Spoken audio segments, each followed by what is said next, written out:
All right. Sorry about that. Getting the microphone set back up here. I do believe. Let's double check. Yep, we are live. All right.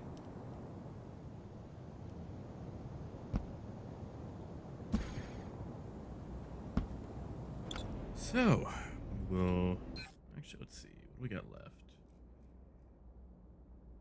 Ew. I've got tiny amounts of chromite on our plot.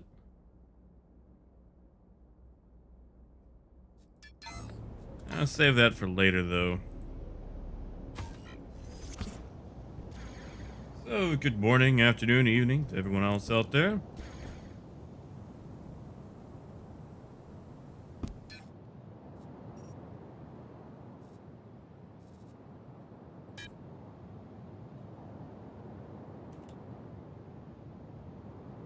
Let's just take the whole stack.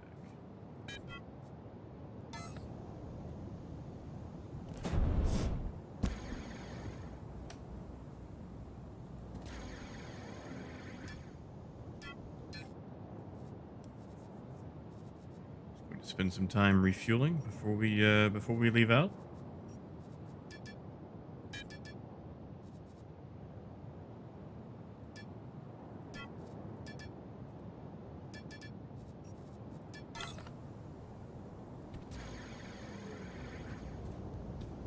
And it's a fairly short drive. Like it's only 30 minutes, but I don't know if I want to fly that.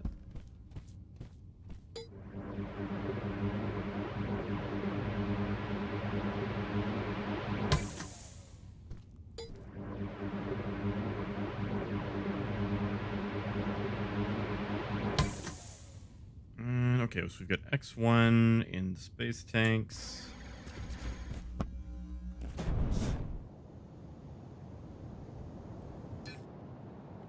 Yeah, we've made the move out to Sakari, which is outside of the Armistice Zone. And hasn't been bad. Chromite's fairly rich, easy to get to, plenty of pyrite. And kind of want to get into production on warp cells. But warp cells require a bunch of stuff.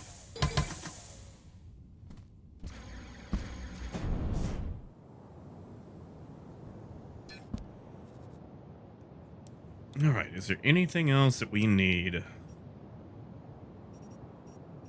I think that's it for that. Hey, good morning, Tio.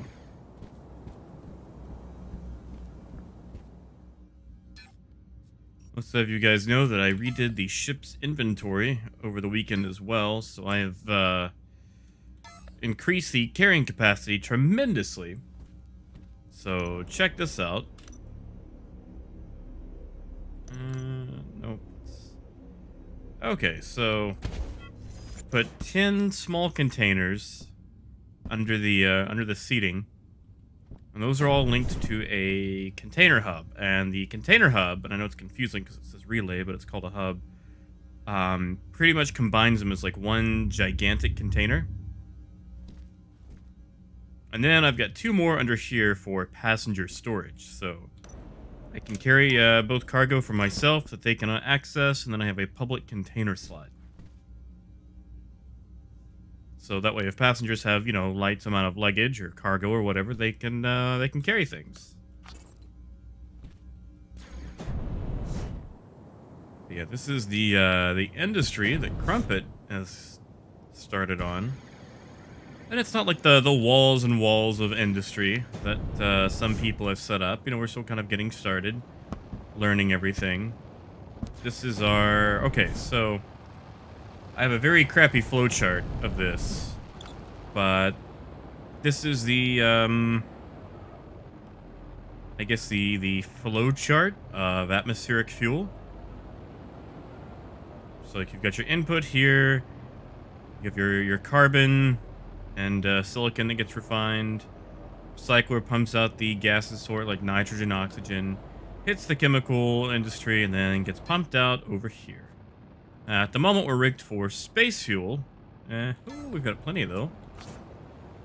But yeah, now that we are loaded up, let me make sure I don't have anything in my personal inventory. No, I'm good. and I will show you guys a large scale industry before we leave out. Actually, can I empty these yet? I found a speeder. Um, I cannot. Like, I found a wrecked speeder out in the middle of the dunes, and I repaired it, and I got it back to my place. The problem is, I've salvaged all the parts off of it except these fuel tanks. They're bugged. I can't seem to empty them at all.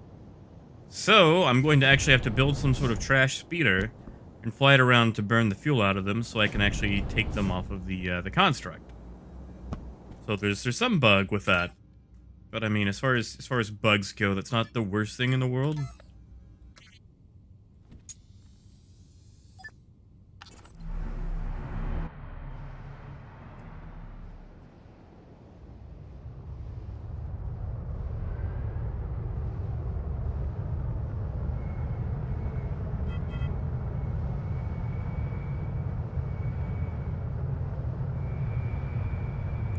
So Tia, how goes the office on a Monday?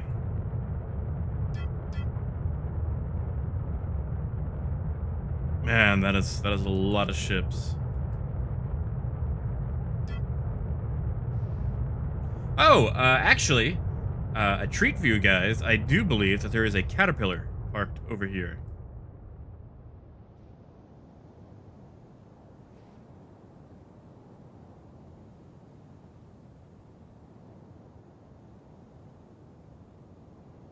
Oh, good. Glad to hear that it's going slow. Yeah, there is a caterpillar. We'll go take a look at that. We'll go investigate it.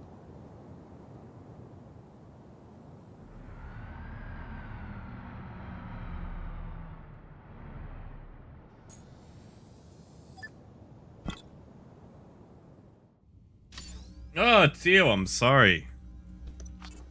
I used to have to do a lot of that when I worked at GameStop. They'd have this thing where you would, package up your inventory, like your game inventory, and send them to other GameStops.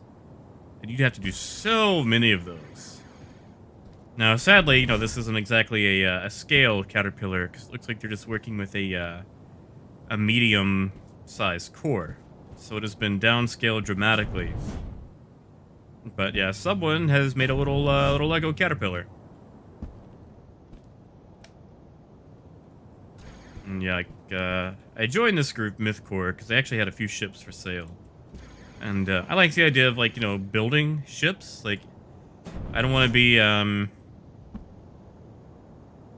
what's the word I'm looking for? Like, I don't want to be egotistical, but I would like to actually build some ships out there that other people buy and fly, and make money with that.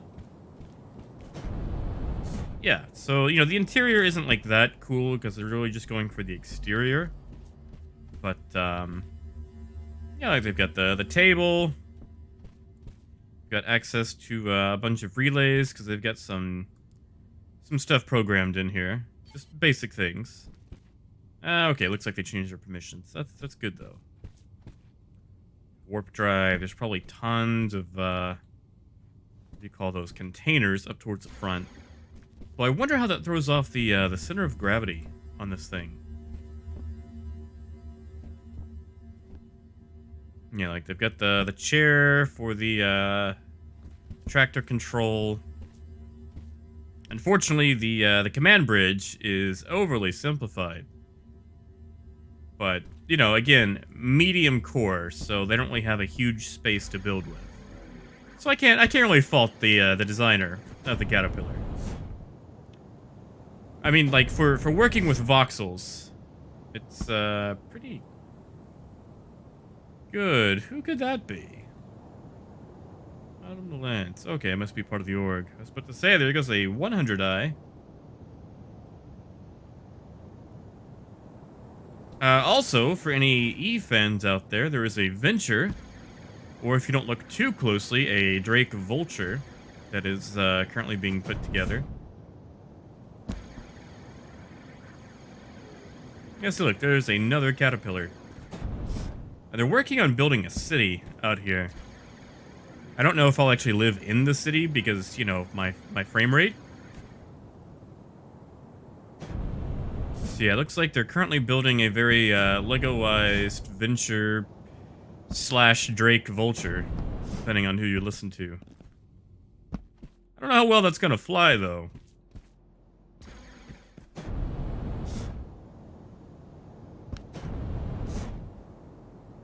Yeah, we'll see how that works out. All right, so we're gonna make the trip to Sakari. No, actually, let's check out this moon ship.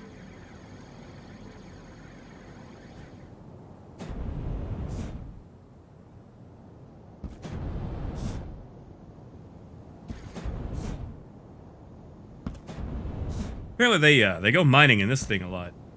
I have not had a chance to fly it. It's a very unique design, to say the least.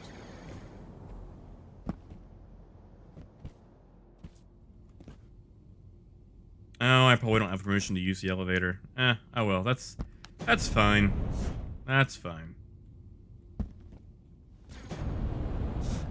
Hey, Maurice. Oh, not much. I was just showing off some of the ships that this org has. Actually, since you're here, I will give a quick tour of the Caterpillar again. If someone out here actually has a Caterpillar. Like, it's not the fanciest. It's been scaled down because of the core that it's built on. But it's probably as Caterpillar as they could get, given the size restrictions. Yeah, this is actually a different one, but previous one we looked at actually had advertisements along the side.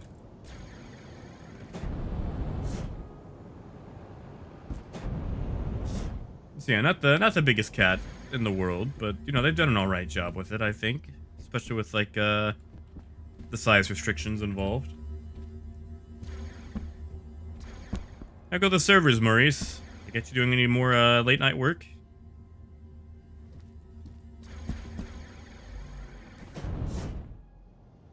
Alright, now we're gonna push for not Sakari, Sinan. Sinan. We're going to Sinan.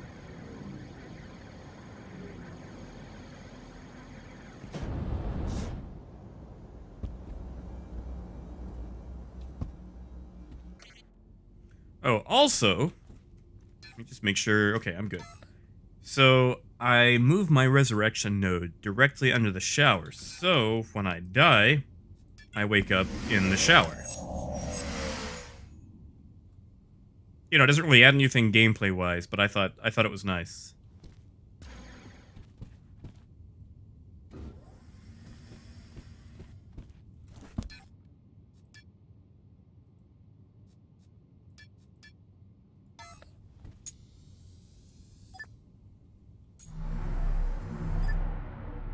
Hey, you got a break this week. Nice. Good to hear.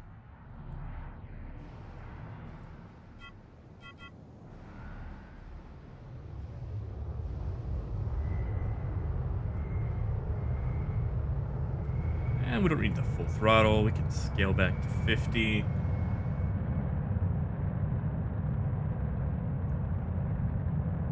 Exactly, Tio. Like they straight up tell you in the description for all the furniture that furniture does absolutely nothing for you except look cool. Oh yeah, we can probably scale that back to 30. We can easily break Atmo on that. And I do like the cloud cover out here at night. I like the green tint that it gets. Like, I know the landscape itself is not dramatic, but I really like what they've done with it. Like, even being simple, it still looks decent, and the gameplay is still top-notch.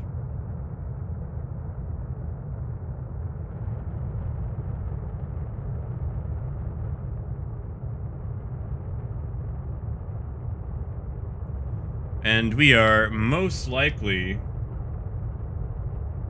going to warp. Because I don't feel like getting spaced by someone in a shoebox. Oh, nice, Maurice. Yeah, like, I've got my Drake mug, but it's sitting on top of my tower at the moment. Actually, you know what? We're going to switch seats right quick, just to make sure nothing is sneaking up on us.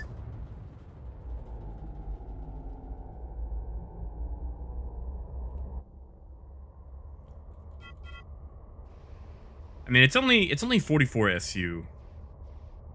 That's a 30-minute drive. What do you guys think? Should we burn for it or just warp?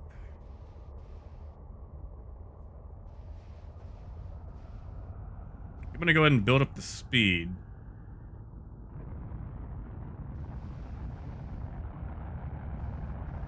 Because if we warp, that'll skip all the PvP area. We don't have anything on radar yet.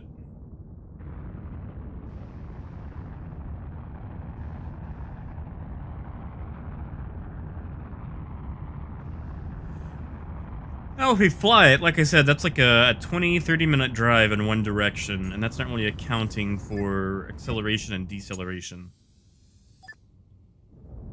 It also puts us in the PvP zone, but at the same time, I doubt we're going to meet anyone along the way.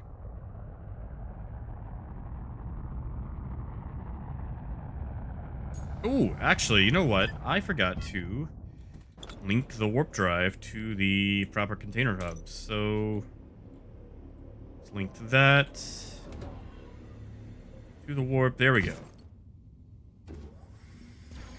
Now it'll actually work.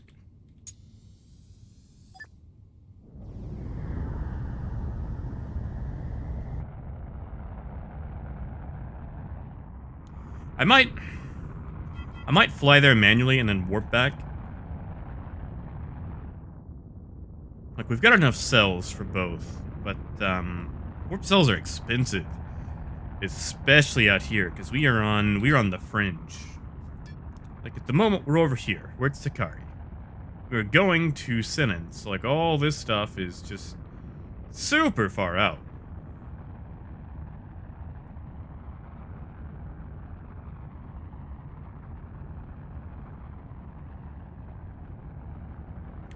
Yeah, we're going to attempt to grab some malachite and acanthite.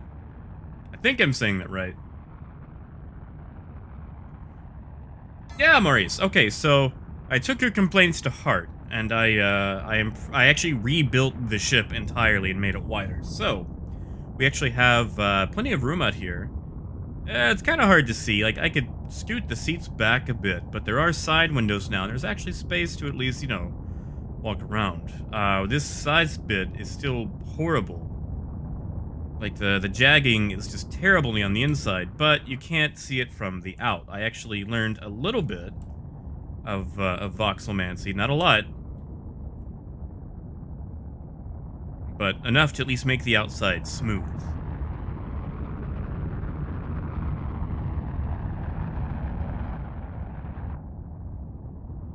Yeah, I rebuilt the ship entirely. It's wider now, so that's why we can actually fit 30 people in here.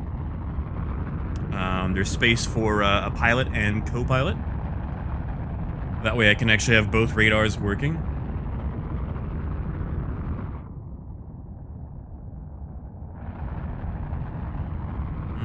Looks like we're about to hit that safe zone limit.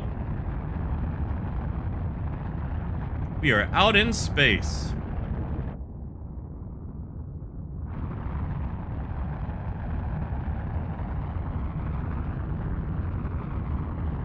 Yeah, nothing on radar.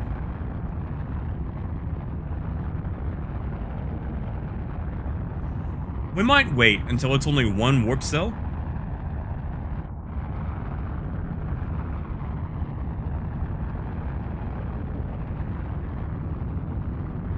Uh-oh. You guys can hear me. I think my connection is just taking a nosedive.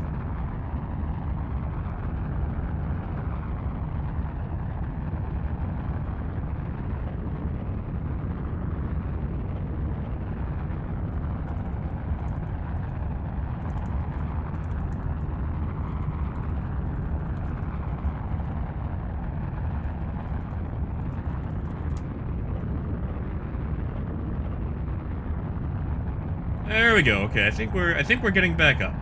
Right. Sorry about that. ISPs out here don't seem to be the most reliable. Oh yeah, Maurice. Like, I love shipbuilding in this game. It's great.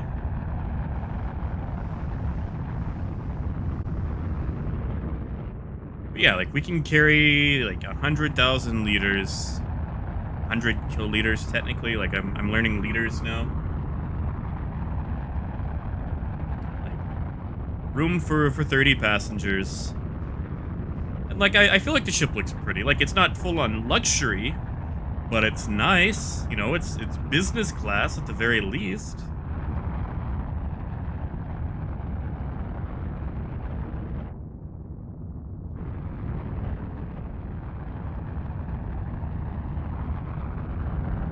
Yeah, like I love tinkering with the ship design in this game. Like it's done just so wonderfully.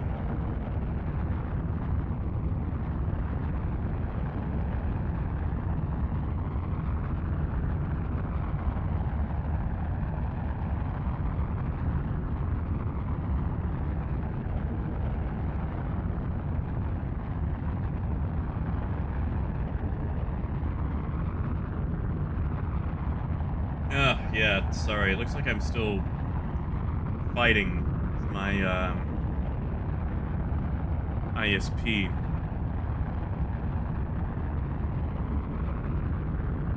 Sorry if it's stuttering again. Like I said, living out in Arkansas, it's a bit of a third world country.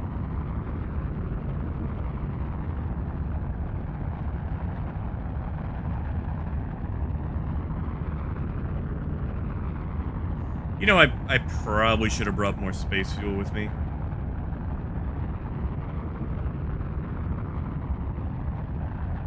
That'll be fine. I think. I hope.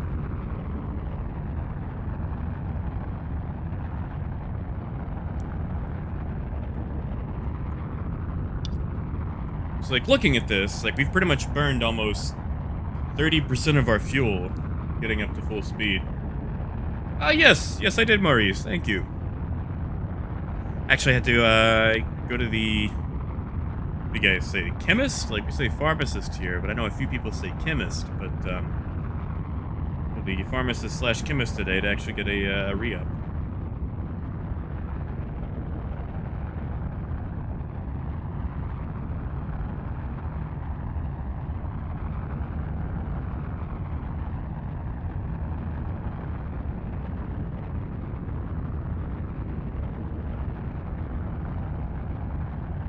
Alright, you know, I think we'll leave it at 29.50 for now.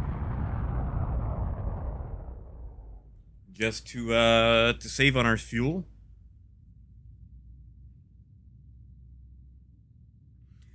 Like, I've thought about, I think I'm actually going to export the blueprint for this and sell the blueprint and then use that to finance a freighter model. Because if I wipe the seating out, I could make room for expanded fuel tanks. And then once we do that, we can actually increase the engine count and put in larger containers. So we could have a hauler version. Because, I mean, like 100 kiloliters isn't bad. It's just, you know, when you actually have to push a large amount of weight across the system, you burn a lot of fuel. As evidenced by us spending 30% just getting up to speed.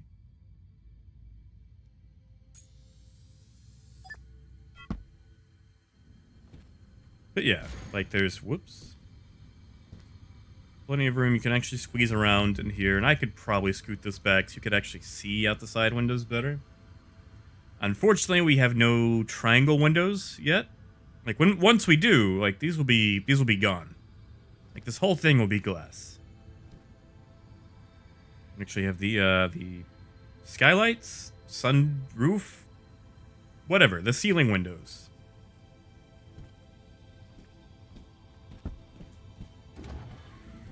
And we still have the bedrooms. Unfortunately, I had to change up the fuel tank location, so you pretty much have to sleep with a fuel tank above your head. Not dangerous at all. Not a Drake design or anything.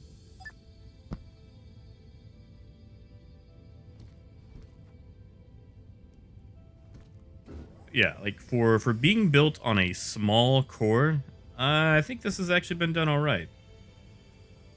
And the bathroom. I actually am very proud of this bathroom. Like, you have no idea how hard it was to make this actually work to flow correctly. And space. We need space. All right, let's see. Nothing on radar. And I feel like slow boating here is probably a dumb move. Like, I know I'm not like a big streamer or anything, but since it's all single server, it would be super easy to get sniped. It's right, Maurice. It actually, it reminds me of my old Toyota MR2 because the gas tank is actually situated between the passenger and driver seat. Like it's actually right between you. So the fuel tank is in the cabin with you. But if you think about it, that's probably the safest place to be because you're probably going to get smushed yourself before the fuel tank is. The problem is our fuel tank is also exposed to the exterior, so it can easily take exterior shots. They don't explode, yet. Yeah, okay, we're actually not making bad time. Like we're pretty much halfway there. Probably start the deceleration process around I'm gonna say 7 SU.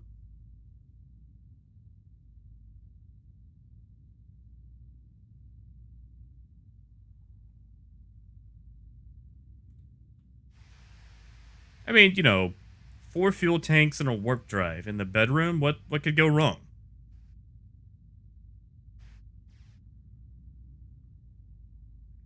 And I've actually been talking with a guy who builds games in Lua programming. So when I am slow boating it, once I am able to pay for that, I can actually put games or install them on these screens and play them while in flight. So that'll be fun. By the way, if anyone does Lua programming out there, let me know. Throw some Quanta your way for some video games. Oh, Maurice, what? How did that happen?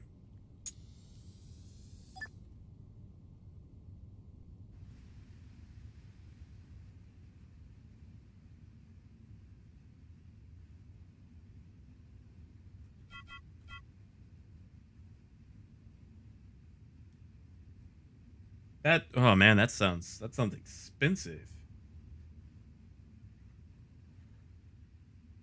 Are we talking something like a Geo Metro or what?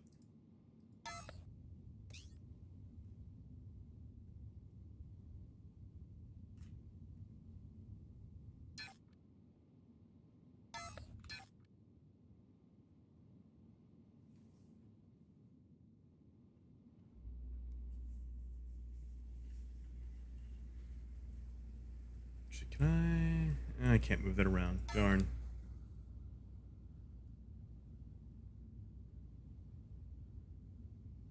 Oh, now that's ironic.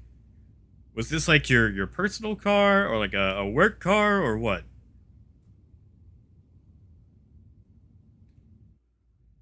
Uh, what is that? Paquita. Okay, it's out of range. Whatever it was, it's not headed towards us. I don't think. Sorry, I am like glued to that radar now. Because I don't know about you guys, but I don't wanna lose this ship. Like, I probably have a good 8 to 9 million in this ship. So it's pretty much been my life work in this game so far.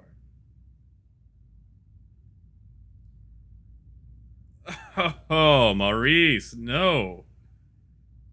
What did you end up having to do? Sorry, I just gonna look the car up right quick. Oh man, that's kind of fun. It's a little box car.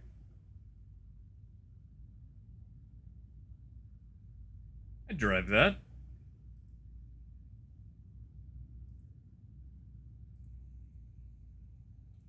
Man, that makes me miss my '94 Nissan Sentra. I miss the old box car design.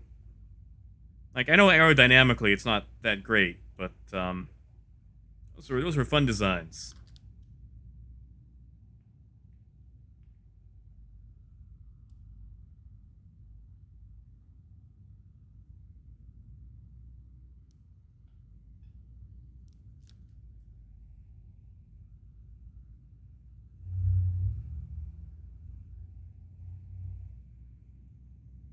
All right, we're getting close. Nothing on radar yet. I think we're gonna be all right.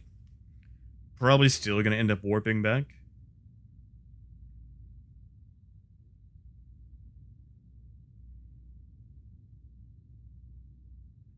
Oh, really? So not too much fuss. They didn't yell at you too much.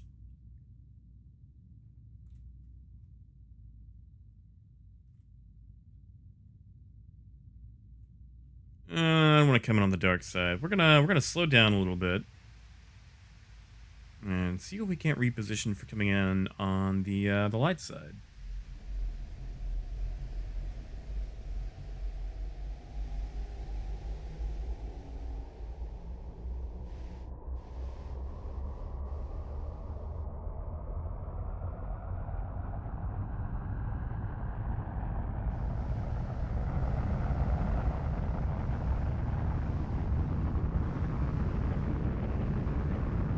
Oh, I can imagine.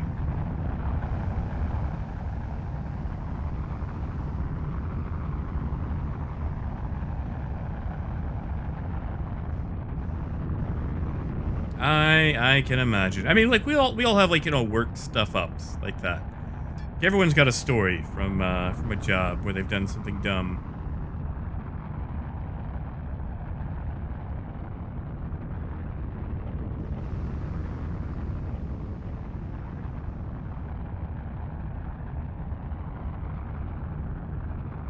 Oh man. All right. So speaking of stuff ups, I want you guys to know that I dodged a bullet.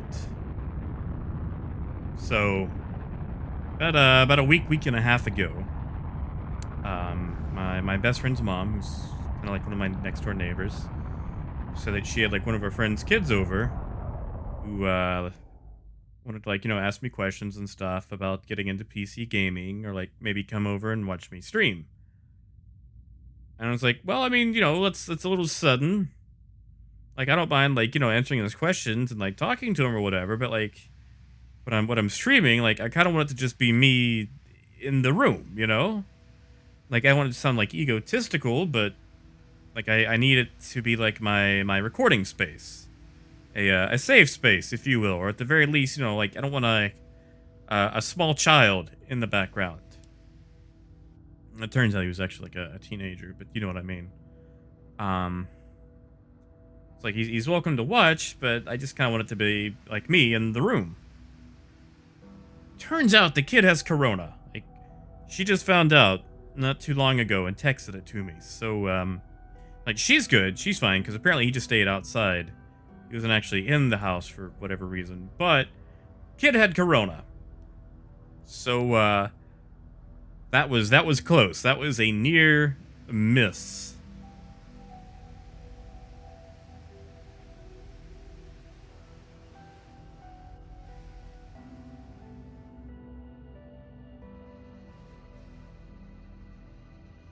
Alright, I think we can slow that down.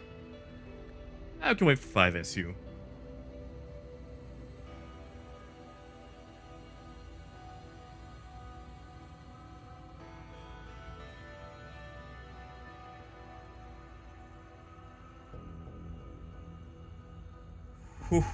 Yes, it is, Lars.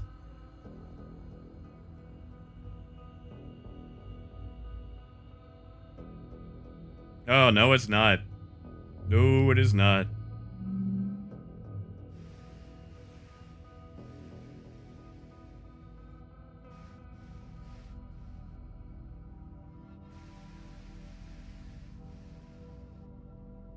I have seen what it can do to people. Got family members who have had it. It is rough. Like, I don't get put on a ventilator with the regular flu, you know?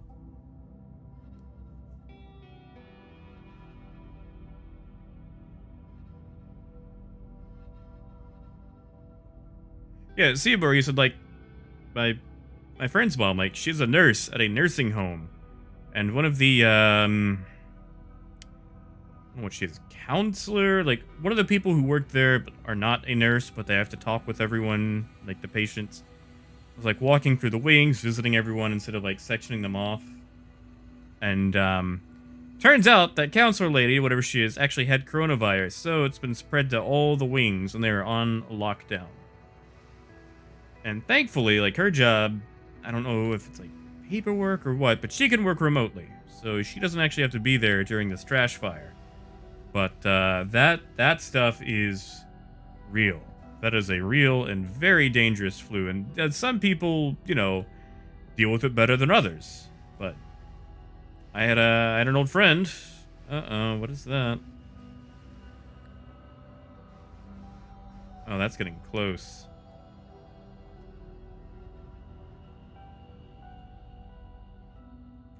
Where is it? Okay, I think we're gonna be all right. But yeah, like an old friend, she had to go on a ventilator, and between my respiratory issues and whatever is going on with my kidneys right now, I'm not chancing that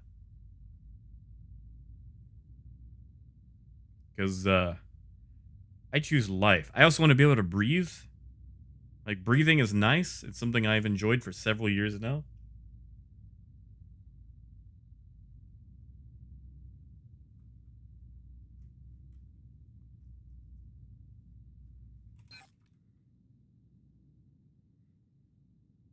A lot of Star Citizen chat too in the support channel.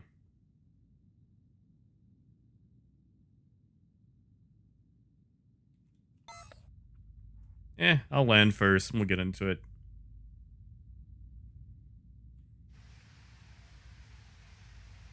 Lord, how is your friend doing? Are they doing okay?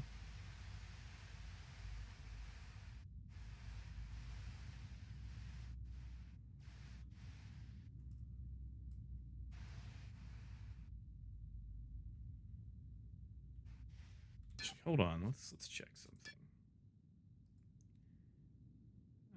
Okay, supposedly there's an atmosphere, gravity's 0.44. Let's see how it goes. Alright, so we are looking for malachites.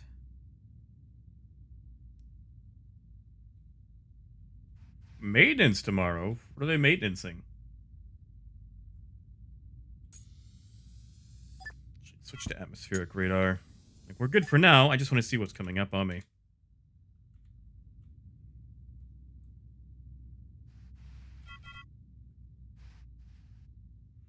Also, I saw that they bumped the price of the Avenger and the 300.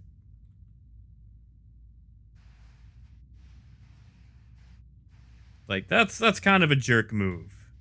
Like instead of improving the other ships that are more expensive, they just raise the price on those. Like, come on, that's the laziest thing you guys could have done. Wow, it's pretty out here.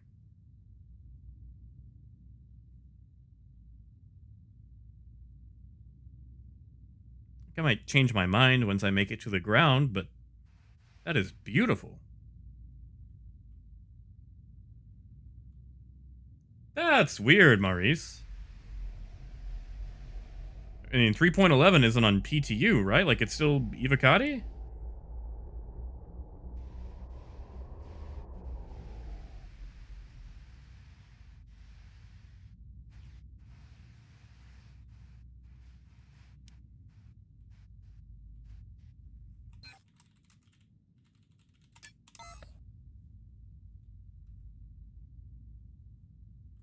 Yeah, I mean, if you own one, like, it's great, But, I don't know. It seems like a cheap maneuver to attempt to solve the issues. Like, it doesn't really do anything to address the disparity between the Avenger and 300 versus other ships.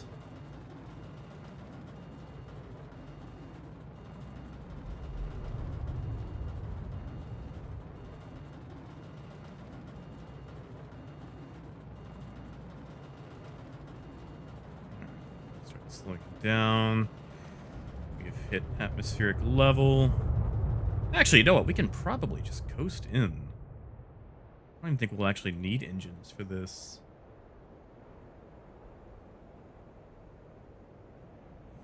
See, the problem is I always fill up the wrong fuels. Like I should probably only do like 50% atmospheric fuel and then carry extra space fuel. 'Cause I really don't need atmosphere a whole lot. Like floating around a bit, moving from tile to tile. So yeah, we'll just set down in this flatland here. Actually, this place looks a little bit like Sakari. It's got the same dirt colors.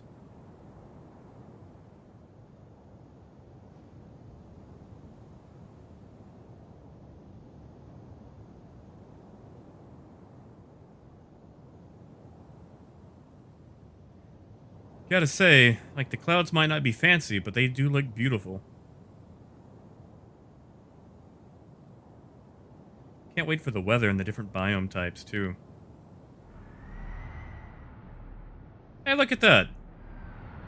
Right in front of us. In fact, we almost hit that. Wow. That was a terrible render distance.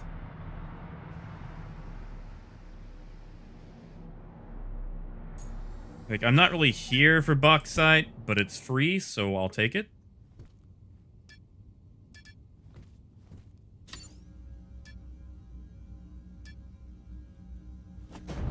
Ah, right. Yeah, I forgot all about that.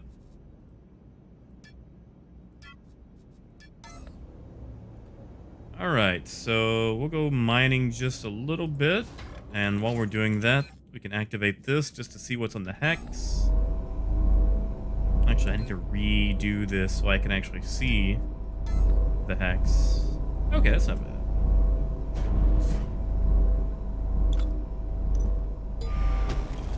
So, sorry, Maurice, there's going to be a lot of vacuum cat again.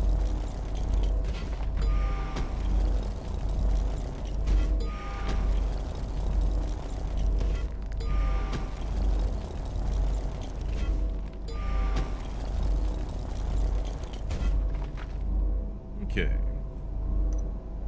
So, we need to go...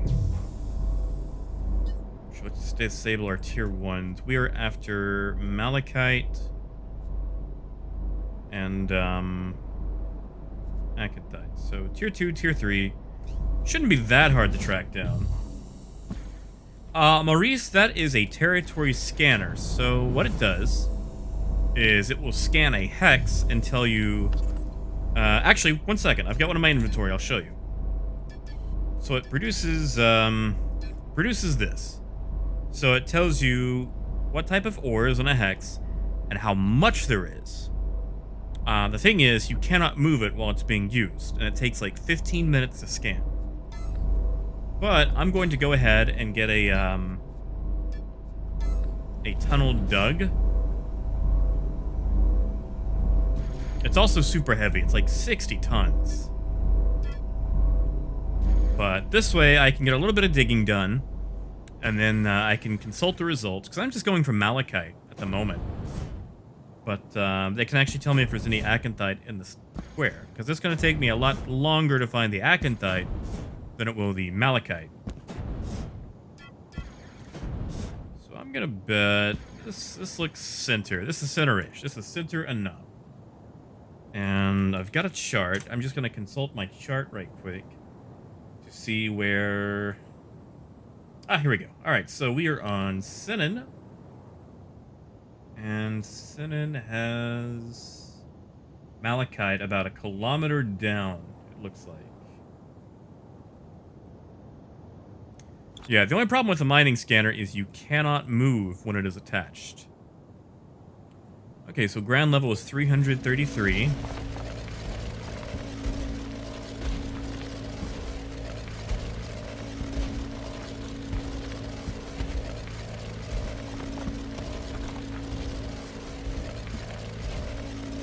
So now we get to dig for forever.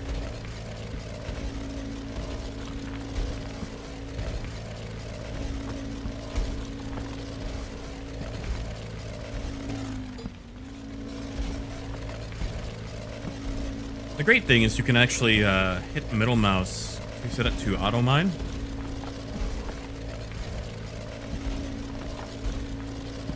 You just have to go, you know, super deep down.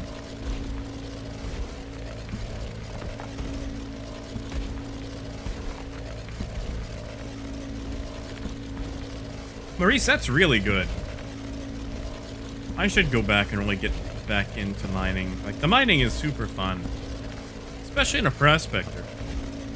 Actually, I saw someone take down a hammerhead with a prospector. Like, it was a solo hammerhead, but they still did it. Like, they actually used a helix to take it out. It's actually very impressive.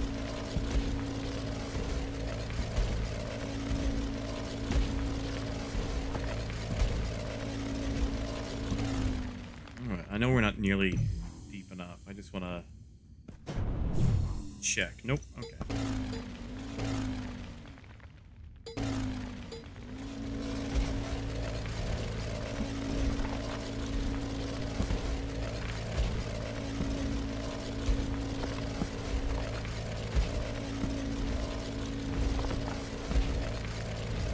Actually, go back west again.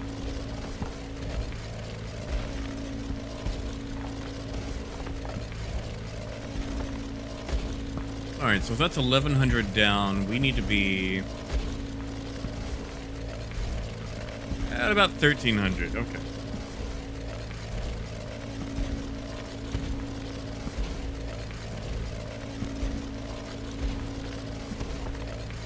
Yeah, I didn't realize Malachite was going to be that deep. Because, like, on the planet I've been on, Sakari, the chromite is only about 700 down. Like, it's super easy to get to. Here, we basically have to Minecraft it up.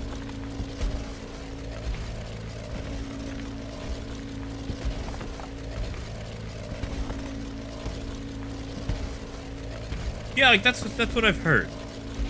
Like, I haven't really heard about a lot of fluff around the Halo belt.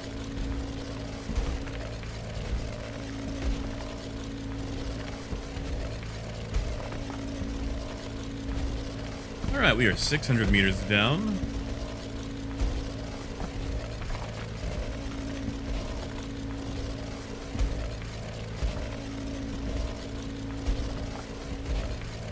Just going to double check.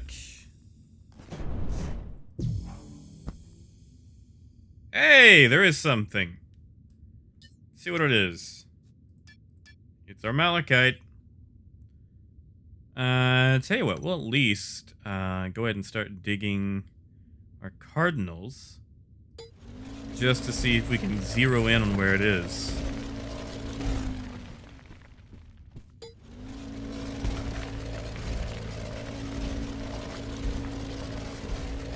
Granted, since we've only dug, you know, a few hundred meters down, it might just be directly below us, but still.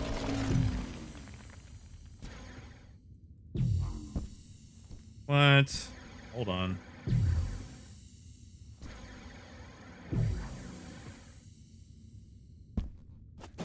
How is that not moving? Unless we're on top of it. Whatever. We'll keep digging.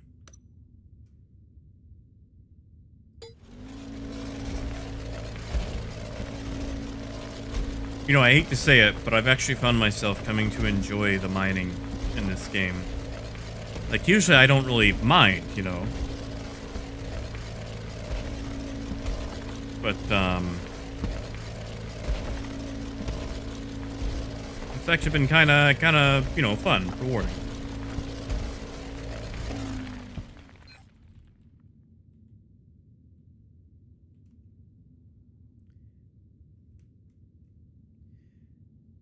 I think someone else can get him. I don't feel like explaining all the differences between different types of engines. Okay, yeah. It's just under us.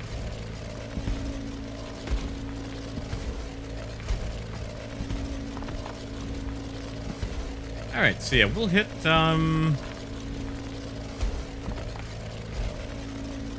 what about 700, or negative 700 meters down?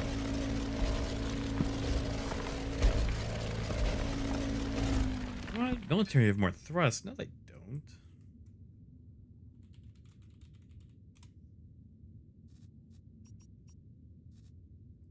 Military space engine. 1800.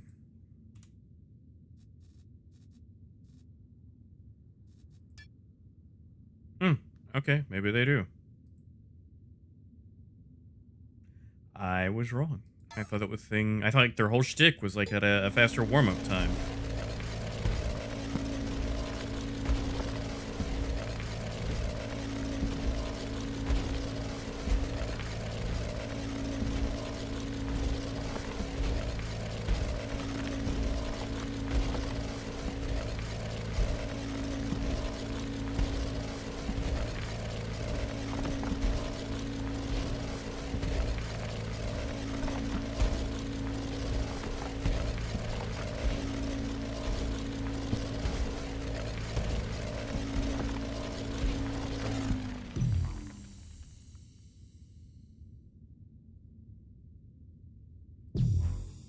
All right. Now let's try our card and we'll see what we find. All right, so we'll go west first.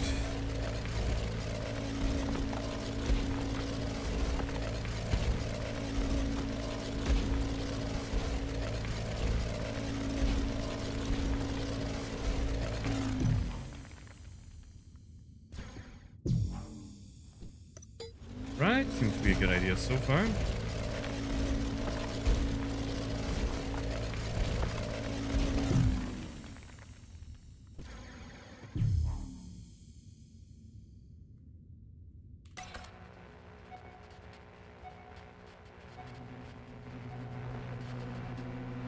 Bingo, right there.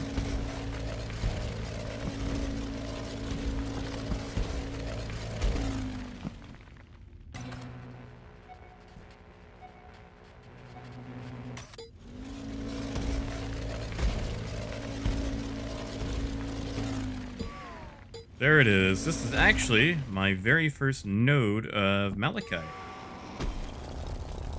So we should get an achievement for this, I think. Here we go. Watch this be like a super tiny node, too.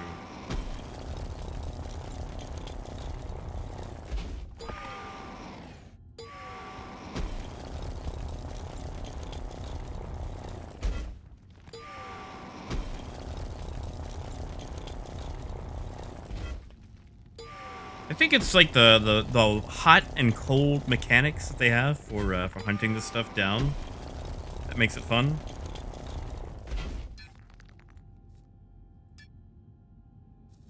Sure, I am linked to the I am linked to the right container.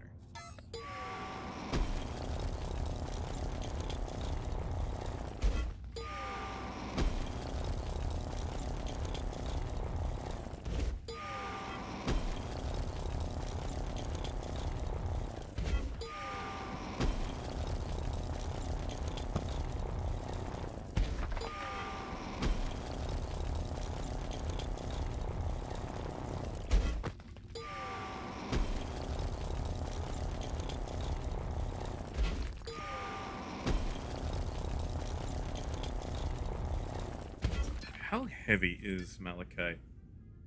4 kilos a liter. That's not bad. That's actually lighter than hematite.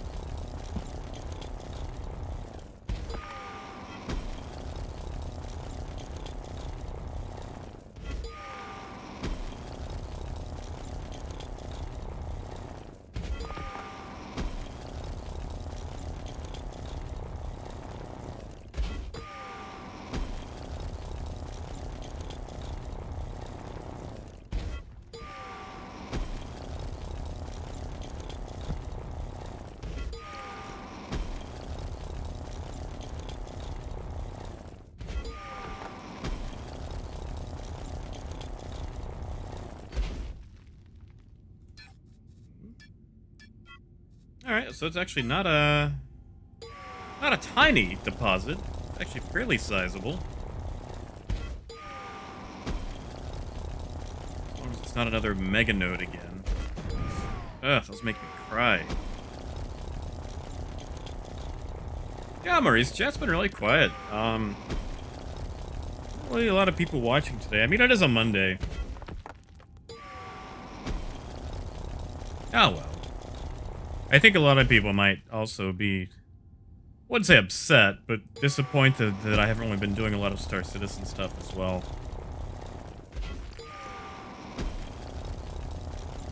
Like once I started doing a lot of DU stuff, just like a lot of viewership fell off, which I can't really blame them, you know. Technically it is a competing game. And I feel like maybe I've been very judgmental towards Star Citizen lately. So that's fair too. That's a fair cop.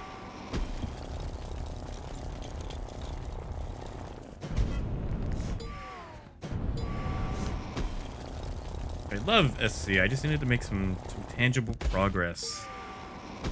At least sometime this year.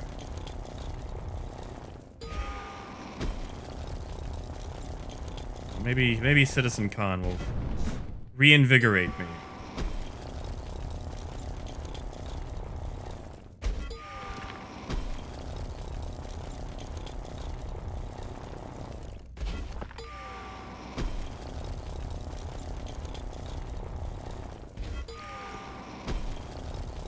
It's actually a fairly sizable node.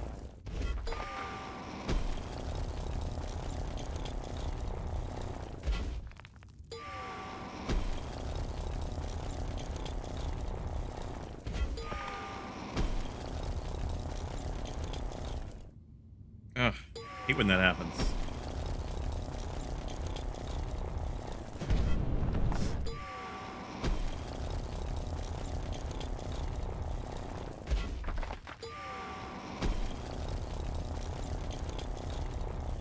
Also, the higher tier the ore, the slower your mining tool works.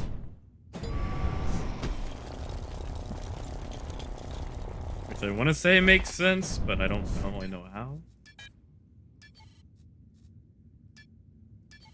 Failed to move items. What? Oh, on the wrong one.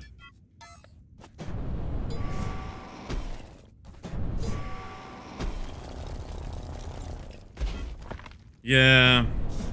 That's the thing, too, like, you know, I love Star Citizen.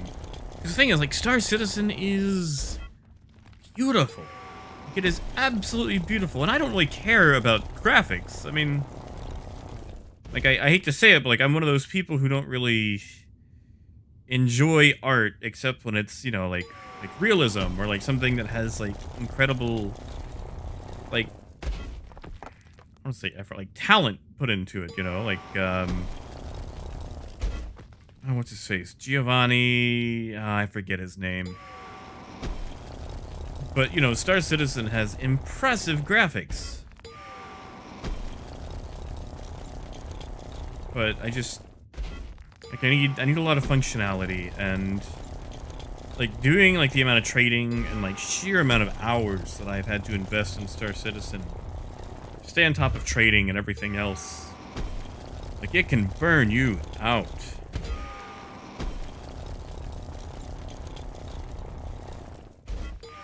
Like, I found this relaxing too. Like, this is a total and complete sandbox. You can take as much time as you want. If you're not in a rush for anything, yeah, like I said, you can be an interior decorator in this game if you want to. I've enjoyed doing that immensely. Throw a couple plants about the place, maybe a throw pillow, put a nice couch in the corner.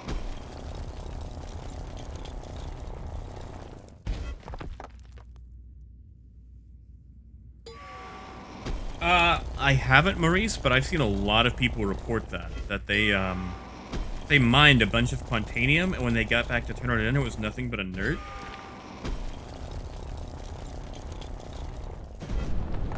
Oh, what?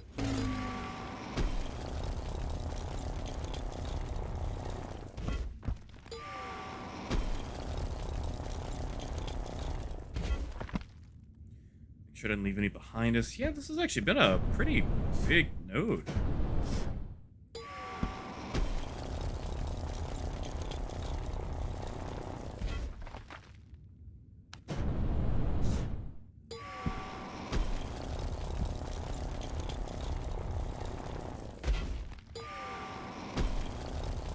Hey, Alessandro, how's it going?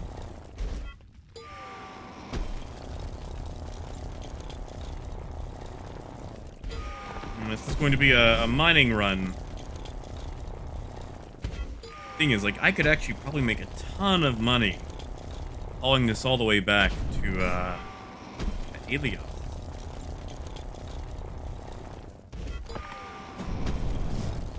But that's such a long trip. Like, it would probably pay for itself with the warp cells, but...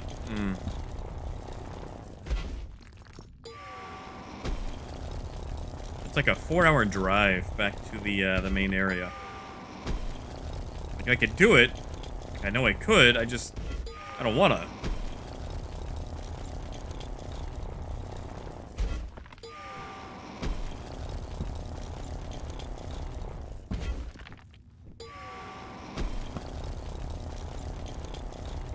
There goes Tuscany at this time of day. Or night, I guess. Would be kind of nighttime now, wouldn't it?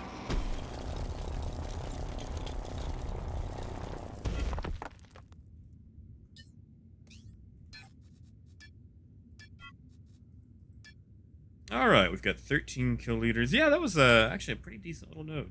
See if there's anything else down here. There is. Alright. So, 150 meters. Let's dig. Let's dig west. Let's see what we find west. Ah, dinner, really? What's for dinner today at 9 p.m.?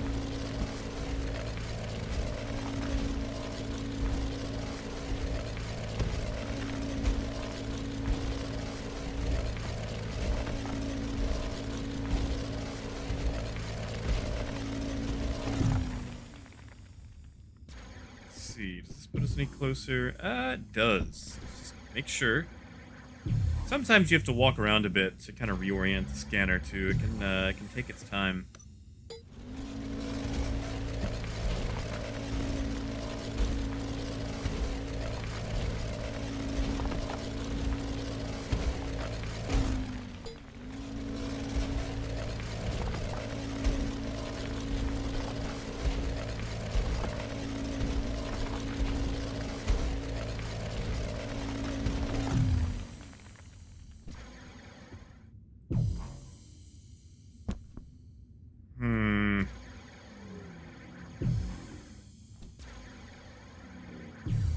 Okay, yeah, we're still good. Ah, Alessandro, that's fair. I actually had leftover spaghetti for breakfast, so I know the feeling. It's probably not good for the low sodium diet I was trying to do, but friend's mom baked some spaghetti for me, and like, listen, I cannot say no to spaghetti. Like, I am a whore for spaghetti, a prostitute, if you will. Like, I will consume any and all spaghetti put in front of me.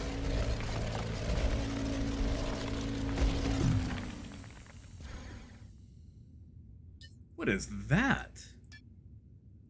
Oh, hey! It's the acanthite we were looking for. Nice. All right. We can work with that. Tell you what, we're close, so let's grab the we're gonna grab that malachite first.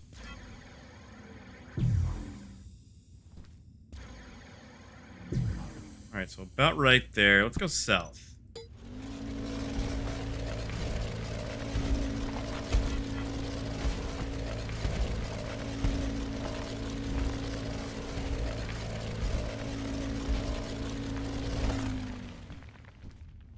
That's it, Maurice. Yeah, actually, Alessandro, whatever's going on with my kidneys just shot my my blood pressure through the roof. And when I went to the doctor, which I didn't even go to the doctor for that, like I just went for a checkup because like I had a bit of like a foot swelling thing, and they did some blood work. It's like, man, your kidneys are like out. But when they took my blood pressure, it was insane. It was like 162 over 120. Like, go to the doctor levels of hypertension. Like, I don't eat the best, you know, but like, it's not like a total trash fire. So I've got to be on a couple of meds. Oh, well, that was. Wait, hold on. That's malachite. That is malachite. Why is that not on the scanner? Oh, there it is. Well, we literally walked into it. That's nice.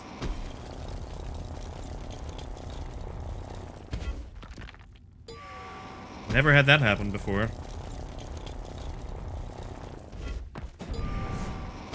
Which this doesn't look to be a very big node either.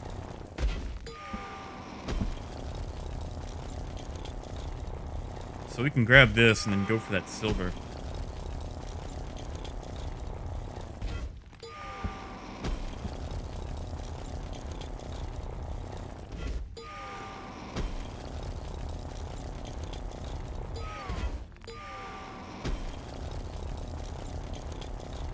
Oh yeah, Alessandro, it's because I have no control over my life.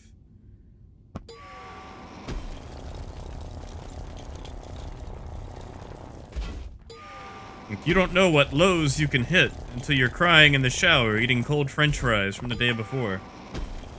Not that I've ever done that or anything, you know.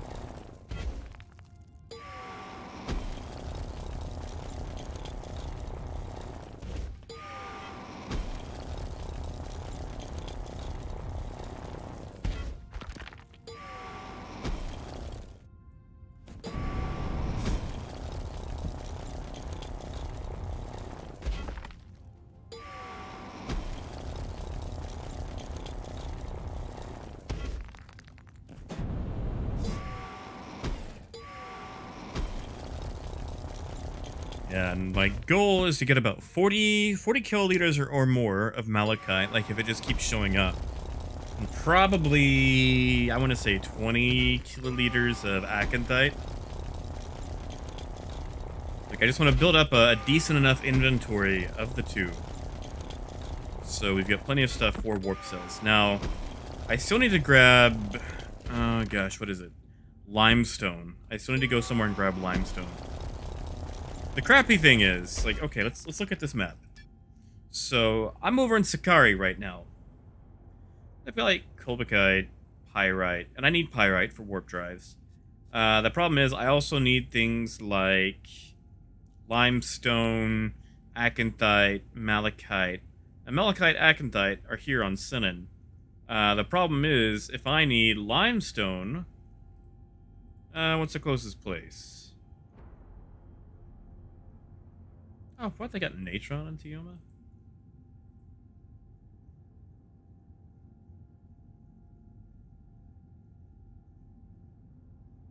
Seriously, who has limestone? Ah, okay, Alioth. Alioth has limestone, so that's actually not too bad. Starter Planet has limestone. Problem is, like, if you're out here, there is just not a lot of limestone to be had. Alessandro, Sakari, and Sinan. Okay, so right now we're on Sinan. Sakari is 44 SU away. Took us about 30 minutes, I want to say, to drive out that far. Problem is, Mattis to there is it's like a 2.5 hour drive, maybe 3. Alioth from our current location. Hold on, I've got a travel calculator. You just type this in.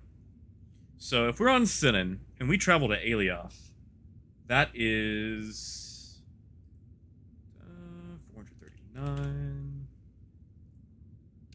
That is 3 hours, and that does not include the time to ramp up to full speed. Now, you can use warp drives to get there. The problem is they use cells, and the warp cells are expended. And the more weight you have, the more cells you have to use. So, like, if I were to jump from here to Alioth, that's like probably 1.2 million in warp cells.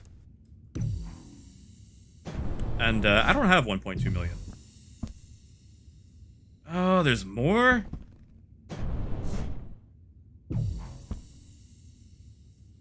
Tell you what, we're gonna go for that silver, then we'll come back for the malachite.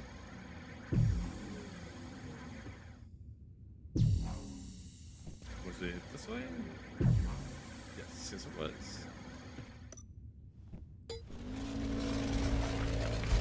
Yeah, Alessandro. Like, now the thing I like about it though is, if you want to slow boat somewhere, you can. Like, you can do the full burn.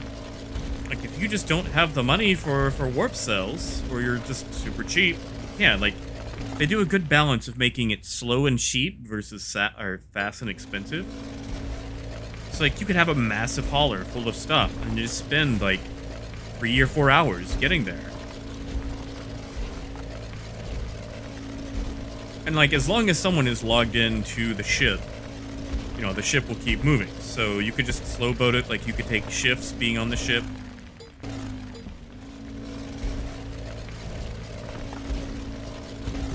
Alright, are we getting closer? Yes, we are.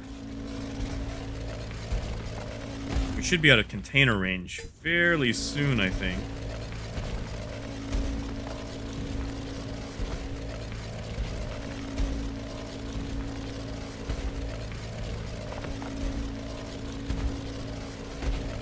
Crossing over into the next hex. Okay, we've got a straight line, so that means we're done going west.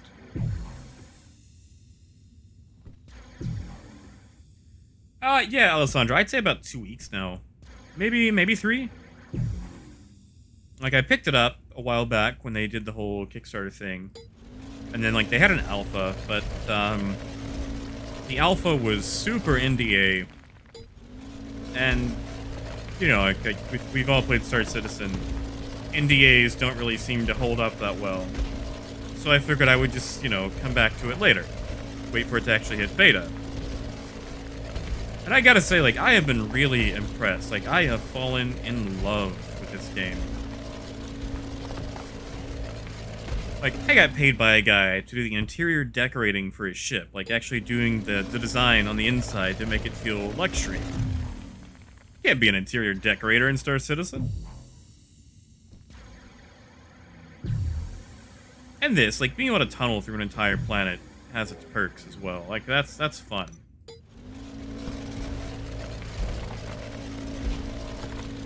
It gets tedious trying to remember which mine shaft you've been working on.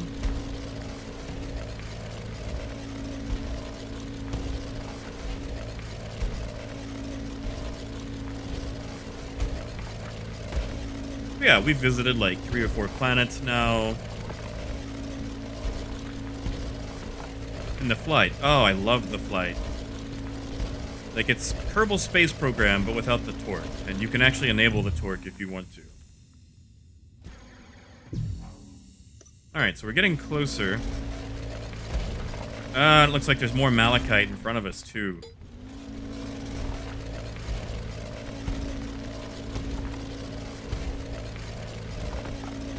Yeah, like, everything in Star Citizen is just hyper specialized. We're here. Let's go for the malachite. I mean, if it's gonna be within 100 meters, you might as well grab it. Yeah, exactly. Like, I saw someone build they built a ship that looks like a pizza place, and they just parked it at one of the markets, and they're selling blueprints out of it. Like, it's a literal pizza shop. But instead of pizza, you buy blueprints for ships. They even have a pizza-themed hoverboard that you can fly. Only works in atmosphere, but, you know. Like, I know a lot of people wouldn't like that, you know, immersion or whatever. They don't want to see people flying around on a pizza board, but I love the creative freedom that you have in this game.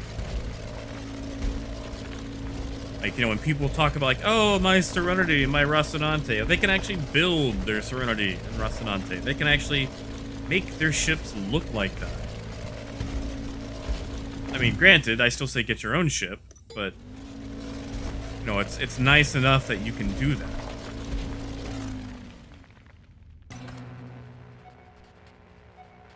Okay, we should be close enough. It should pop on detector. And I should probably actually go slow with this instead of just looking all around like a lunatic. Ah, I thought I heard something.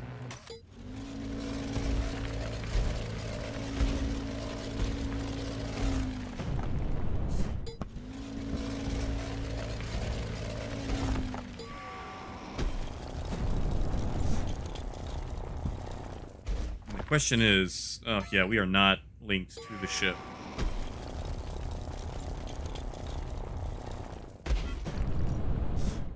We're going to have to tunnel our way closer. Come on.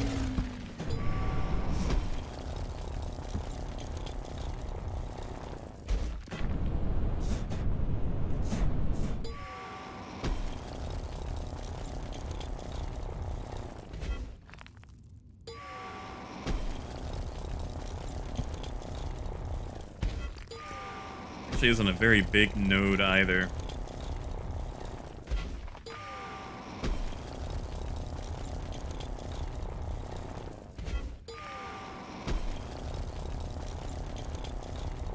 Now, since we're going to have tons of cargo, we're probably going to end up warping back to Sakari. I don't feel like getting shot while struggling to leave.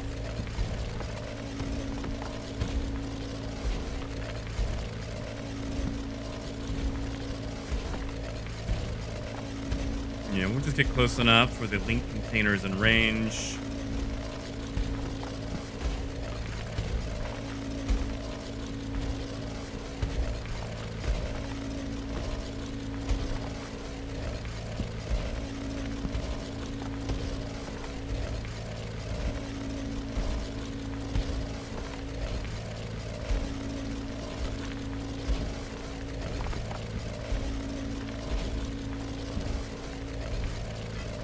There we go. All right.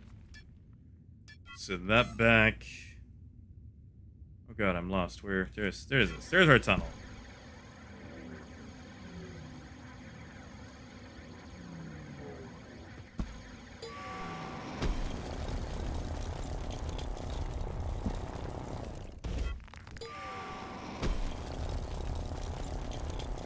Yeah, Sakari's not a bad place to set up because Sinan's only a 30-minute drive.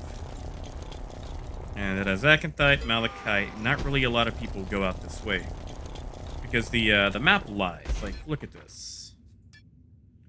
Like, Sakari looks like it's so far away from these places. And it's not. Like, Sakari, I think, is actually closer to Telemai than it is Mattis. Like, the way the map is set up does not actually reflect where the planets are for whatever reason.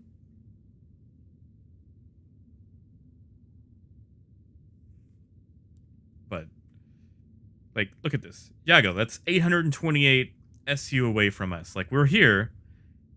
But Ion, which on this map looks further away, is only 761 SU away. So you really have to check the distances rather than the actual map location. But a lot of people don't come out this way because they think it's just super far away from everything. Not yet, Alessandro. Right now the planets are static.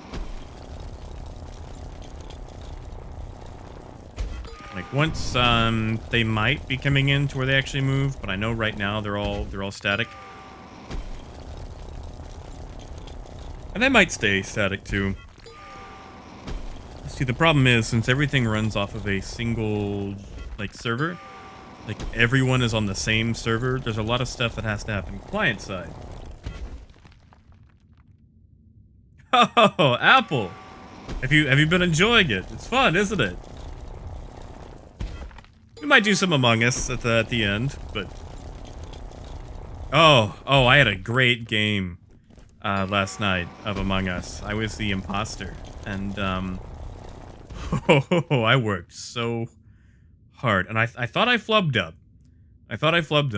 Because I killed a guy in oxygen, and right as I killed him, Blue came along, and I reported it. And I told everyone, like, I reported, it's like, yeah, like, I didn't see who did it, they ran off, and then Blue was like, but the body was still standing, and he could have gave me away, So like I had to make sure I took him out as soon as I could afterwards. Actually, hold on. Let's make sure we picked all that up. Okay, yeah, we did. Then we're gonna go for that Acanthite. But yeah, like it was just a really white knuckle game, and I finally ended up winning it. Like being imposter is really fun. All right, 19 kiloliters. See, the problem is, like, I want 20 kiloliters of Acanthite. Oh yeah, Alessandro, this was like last night. You know, just during my free time, I guess you could say. You know, we're actually pretty close right here. Let me look at the ore chart. All right, we're in Sinnin. 1270. All right, so it's gonna be a little deeper. So we're gonna dip. Oh yeah, Apple. That's the thing. Like, okay, so you've got hackers, you've got people that glitch. Like, I got killed through a wall the other night by Green. I mean, not like you know that means anything to you guys, but and then also the thing that really gets me is when people play together, like in Discord or Zoom or whatever, and it's like, oh, I know this person's a killer because they killed my friend. It's like, dude, don't do that. Don't cheat. Like, dead men tell no tales. Like, don't betray the whole point of the game. Like, lack of communication is like one of the game mechanics. Like, that's what makes it fun. Like, it's pretty much the party version of playing John Carpenter's The Thing. Like, one of you is a killer and no one knows who it is, and you have to try to figure it out as they go around killing people. Like, some dead guy can't just like tell their friend, like, come on, like, you ain't a necromancer, you can't talk to the dead. You can't hold a seance and talk to Red and say that Blue killed Red.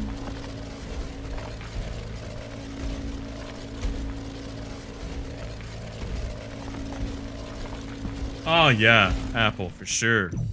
You call a meeting and you don't speak, that is +1 to airlock. Okay, so we're going up again.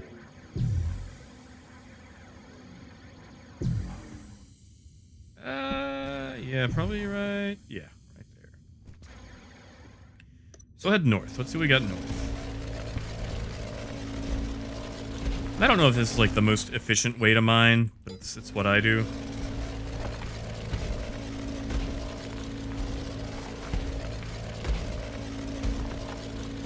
Oh yeah, Apple, I've seen that. Like where they're either like a weird off-green or they change colors for everyone else.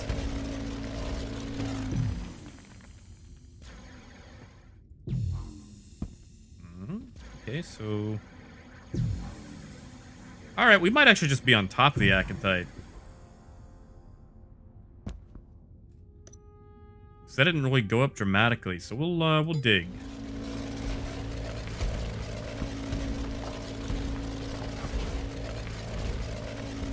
And like, it may have been lag, but I actually had someone kill me without even being in the same room as me. And that was disappointing.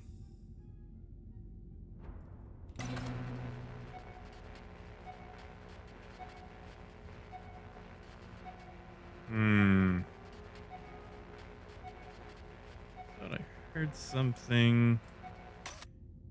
What does the scanner say? Right at the 40 mark. We'll dig down one more.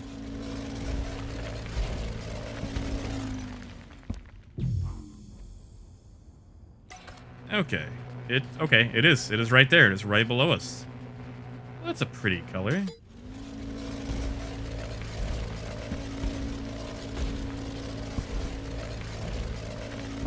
Just be like an ultra tiny. Oh, wow, there it is. Hey, Parker, how's it going? And here we go, getting our achievement for mining Acanthite, which turns into silver. Oh, this is gonna take forever to mine. What? I didn't get the achievement for mining Acanthite?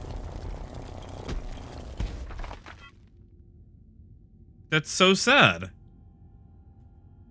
Like I'm not an achievement whore or anything, but you get bonus experience points.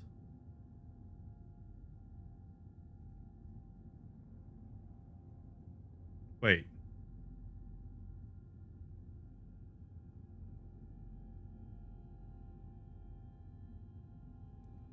There's not.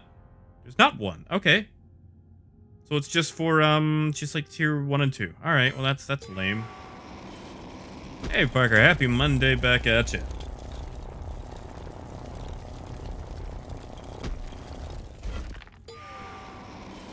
Yeah, this is a tiny deposit. Yeesh.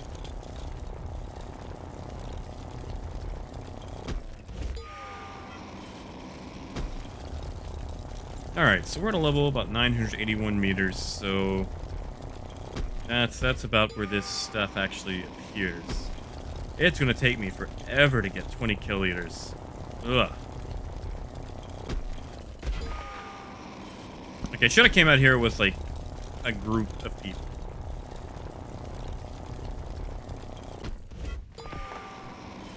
Instead of just doing this all by myself, solo.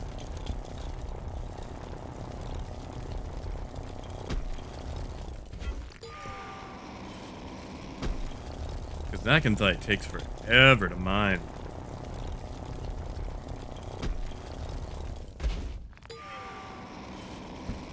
Hey, Wilbur!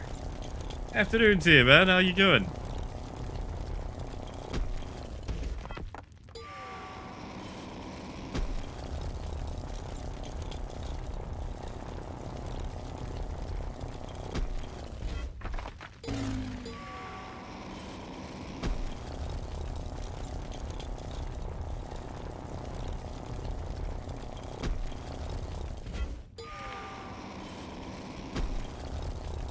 Yeah, sorry, it's not the most action-packed stream at the moment. I'm going after a bunch of rare ores that are far away. I'm trying to make sure I've got a worthwhile amount to actually haul back. Oh, foot surgery. Oh man, I am sorry to hear it. That sucks.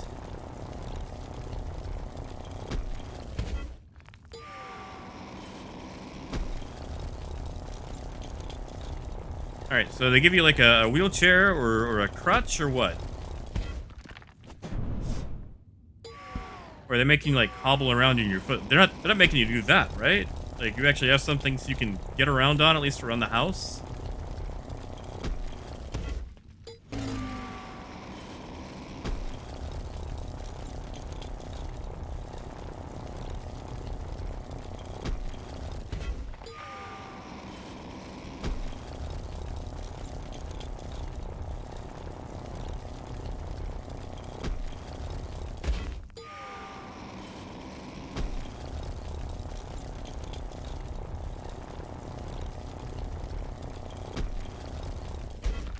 Apple.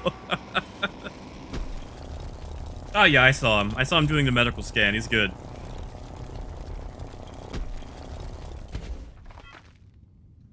Ah, okay, Wilbur. Oh, I'm glad they get you fixed up. Oh yeah, the boot thing. I know what you're talking about. It's usually like the big black foamy thing. You walk around looking like the older dog from like the old Disney like Robin Hood cartoon. Where he, like, you know, he kept his money in his shoe cast.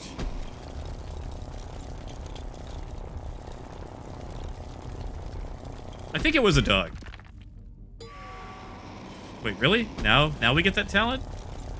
I've been digging here for like 5 minutes. Although let's go ahead and invest that. No, not the orb. There we go.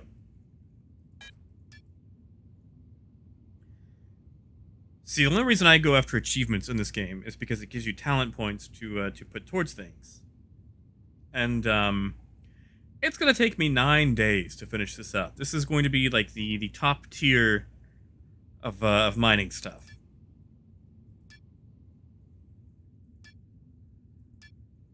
So yeah, we're going to invest those points. Now, it didn't take much off, but, you know, it helps.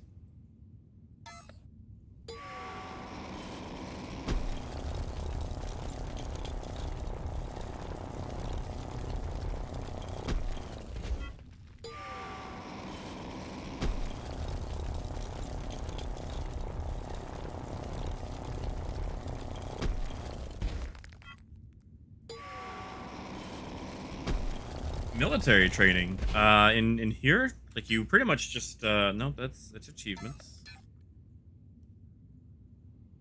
Oh, Apple, they're not actually in yet.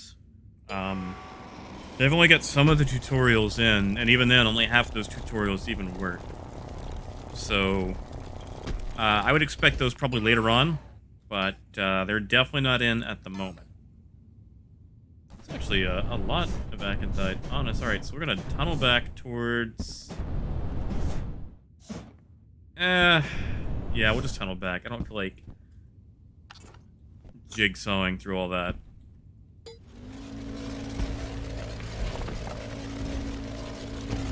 Tell you what, Apple, if you really want to learn combat, I don't like the guy.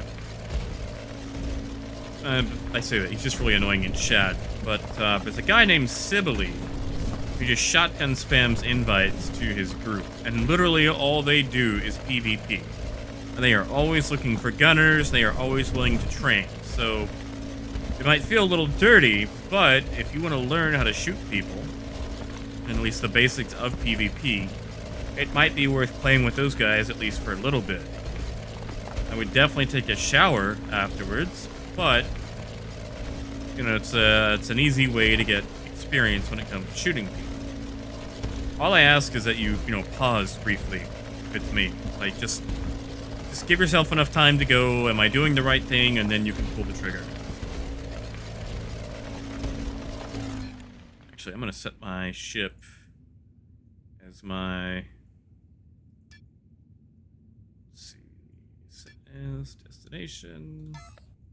There we go. Now I know how far away I am from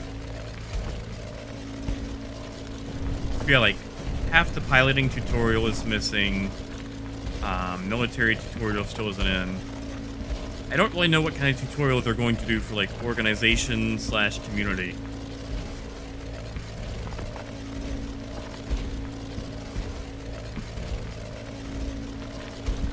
We should be in range within about 100 meters, I think. I hope.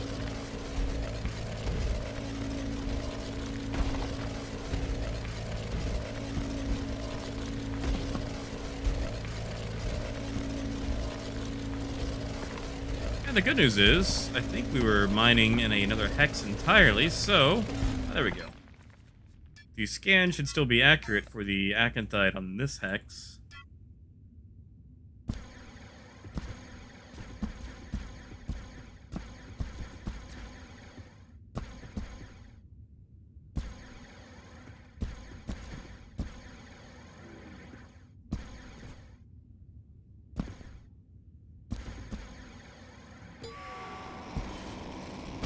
Yeah, literally right on the border. That is convenient.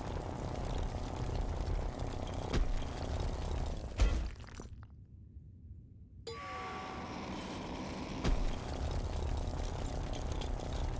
yeah, Apple, have you been enjoying Dual Universe so far? Like, has it been alright to you?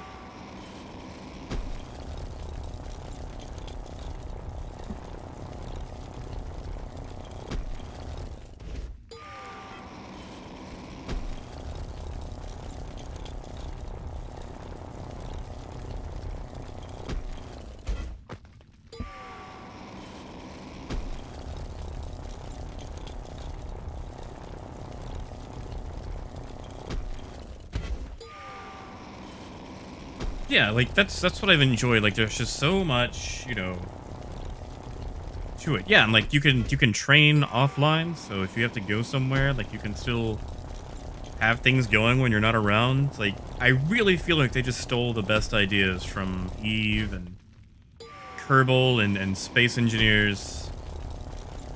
Like blatant theft, but it's done so well that you can just forgive it.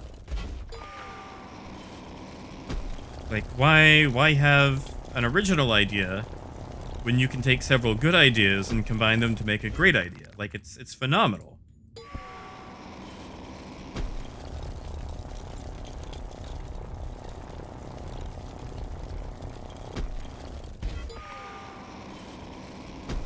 It's actually a pretty deep, or pretty big node of Acanthite, so I think we're actually going to make out okay.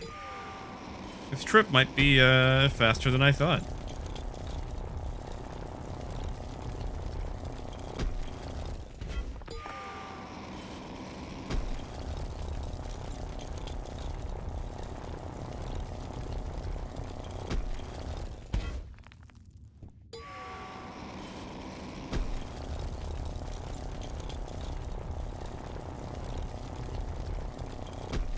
So let's check something. How much are people buying acanthite for?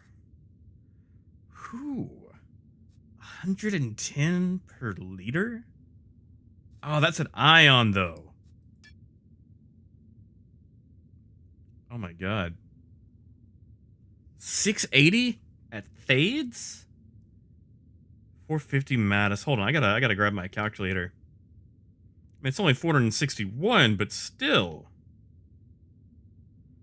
That's 313,000. That would, at the very least, that would pay for the ooh. Mattis 2, 300. Moon 2, 450. We might make a warp out to Mattis to unload some of that. That would make some cash. So we might not even keep all that. We might just go sell that. Although I don't think I have the warp cells to actually make it to Mattis, so I might have to see if I can invest in some.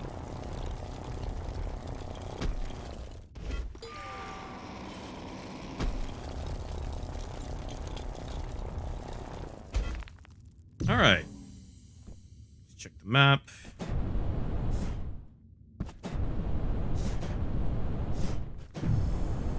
All right, the acanthite is gone. There is some malachite. I might go after that malachite here in just a bit.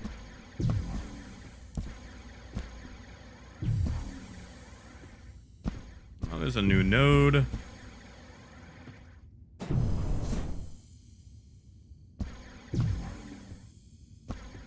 Wow, that's pretty much on our way. That's convenient.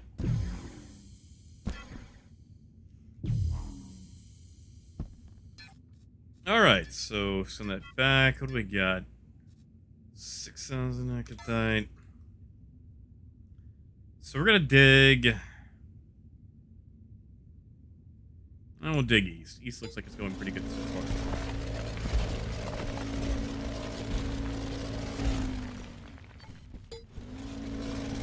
Yeah, like Apple. Like, the thing is, like, I never really thought I'd get into mining, but mining is where I've made most of my money, so far anyway.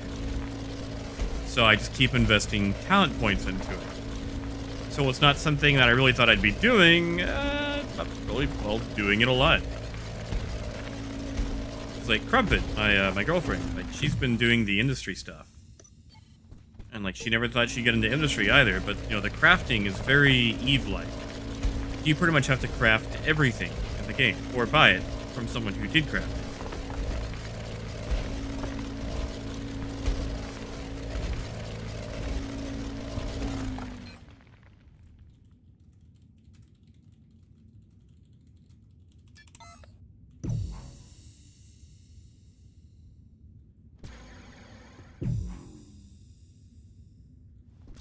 Yeah, the crafting is very complex, like, time-consuming, too. Oh my god.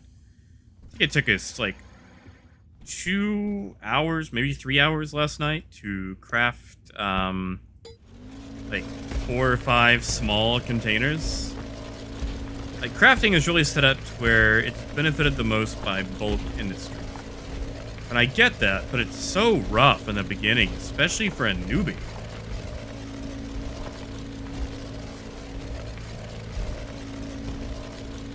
Yeah, Apple. Like, it took me... Because, like, I bought a blueprint off someone. Changed it up, because it had tons of wasted space. Changed it up again. Okay, opposite direction, so south we go.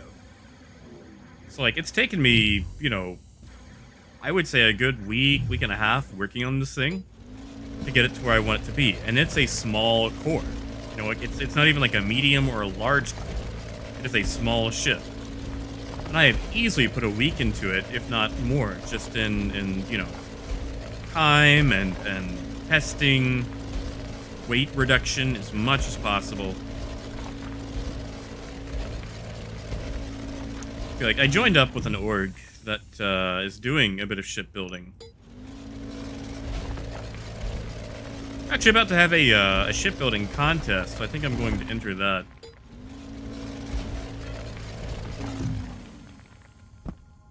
Now we're getting away.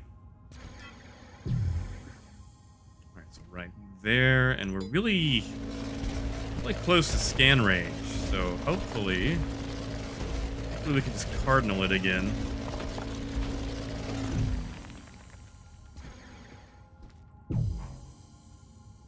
That goes up. Goes down. Hey, Russell. Yeah, oh, that pizza joint is nice. Apple, unfortunately, you have to build it. Now, there is talk about them installing like a virtual reality thing where you can build a ship virtually, like in a test environment, and then blueprint that so you can actually make it. But that's not in yet. Okay, yeah, we gotta be right on top of it. Either that or below it. But yeah, unfortunately, right now you have to build the whole thing. Okay, yeah, we were below. But supposedly they are considering putting in a little VR test bedroom, so you can just build things to try them out first. That way, you don't have to spend several million to find out that your idea was terrible.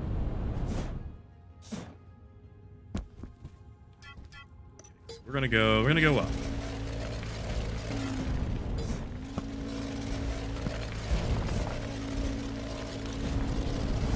Because my first ship was trash.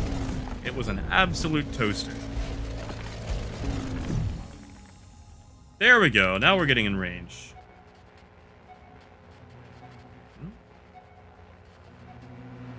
Ah, right there.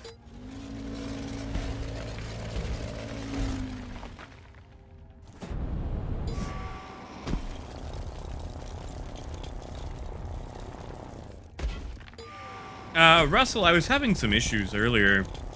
My, ISP might be kicking the bucket again. We had a light amount of rain last night, so that's probably enough to take down the infrastructure of, like, the entire city.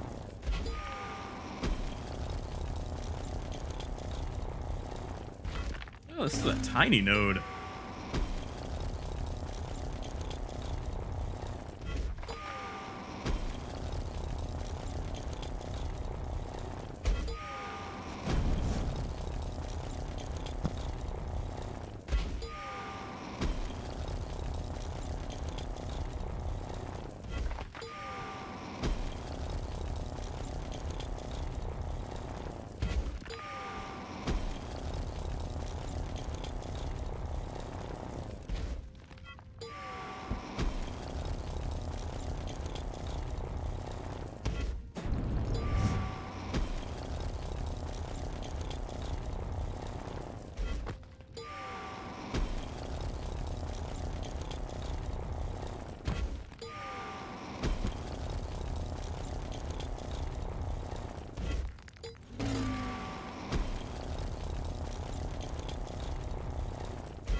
Alright, after we grab this, we're gonna suicide back to the ship, check the scans on this hex, and see if we have any acanthite.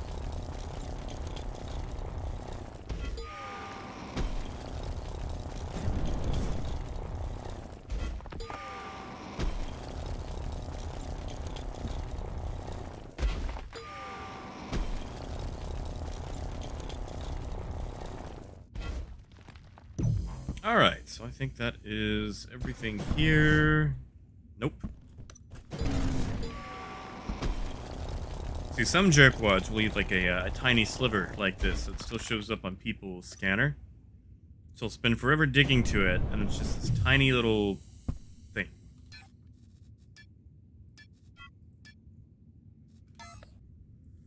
Ah, there is another one. It is pretty close. All right, so we'll yeah, we'll dig to it. It's close. We need it. Why not? Let's go south. I bet it's south.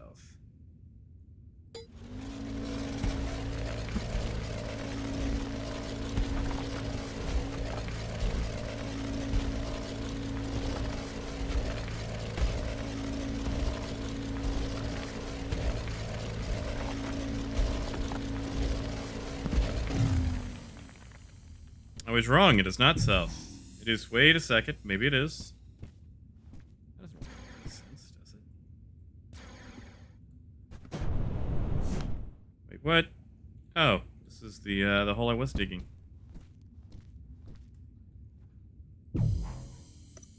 I'll keep trying to go south.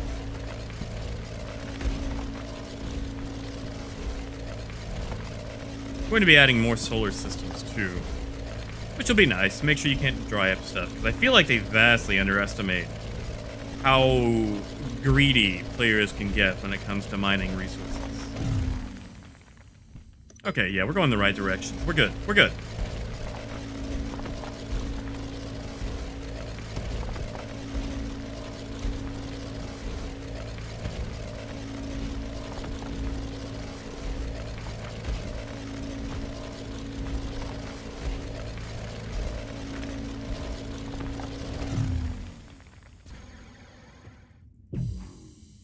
And now we're going up again. Alright, so let's try east. It's probably a more efficient way to mine. I find it's easier to orient towards the cardinals. Apple, not that I've seen. They've got a thing, there's an industry bit called a recycler. But at the moment, all it does is produce oxygen and hydrogen. I haven't actually seen it do anything else yet. But again, you know, they might not have it fully implemented. Because if they have a thing where you can, like, put in elements and it just break them down to raw materials, oh my god, that's going to cause so much piracy. People, like, scavenging ships and breaking them down to the raw materials they need. Like, I found someone's wrecked speeder the other day, and instead of, like, trying to, you know, help them get back to it, because they had abandoned it, you know, it was actually an abandoned construct. I didn't PvP it. But instead of, you know, reaching out and trying to see if they wanted it brought back to them, I, repaired it and tore it down.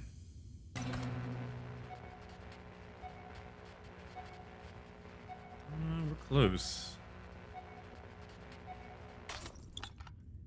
Scanners say 20 meters. It's not in front of us. There it is.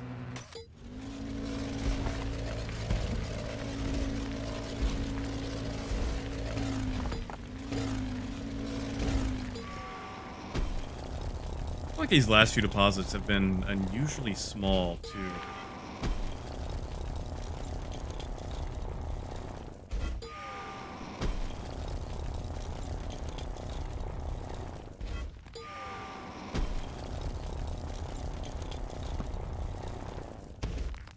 Actually, I didn't check how heavy is acanthite. Oh, too far away. I'll find out here in a little bit.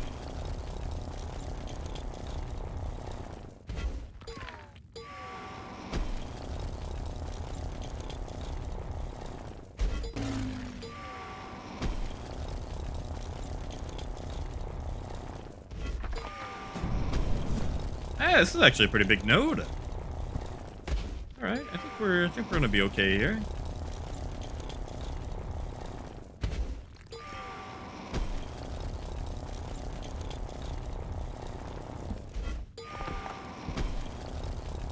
You know, I actually saw a ship running around the other day from Wing Commander. Someone had built. It's pretty neat looking.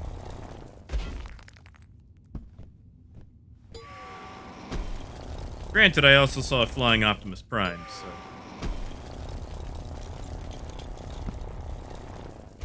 Hey, Dash! Welcome back to our Monday stream. We are currently mining on Sinan.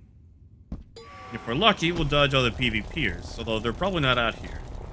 I've heard a lot of the PvPers actually hang out on the ring. Right there at the edge, so they can gank people as they leave the zone.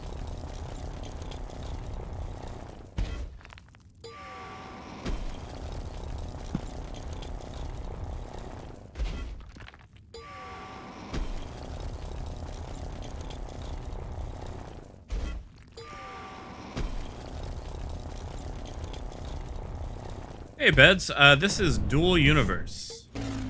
It's basically a combination of Space Engineers, Eve, and Kerbal Space Program. Yeah, Apple, I think I've seen that ship. Or at least, one that someone built. It was a tiny, tiny version, though. Like, I think they were still on a small core.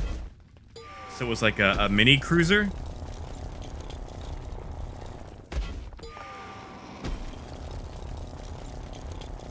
Yeah, Russell, basically.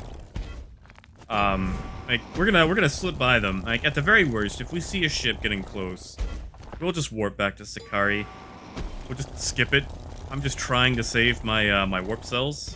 But yeah, Bed, sorry, right now we're like a kilometer underground. Which once I get this stuff back to the ship, I will respawn back on the ship, and you can see what stuff actually looks like. I'm just having to get all this this malachite up. So I made a trip out to a faraway planet for silver and copper.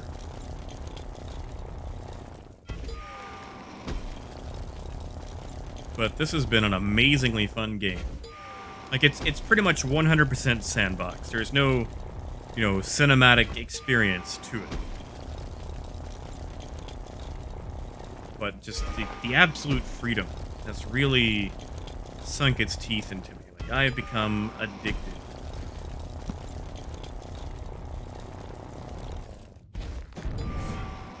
Oh, Apple, just save up a few million and you can hire someone to build it for you. Like, there are actual shipwrights out there that are just complete voxelmancers, and they will build whatever you desire. Yeah, exactly, Dash. Like, that's how I feel. Like, at the flip side, it does take a long time to really get anything done, but it's done so well. Like, it's really cured my itch for a freeform space game. Like, the trading is overwhelming. Like, there's no way one person can keep up with the market. And granted, they don't have the market tracker feature in yet, where you can track the price on things.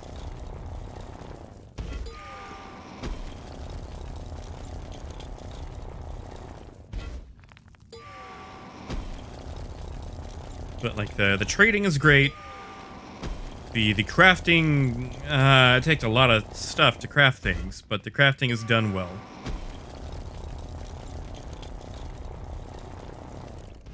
And just freeform player markets. One sec, I need some water. But yeah, just like, and people paying for services, emergent gameplay, like you can just direct trade with someone.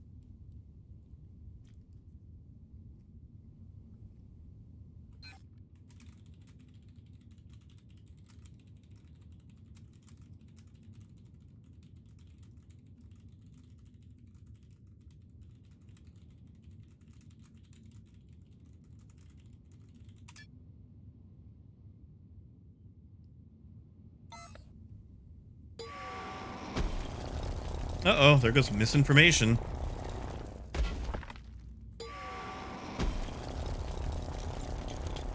Oh yeah, Russell, that's it. Yeah, I mean, they definitely are more Lego builds.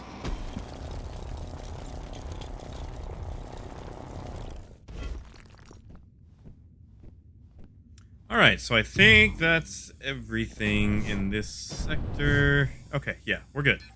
And I will send that back to the ship, and then we will finally check that mining scan. And see if there's Acanthite in this hex. Oh, is there really more?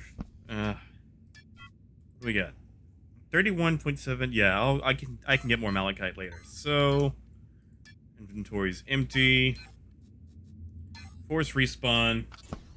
All right, so Beds, if you're still with us, this is our ship. I have put our resurrection node below the shower, so every time we respawn, we're getting out of the shower. We have seating for 30. And ignore this. This goes into storage when we're not in flight. It's just part of my my mining scanner. The ship is not set up to be a miner. Fuel storage slash sleeping area. Inspired by Drake.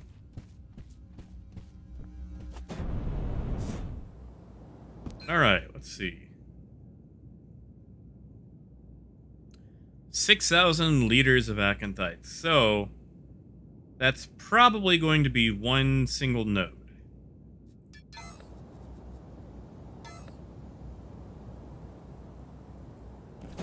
So we'll go back to that center and start digging again. Actually, you know what? We're going to back this thing up. So while we're scanning, or while we're digging, it can scan the hex behind us. Yeah. I have got to take that off during flight, because it will mess up our aerodynamics. Something fierce.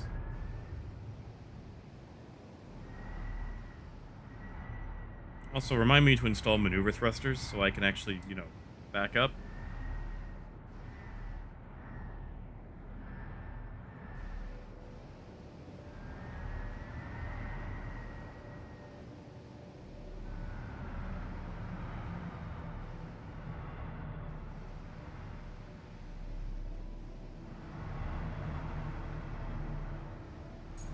Yeah, this handle's a little heavy now. All the stuff on board. Like, I don't even really mind the whole Lego shape thing either. So, like, graphics, I'm not really too concerned about graphics.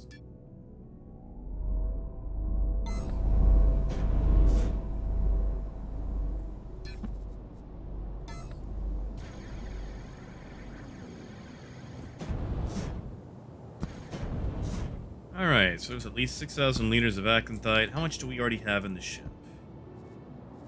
Oh, 6,000 liters. Alright, well.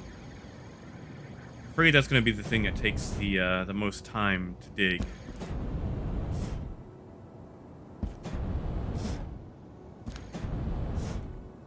Alright, where's the hole that we were digging? I should have made that hole bigger. It's going to be impossible to find.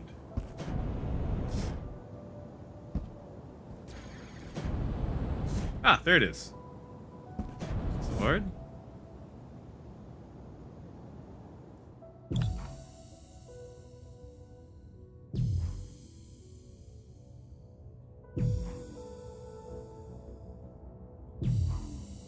Oh, we just skipped something. Oh well.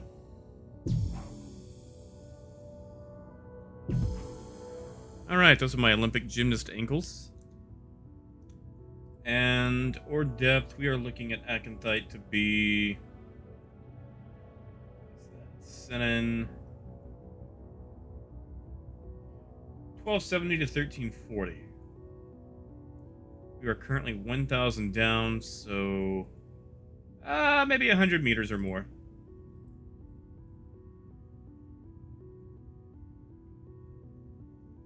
Oh yeah, tire. I have seen some wonderful voxelmancy where they have done amazing work with spheres. Like, I saw Darth Maul's ship the other day. Like, it was amazing. Like, they did a great job on it. Also, welcome to the stream, Tire.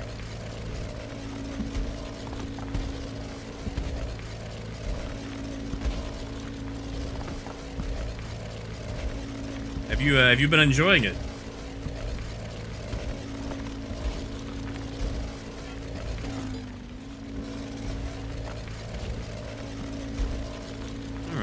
That's probably deep enough to at least get this on our scanner. We'll go to 850.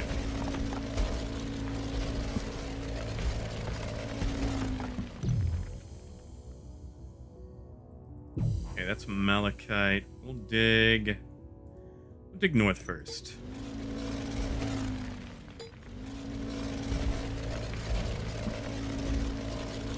Yeah, I feel like people who actually understand the way voxels work in this game are going to make a lot of money later on.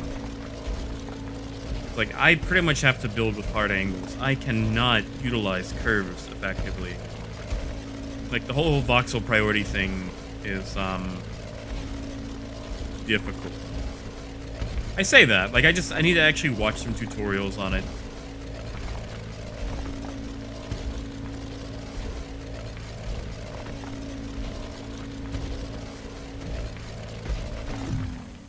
Alright, what do we got? Malachite there.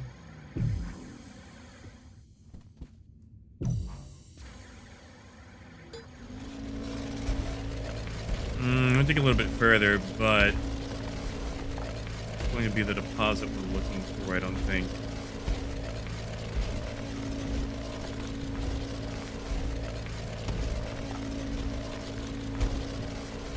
Actually, Tyre, I don't know if you'd be interested, but one of the districts, someone actually built like a fuel tanker truck and put Marge on the side of it. Like it looked great. Like it actually looks like a big rig, like an actual semi truck. And they actually have the seat in the cab and everything. Like they did an excellent job on it. Okay, well that's definitely not north, so we'll go back. We'll check south.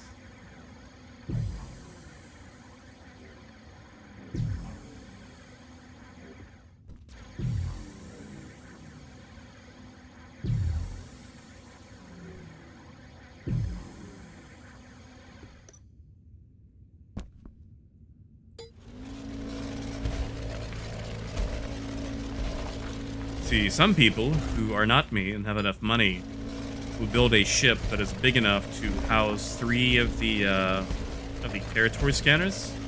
And they can scan 3 hexes at once. And that's all they do. They just spend their time scanning hexes, and then they go sell the data to people. Like, hey, I found this hex that has, crap tons of silver. Pay me, 500,000 credits, and I'll give you the data chit for it. That's great. Like, you don't even have to be a miner. You can be a prospector. You can just go around surveying. Although it seems like it'd be a little boring, taking 15 minutes at a time, but I guess you don't get up, stretch your legs.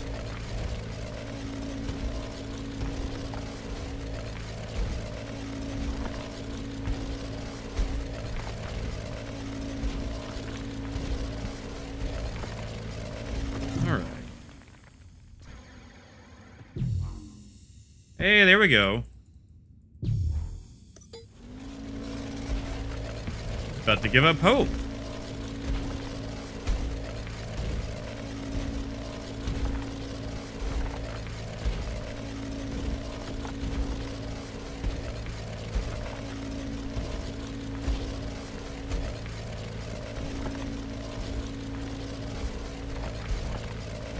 Oh, that guy needs a ride. See, okay, that's what's been bothering me the most about living out here on the fringe. It's like, I really like helping the newbies out and giving them rides when they crash their ship or they bought something at the wrong market.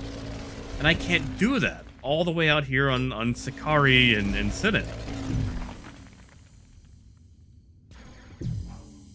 Oh yeah, that's getting close. You know what, that's probably in the next hex over. Like, we're not even going to get the Acanthite that's in this hex. That's actually kind of disappointing.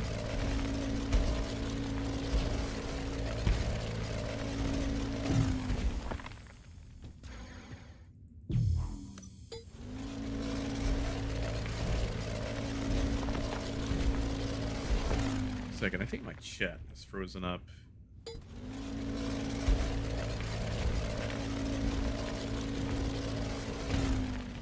There it goes. Alright, so we're flattening out. Okay, so west, maybe?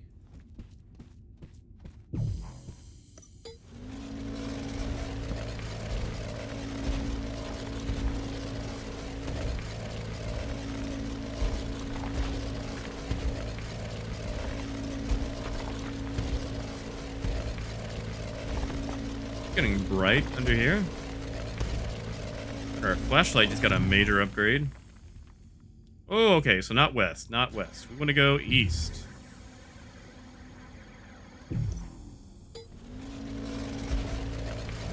I think that that malachite is directly on top of us too. So we might double back.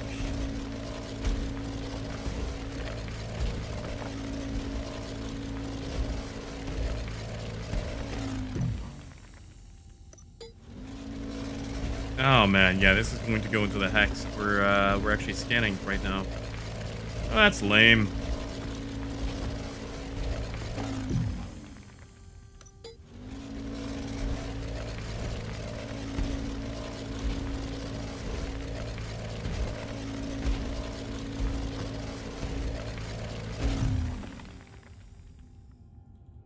It's actually not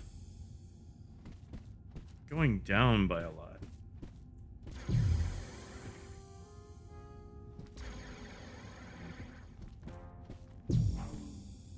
Alright, so maybe double back north?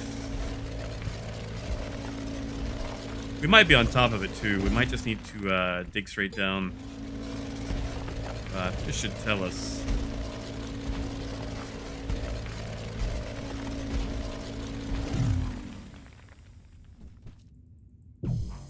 Ah, yeah. So it looks like... Just dip down a couple of meters, see what happens.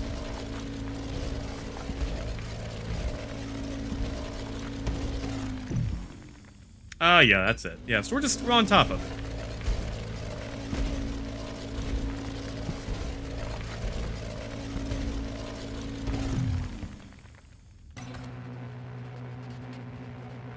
Yeah, quite literally on top of it. Didn't even have to move the scanner.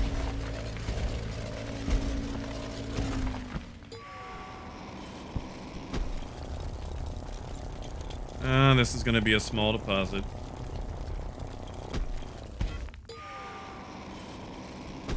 That or the only deposit.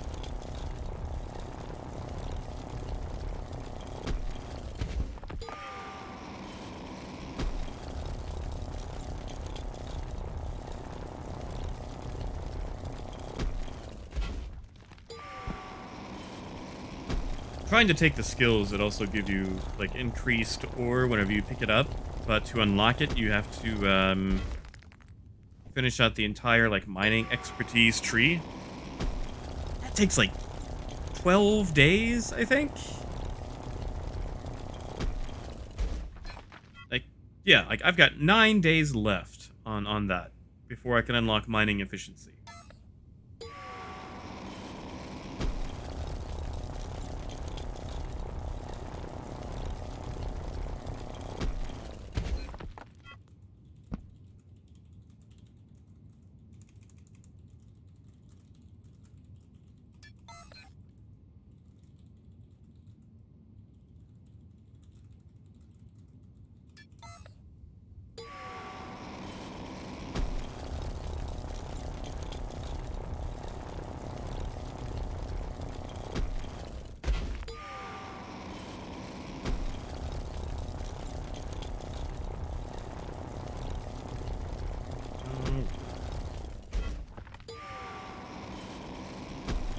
Hey, Agent, how's it going?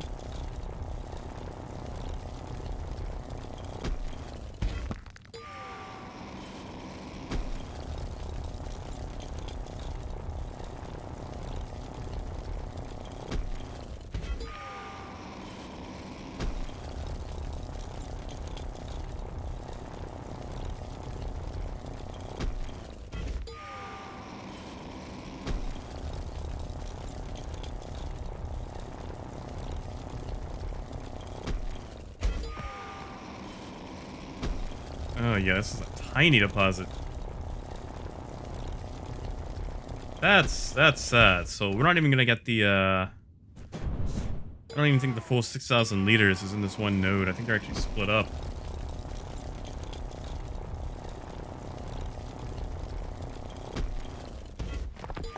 Yeah, this mining tier 3 stuff is for the birds.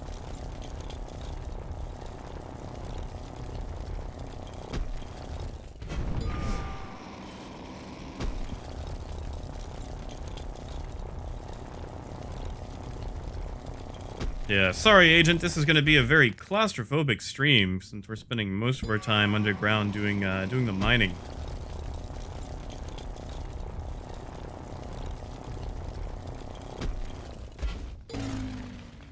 I don't know. We might actually have all 6,000 here.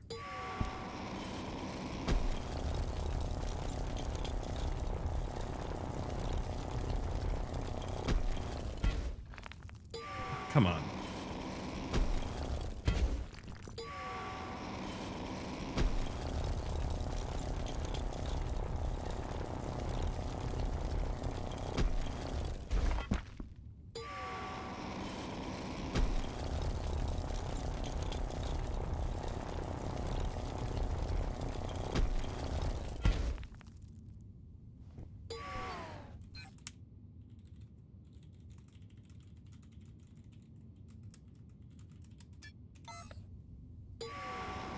I don't think this kid knows what he's scanning for.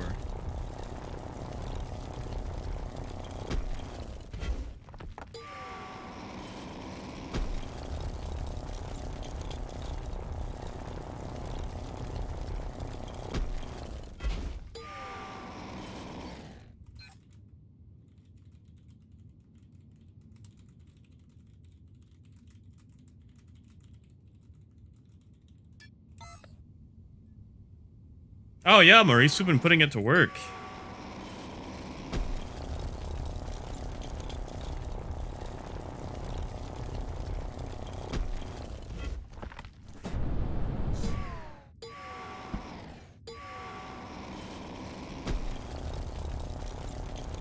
I mean, we did drive, like, several thousand kilometers just to mine a bunch of rocks that are, a kilometer underground. I still haven't seen the core to a planet. Okay, yeah, we did hit max. So, let's start burrowing closer to the ship.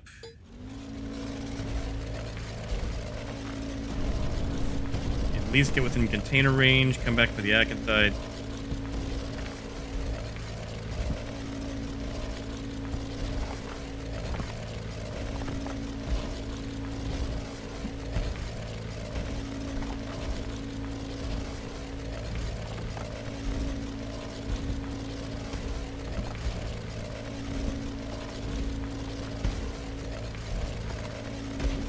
See, a lot of newbies get stuck on Sanctuary. They try to live there for a bit, like, playing it safe, and I totally understand that, but you can't even mine in unclaimed territories on Sanctuary. So all you have to work with is what's in your hex, and you can run out of that stuff super quick.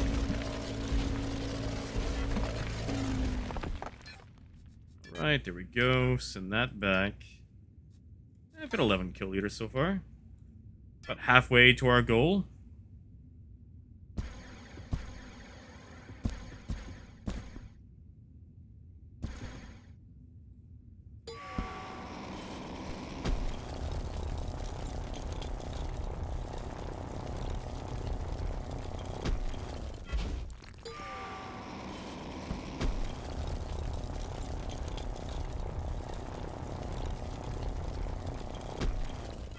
I wish there was a way that you could put signs up to let people know you've already plundered a hex, but just to be nice, I guess. They don't like waste their time mining in an area only to find out that it's been mined out.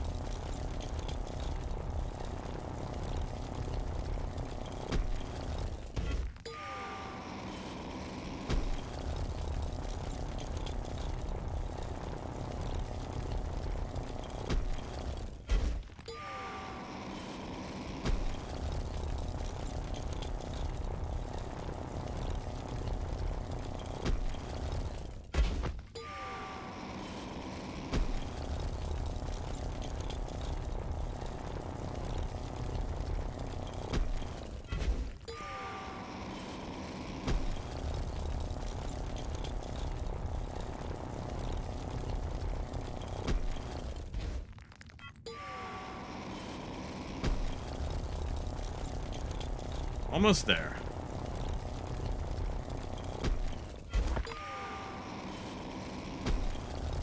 Sorry, I think my connection's taking a nosedive again. See, this is what I get for living in Arkansas.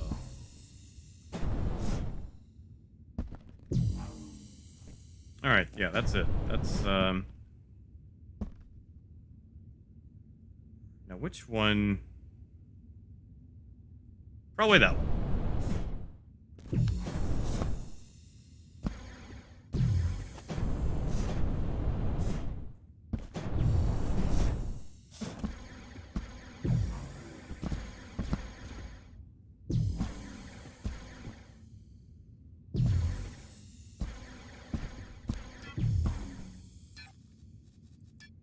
Right, send that back. What do we got? 12. Okay, so that's not much more. But we're halfway there.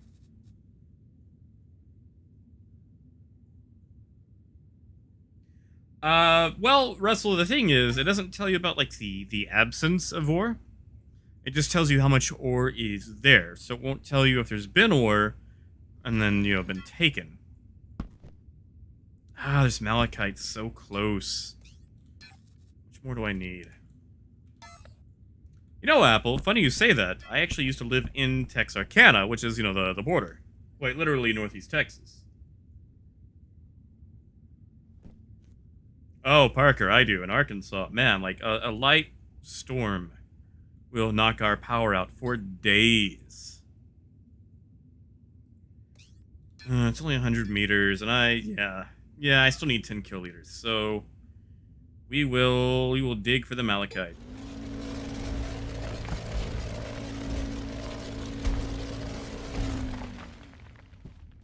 Oh, Parker, I'm sure you had plenty of connections then.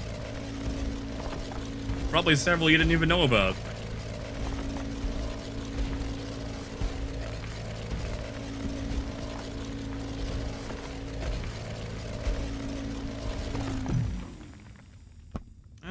That's on. Now we're going up again.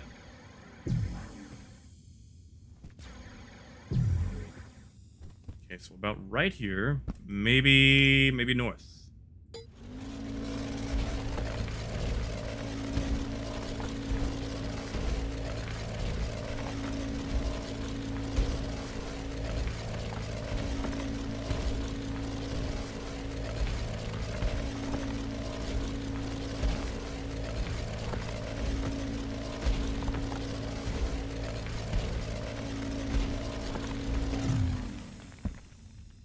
Definitely north.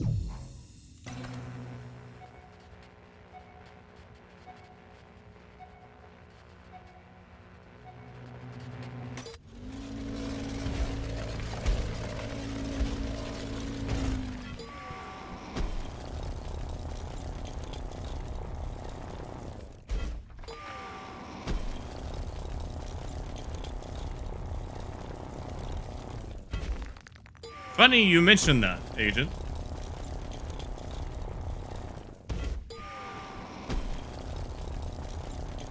I mean, the videos I make are pretty much Star Citizen dedicated. I just haven't made any in a while because there really hasn't been any content worth making videos for.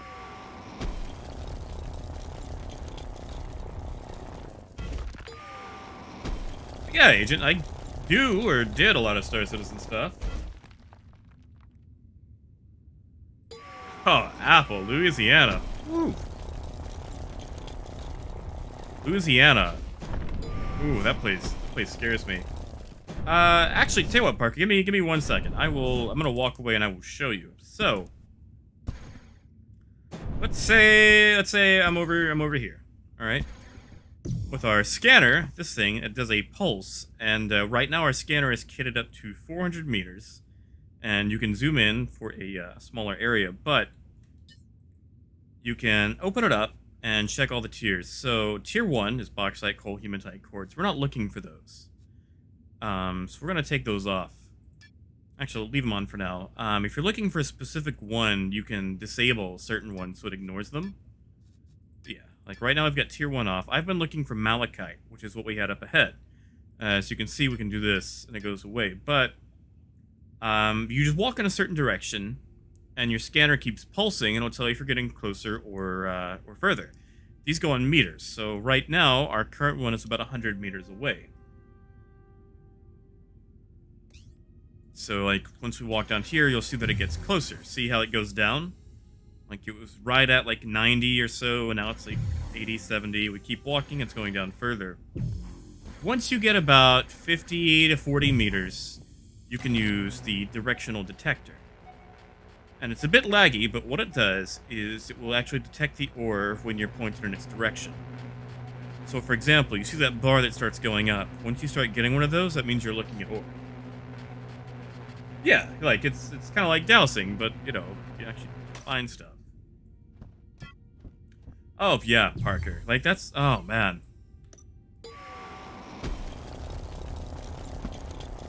Like, the trade in Star Citizen is just so micromanaged. Like, I need them to do better. Oh yeah, thanks, Maurice. Yeah, that was me, Agent. I am the fancy landing guy. You know, there are people that don't like my landings. Like, they actually get upset with my landing videos. Like, you would never land like this. Your ship will just fall apart, and this ruins the immersion of the game. I don't want to see someone power sliding onto a pad. It's like, dude, it's for fun. Like, you know you're here to have fun, right? Oh, thank you, Agent. I actually had fun putting it together. People actually asked for it for a long time, and I just kept putting it off.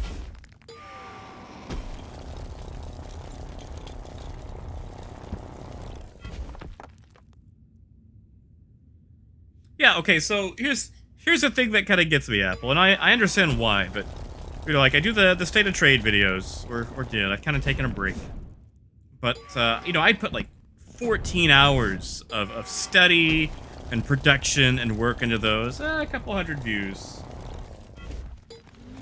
And I do the fancy landing video. I think that took me 2 hours to put together. In fact, the thing that was hardest about it was landing slow enough that I could actually talk about what to do before I landed. Like, I was landing too quickly, so I'd have to get up and land even slower so I can demonstrate what to do. That video alone, I think, took maybe 2 hours to put together, and that was it. That was my big video. That was my viral. So it's like, the thing I put the least amount of effort into is the one that took off. And granted, at the same time, like, it's more accessible, you know? Like, the thing about niche videos is you're not really gonna see a huge audience, because, you know, it's niche stuff. Like, it's already a video game video, but in addition, it's about trading, so niche of a niche. But it kind of perplexed me that was the one that that really, you know, took off. But yeah, you're right. C'est la vie. Such is life. Okay, so now we're gonna suicide back to the ship and see what the new scan has to say. Let's make sure we got everything here. We did. All right. Agent, funny you say that. I actually get to collaborate with, Frontier on Odyssey upcoming. So, I'll actually be able to tell you when that starts coming out. Right now, I don't really know much, because they've already confirmed that, if you have the ability to walk around ships, that it's not going to be when it releases. It'll be later. If they do it. I don't know, let's see what our scanner says. But I do want to see what they do with Odyssey. Like, I am super excited for Odyssey, because I do enjoy Elite Dangerous immensely. Wow, there is no Acanthite in this hex.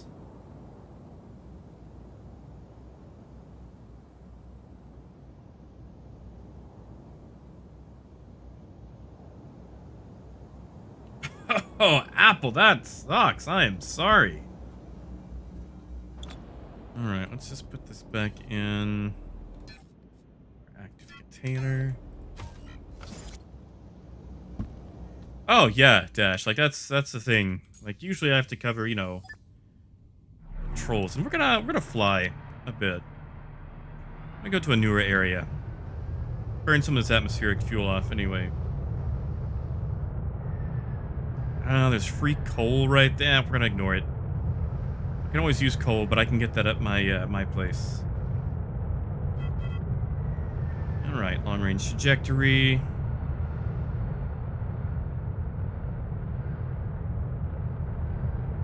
But yeah, Agent, I think it'll be a good competitor. Because, like, one of the things that really separates Elite is the ability to play solo, like by yourself in a solo server or a friend-only server. Wow, my frames are dying for some reason. But, I've seen a lot of people in Star Citizen that vehemently want to play by themselves. Like, they do not want to mess with other people. And, like, there's always the whole debate, like, why are you even playing an MMO if you just want to play single player? And, like, I get that. Like, you might really enjoy the setting, you just don't want to have to put up with other people doing it. Like, I've seen a lot of Guild Wars players like that. So I feel like Elite really... What is going on with this rendering?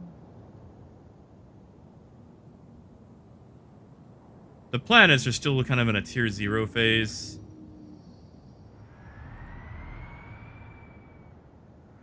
They're going to be prettying them up, hopefully, sometime soon. Okay, can I even get out of this canyon?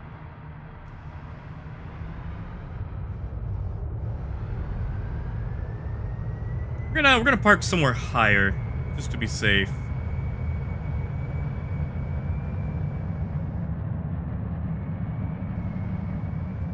I don't feel like the bottom of a little box canyon is the best. What is going on with the ground rendering, though? This is ridiculous. Sorry, I'm having to use my retro rockets to hold myself in place.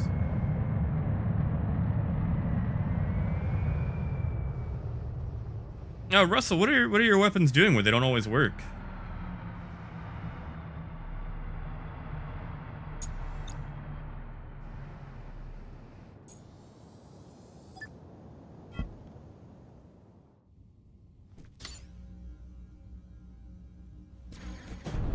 Oh, yeah.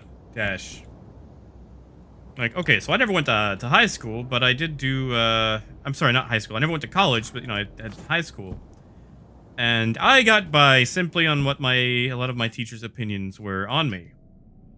Granted, things like math or chemistry, where you can't really BS your way through things, I suffered. And those teachers hated me anyway because they taught my dad. And he was a monster to them. Alright, so we're scanning this hex. I'm gonna go scan this hex, or I'm gonna go dig in this hex over here.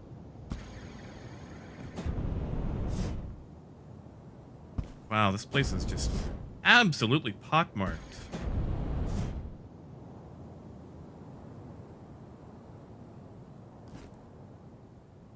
Oh, wait a second. I'm not connected to the wrong container. There we go. But also, okay, at the same time, if you're old enough that you taught my dad, maybe you should retire.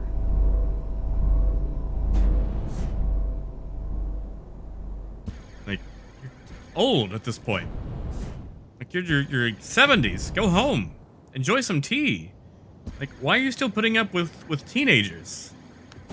Like, enjoy your retirement.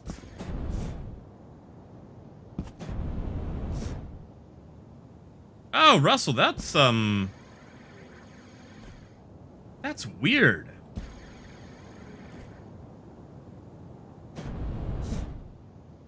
Maybe, I don't know if you've got the time to in the tutorial, but maybe check weapon grouping.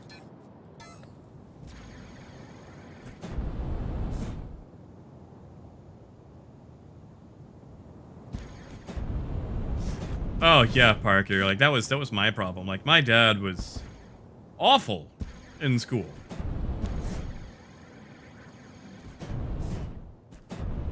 I mean, so was mine. Like, I had a geology teacher who, like, turned me on to, like, a lot of, like, Michael Moorcock novels and things like that. He actually ripped a few for me. Like, he had them on a PDF. And I actually installed them to my PSP. I had an e-reader app that I had installed to my PSP because it was jailbroken. And I would be reading in class. Like, they would take away my PSP and they'd find out it was a book. Man, I missed the PSP. That was a fun little handheld. Alright, time to dig forever.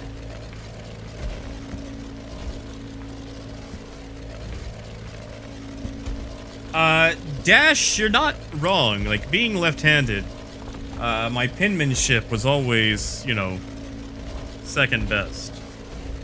And I didn't exactly try very hard to improve it either.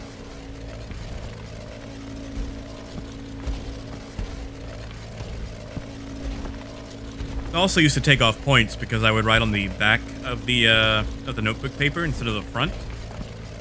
Because when you're left-handed, those rings in your binder get in the way. Yeah, Apple, me too. Like, oh my god. Okay, it's like, you know, when all the steampunk stuff took off in, like, the 2000s, like, it's like, oh boy, all the steampunk stuff. Like, maybe Michael Moorcock, like the Oswald Bastable series, will get something done. But, it turns out steampunk these days is just funky goggles and useless gears attached to top hats. It's never about the, you know, the encroaching sins of imperialism taking over other places and dealing with the philosophies behind different government mindsets coming together.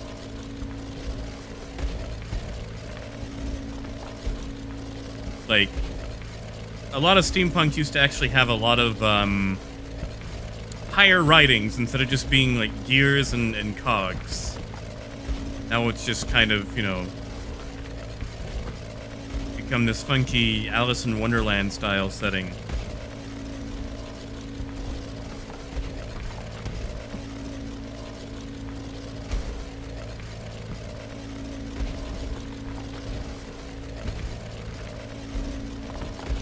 Oh, Agent, that is weird. You should ask him. Yes, Parker. Oh my god, PSP. Like, it was funky. Like, it was kind of like the Laserdisc of consoles. Oh, it was such a wonderful system. Wow, Parker, I have seen that skit. That skit was amazing. But yeah, Brown Goth. That kind of sums it up. Or, you know what? Cosplay steampunk. There it is. That's what it is, I would say. Like, it's cosplay steampunk. Like, it kind of just overlooks a lot of the actual setting for the aesthetic.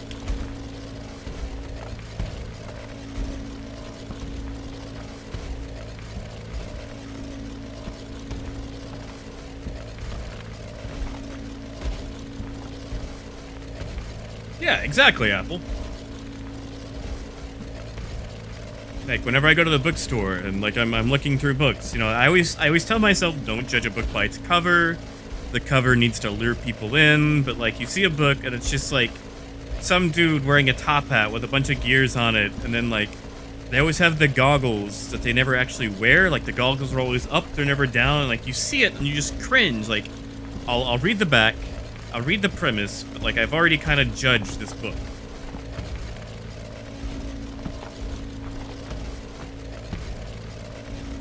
I mean, granted, it's also been a long time since I've been able to go to a bookstore, what with, you know, Corona and all, and living in Arkansas.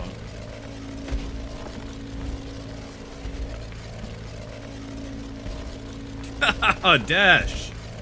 Now that is a bold statement. I gotta hear the reasoning behind this one.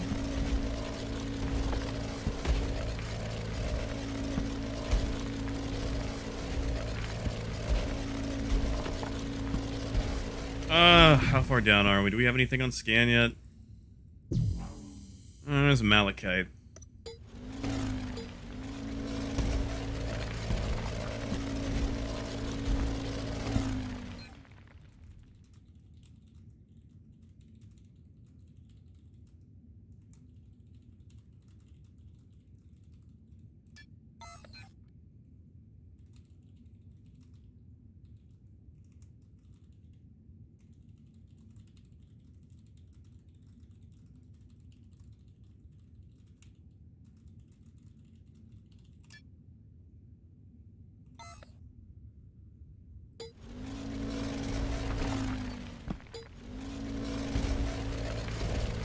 But yeah, like, I try not to judge books by their cover. Like, okay, so...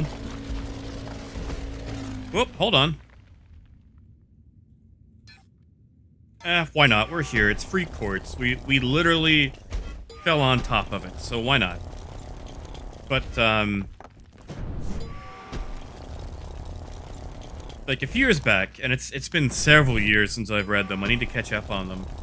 But Patricia Briggs wrote this series, the Mercedes Thompson series, and it was recommended to me by a friend, and I picked the first one up. I love the books. Like it's you know, both werewolves, vampires, fae, like all sorts of supernatural type creatures. And you know, like some are more public. Like the fae live on reservations. All this, like it's done well. The series is great. The cover art really tries hard to draw you in with like strong, sexy character.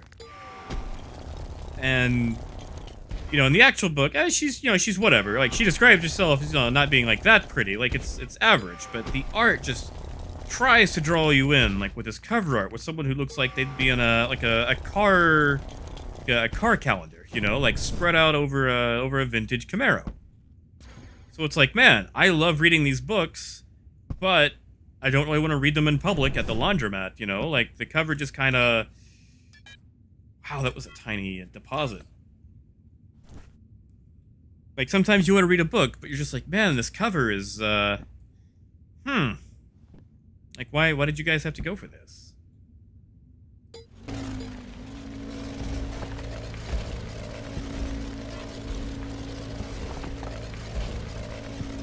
A little, Russell. I did not have a lot of access to anime in general growing up. Like, I grew up with 4 channels on TV and dial-up internet. Not even the full 56K. And in fact, one of those channels was the same channel as one of the others. So really, it was 3 channels, just one was on 2 channels. So my exposure to anime came very late and was few and far between.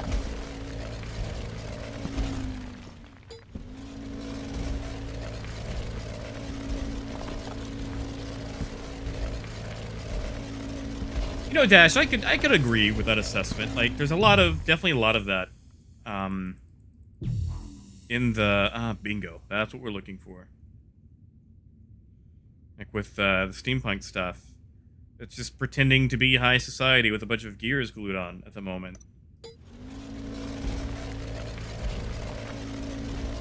Negative Apple. I have not read Strange and Normal. I've actually just been kind of rereading a bunch of books, or reading things off Project Gutenberg.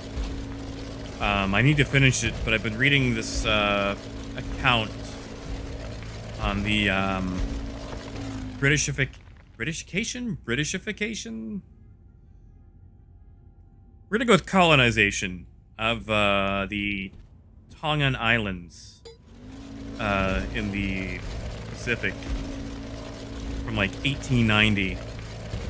Just kind of like a first-hand account, maybe a diary, you could say, of just like European influences in the Pacific, and like when Tonga and oh god, what's that other island? Basically, when they asked Britain to take them in and you know, become a part of their empire. It's like I enjoy a lot of sci-fi, but I figured I should, you know, read the occasional, you know, non-fiction or at least educational book now and then.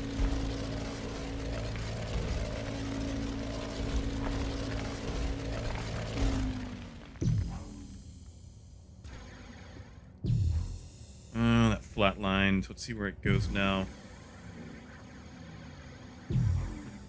Back up that way. Yeah, see, Russell, we're following the green line on this one. That's the acanthite we're looking for. Okay, no, it's still down, so I think that may have been just a bad scan.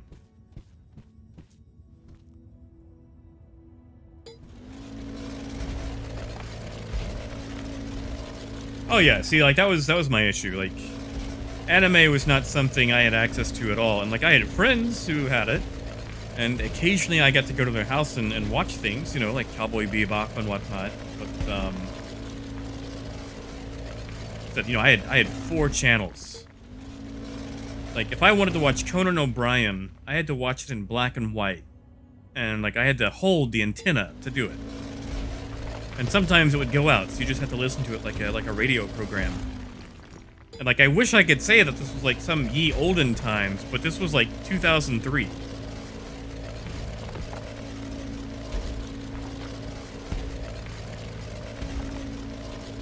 Russell, we're actually going for the silver. I am not digging to the center of the planet. That's like 50 kilometers deep, and I'm not gonna live that long. Just, you know, in life.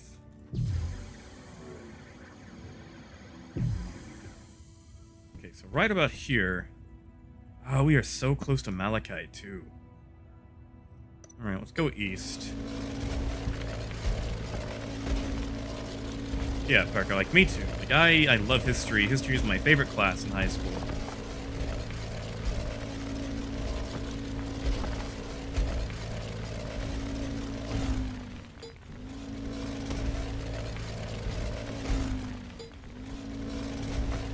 Yo, Parker, we never actually got a Blockbuster. Like, I never actually got to see a Blockbuster. Like, by the time they went out of business, like that's when I was, you know, able to actually go and drive and check them out, and they didn't really hit Arkansas very well.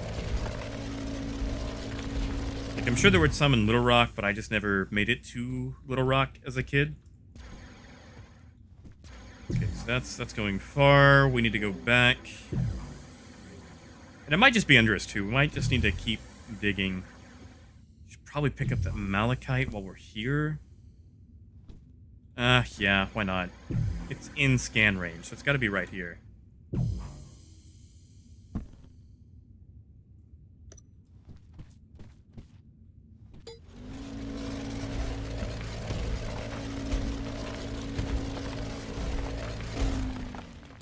Yeah, Agent, have a good one, man. Take care. Appreciate it. But yeah, Dash, like that was it. Like, you know, there was just tons of just completely unfettered expansion, and you know that kind of got canceled after World War II, having to pay for all the debts and whatnot. But yeah, like it's just really interesting with Tonga and oh god, hold on, I gotta find the name of that other island. I have completely forgot it now.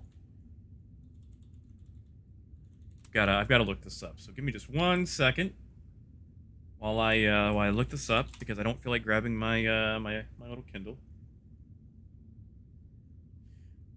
Okay, so I am probably butchering this name, but Niue, I think, is the name of the island.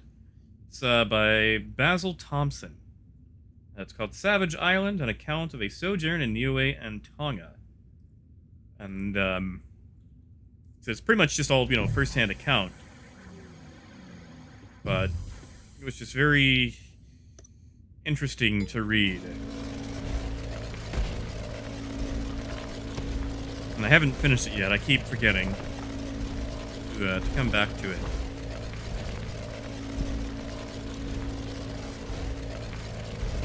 I also have to finish the Discworld series. I've been putting it off since Pratchett died.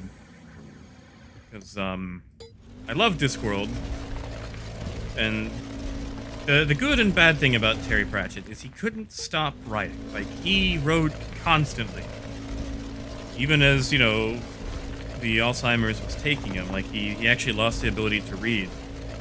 So he had to start, or he started writing with a voice dictation device, you know, speech to text. And you can kind of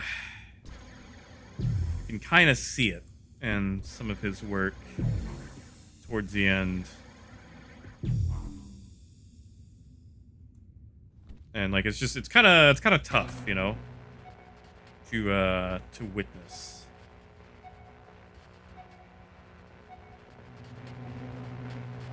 Ah, there it is.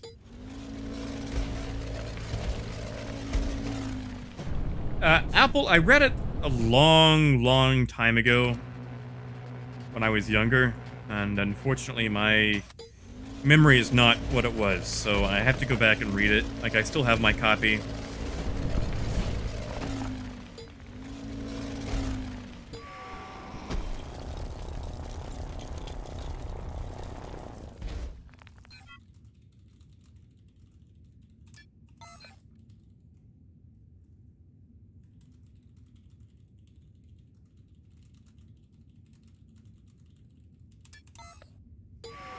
But yeah, it's been a long time.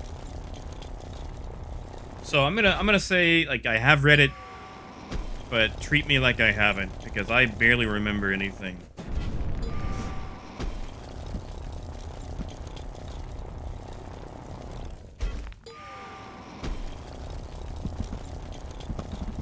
I really enjoyed the Necroscope series by, oh god, what's his name, Brian Lumley, I want to say.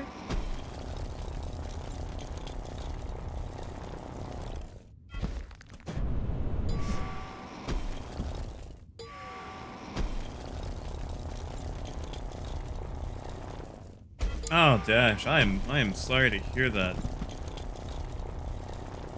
Yeah, it's like it's the mental stuff that always seems like it's the worst, you know? Because especially with a lot of it, like since it's not physical, like you can't see it. Like, you know, a lot of people don't take it seriously, or they just try to ignore it, like it's not actually happening to the person in their life. Like I used to deliver medicine for a pharmacy years ago. And I had this customer that I really enjoyed seeing. Like, there was just, he's one of those people that you have a new story from every single time.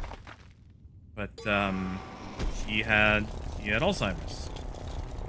You know, he had the thing where he had to have notes on everything, telling him what it was or who people were, and, you know, he lived out in the middle of the country by himself, and he had 2 dogs.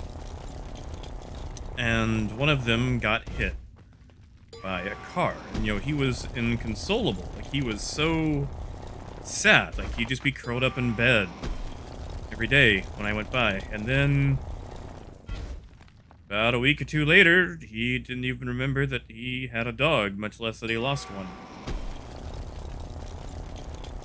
And honestly, I don't know if that was for better or for worse, but, like, after I finished delivering to him that day, like, I just drove down a few miles down the road and just ended up having a cry. Because it was just so sad. Like, it was just so horrendous to witness.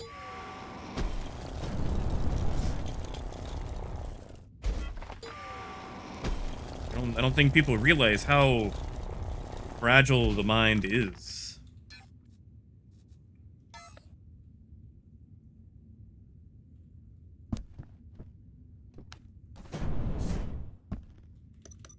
Sorry, that's my sad news tangent of the day. But yeah, Dash, I can sympathize. Yeah, Apple, like, you know, there's been a lot of instances where trailers didn't do a movie justice. Like, the Lego movie. I thought the Lego movie was just gonna be, like, cheap, cash-in garbage, and it turned out it was actually a pretty fun movie.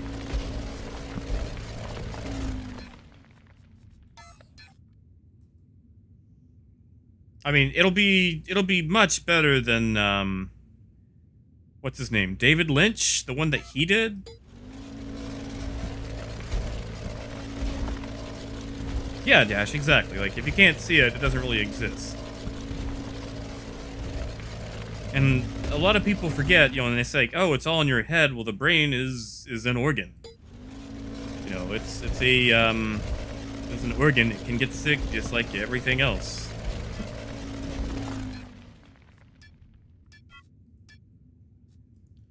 All right, we're actually at the amount of malachite that I wanted. So we just have to finish getting like 10 kiloliters of acanthite, and I'm good.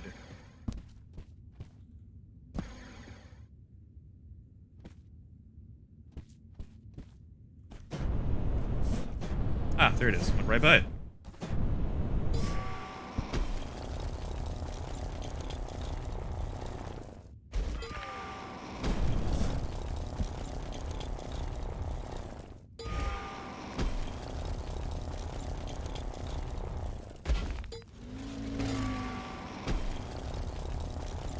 I gotta say, that was actually probably the saddest job I've ever had.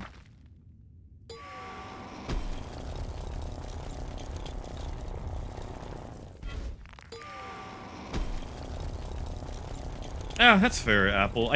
Okay, I think I'm just prejudiced against David Lynch. Like, I feel bad for saying it, but like I've seen some of his work and I just don't understand how he still has a job with anything. Especially that Netflix thing he released like a year ago, What Jack Did or whatever, where he just does a bad lip reading with a monkey for like 20 minutes.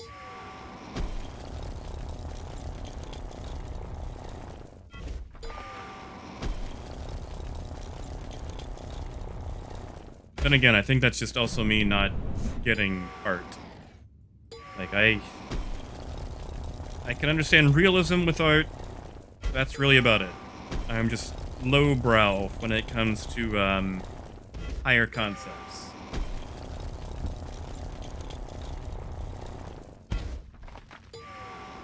Yeah, see, Dash, that's how I feel, you know? Like, if you don't remember anything, should it even happen to you anymore? Like, I'm sure there's some philosophy major who has figured it out.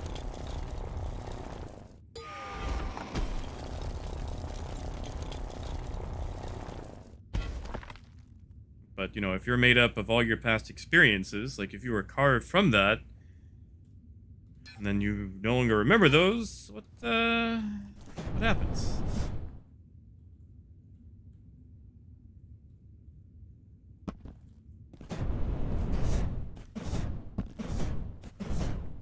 That back to the ship, then we'll go after that Acanthite.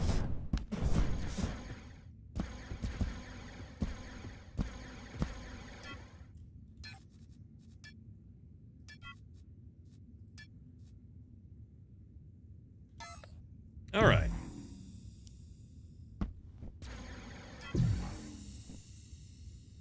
You know, Apple, that's a fair assessment. Man, I want some ice cream now. Chocolate shell, sprinkles, and a waffle cone with M&Ms.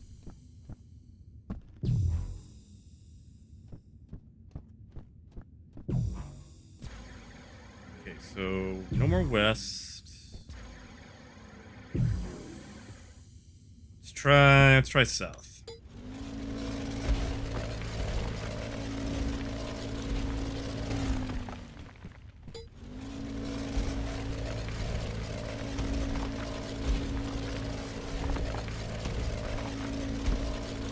Oh, Apple, yeah, sure, man.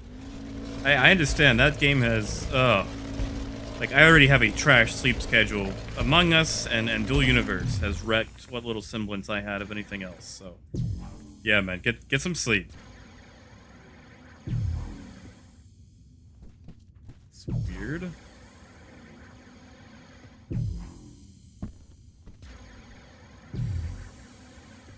Okay, so I think we just need to dig down.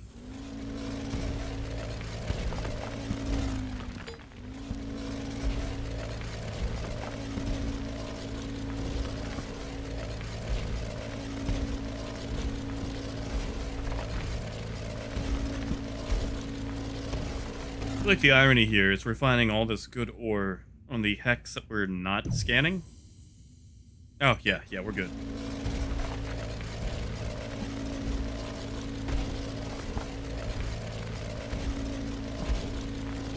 Parker, my original goal was just to be a trucker. Like, I'll show you.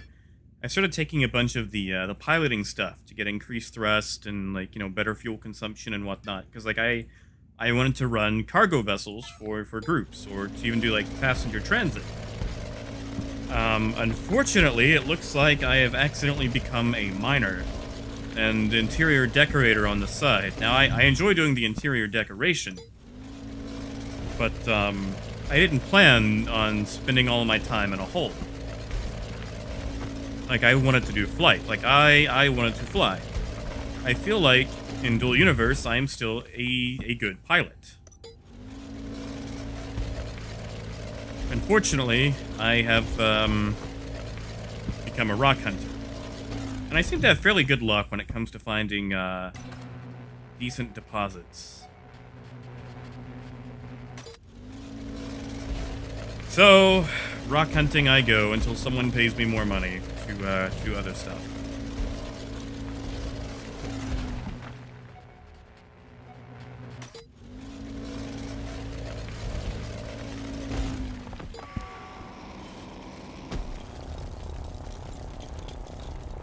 I love flying, and I love hauling.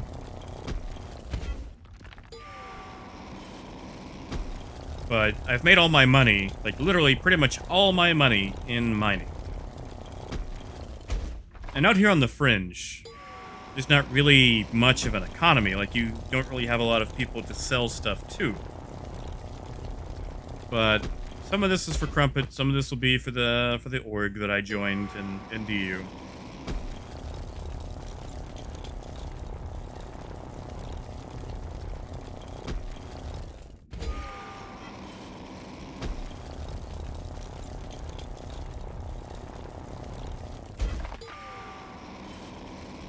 Yeah, that's right. Yeah, we'll say it's a tribute to my geology teacher in high school, because he was one of my favorite teachers.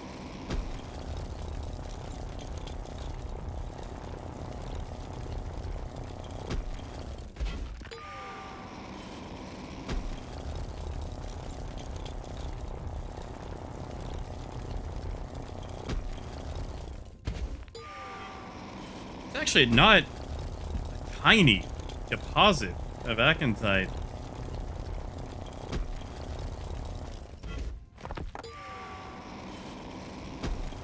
I mean, maybe I'm just saying that because the tool takes longer to mine it all.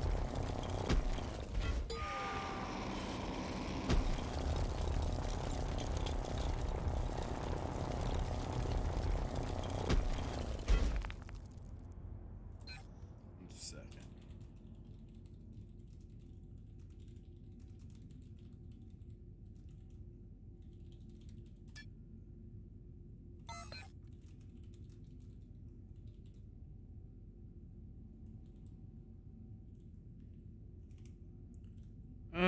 Yeah, 0.1 G.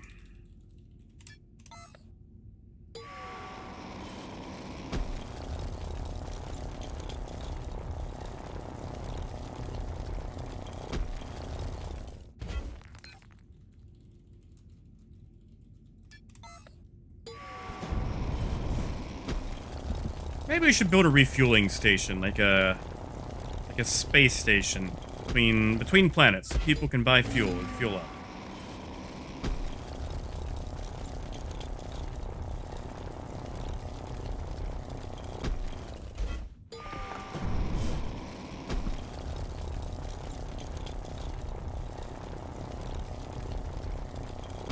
I know today's not the most exciting stream, so I appreciate you guys sticking around. Mining is fun, but it's kind of like NASCAR. You watch it on TV, it looks super boring.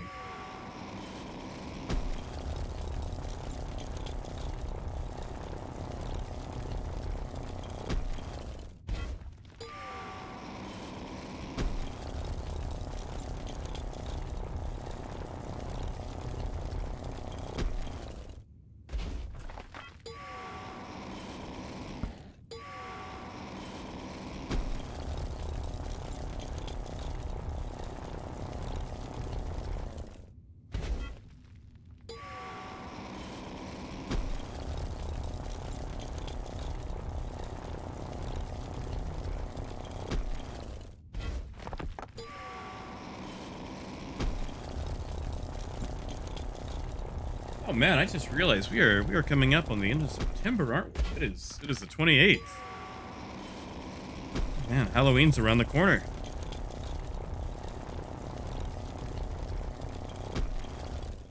Exactly, Maurice. I can buy and sell used ships. In fact, they are implementing wrecked salvage ships. So you can actually recover ships that have been dropped in randomly and repair those and you know, do whatever with them.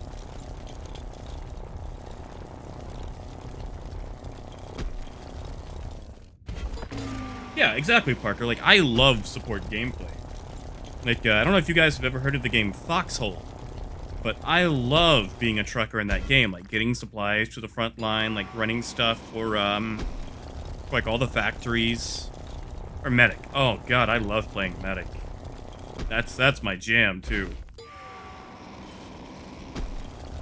Like finding all the idiots that jump out of the trenches and get shot by someone they never saw, and then having to like crawl back to their body and like get them back up, get back into the trench and repair them. Stitch them up before they bleed out and die again. We might stream some Foxhole on Friday for our non-space game. Okay, so we just hit 4,000 liters. That's decent. We will dig back towards the ship, deposit that, come back for this. Yeah, like there's a lot of fun in support style gameplay. Like it's not all pew pew shoot, you know?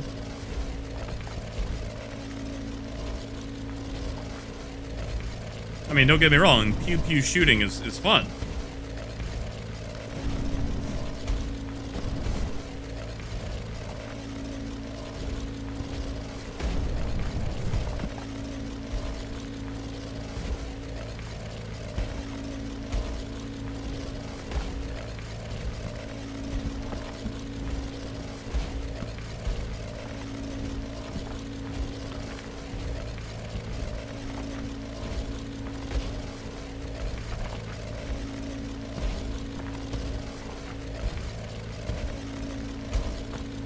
Be like, you could even run like a fuel service. Just have like a super fast ship, so you can meet up with people in air and refuel them, or even like bring scraps. You can do on-site repair.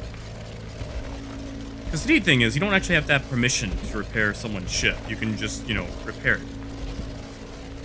It's like you can get out EVA in space while they're doing like 20,000 kilometers an hour, and just repair and refuel. And charge them an exorbitant amount for your services, but you can fuel right it up. There's actually tons of people who have found, I wouldn't say careers, but at least jobs in getting new people back to their crashed ships. Like just taxi service basically.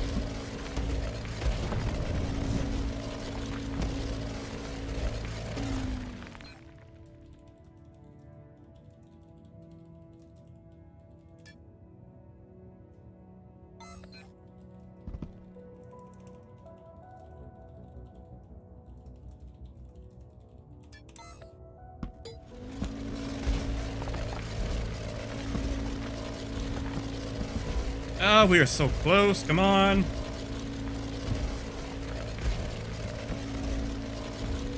Really, Dash? Yeah, there's been some caterpillars as well. In fact, at the org base that I'm close to, there are 2 caterpillars. There's a guy named Finks, I think, who's been selling them.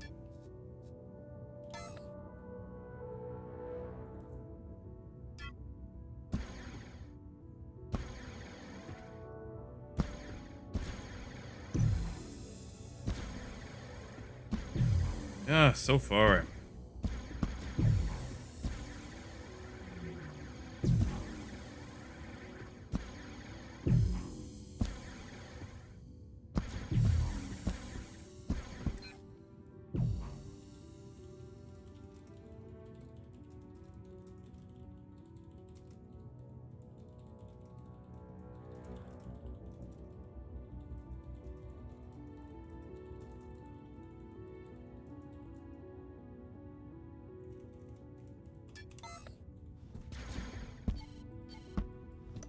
Alright, pick up the rest of this. So I think we actually only need one more Acanthite deposit, and I'll have everything I need.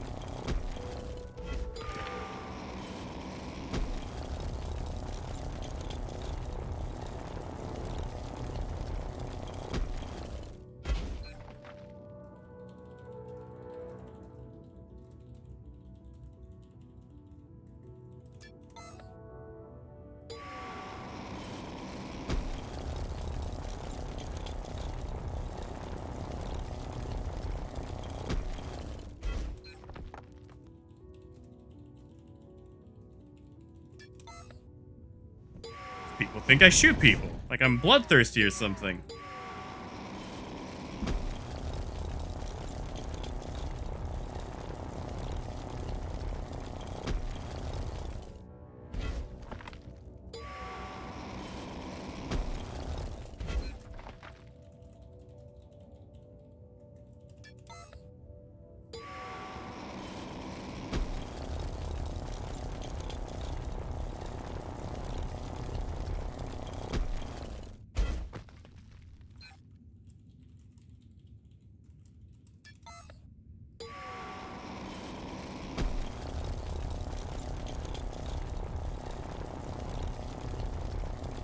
Alright. I think that is all the acanthite here.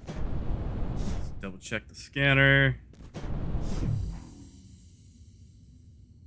It is, but look at that. There's another deposit. So that solves our entire thing.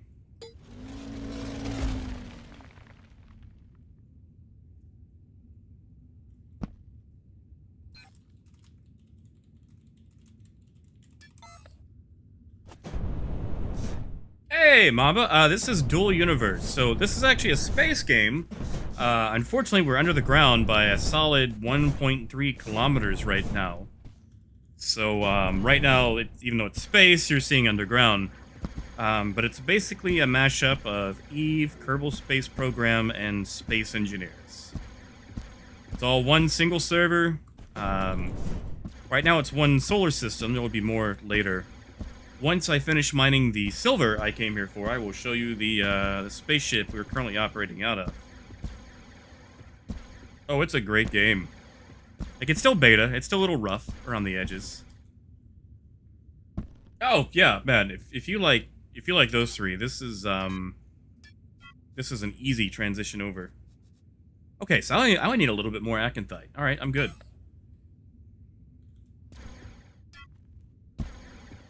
Yeah, right now, Mamba, we are actually mining. And the mining, you can go straight to the core of a planet. Like, it's all voxel-based. Like, we were 1.3 kilometers down. I think the core itself is like 50 kilometers. Let's see. So we're looking for the green dot. Where was the green dot last time? Right there. Alright, so we'll dig west, see what happens. Yeah, it's one single server MMO. So literally everyone plays on the same server. Combat's a little Eevee. Like, it's more like skill talent based instead of actual player skill based, because, you know, it locks on and fires automatically. And differences are based on the talents you have taken. But, you know, with everyone being on the same server, I feel like it has to be like that for it to actually work and not just be super desynced all to hell. Alright, let's see if... Yeah, alright, so west is the correct direction. We're just going to do this for like 300 meters.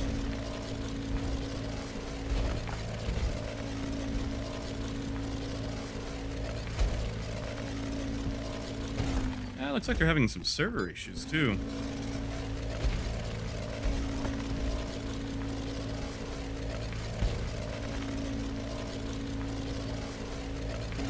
Oh, come on.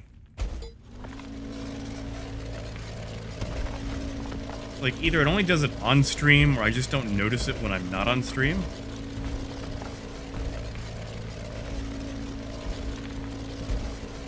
And my ISP might be taking a nosedive too. This is what I get for living in Arkansas.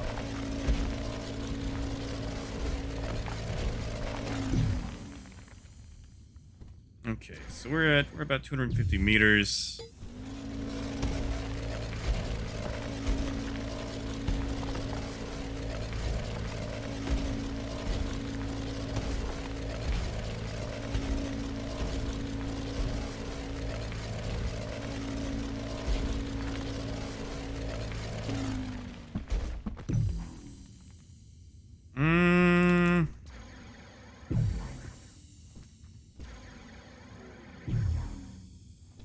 Okay, that's not changing much.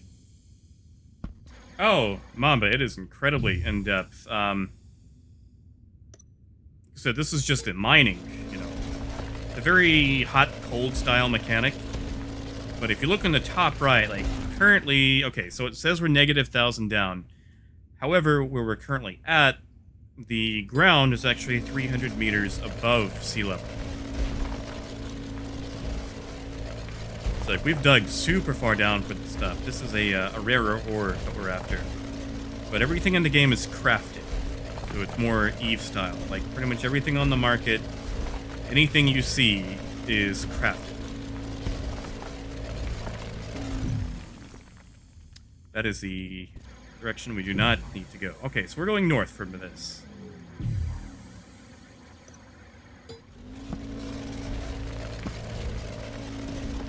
I'm also not the best miner. Like, I didn't want to mine as a career. Really more of a plateau, actually. The geology here, I guess technically geography, is, very, very canyon-esque. Ah, come on. Yes. There's like a couple of prefab ships you can buy, but they're basically Lego ships, so you can tear them apart and rebuild them. And really, the prefab ships are kind of garbage, so I would suggest either buying a player-made ship or building your own.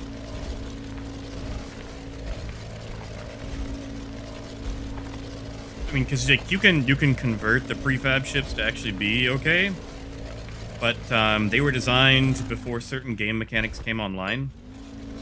So it might say it's rated to haul 20 tons of cargo, but it can't. Yeah, like all the planets are procedural. Right now we've only got a single solar system, which is this right here. We're over here on the edge on Sinan, and Sinan itself only has one moon. We're technically based on Sakari right now, so that's where we're going to be heading back once we grab this last bit of Akantite.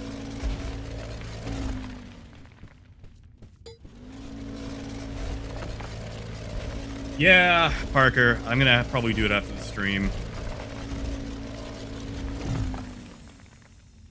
Okay, sub 100. We're getting close.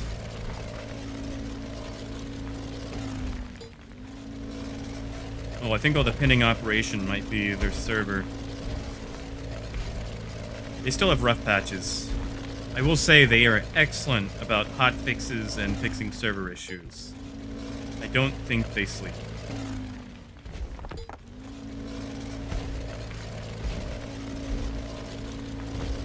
Like, this game has given me faith in the French game development industry that I never knew I would have.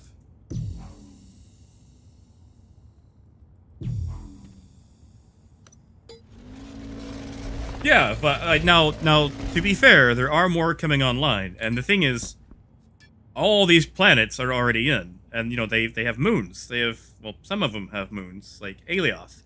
We've got 3 moons here. Thades has 2 moons. Mattis has 3 moons.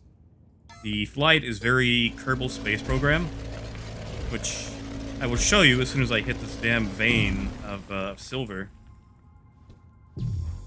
What? Do we go over it?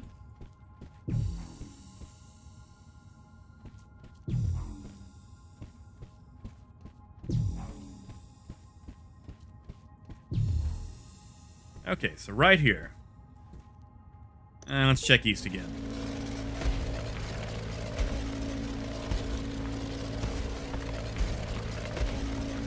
I love Star Citizen, don't get me wrong, but like this game has tickled my itch for complete freeform sandbox. That is not the direction we need to go. We need to go west.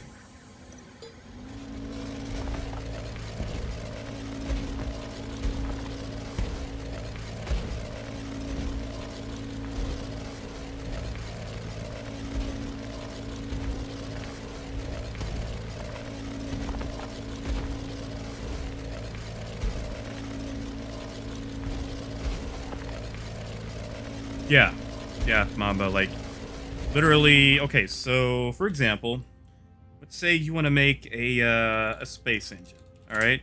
Engine that works in space. So, let's say we're gonna make go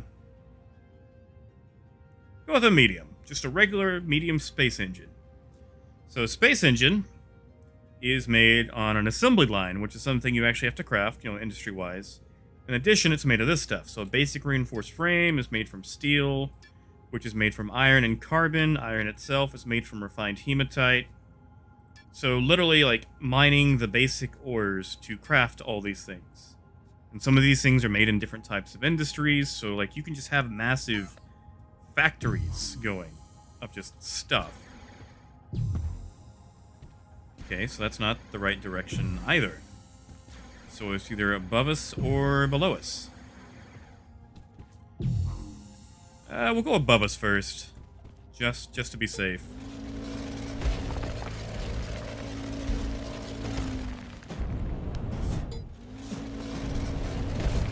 Yeah, yeah. Actually, it's satisfactory with an economy. Or satisfactory the MMO. Like, literally, there are people that all they do are just build industry. Like, that's their whole thing. They're industrialists.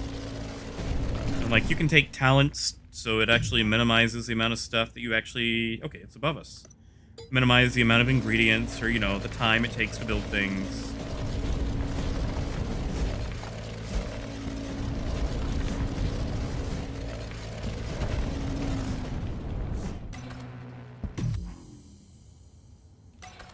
Alright. Close enough to use the directional scanner. And that was easy. We are literally below it. Ah, I gotta dig a new tunnel now, though. Oh well, that's fine. Stargoose, set as destination.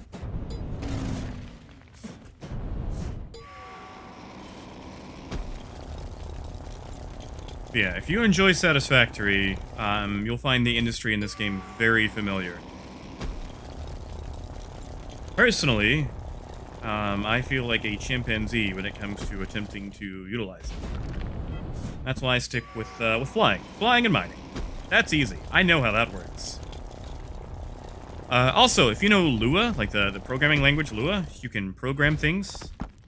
Like, technically, you could even write your own autopilot, if you're good enough with Lua. I understand that it exists as a concept.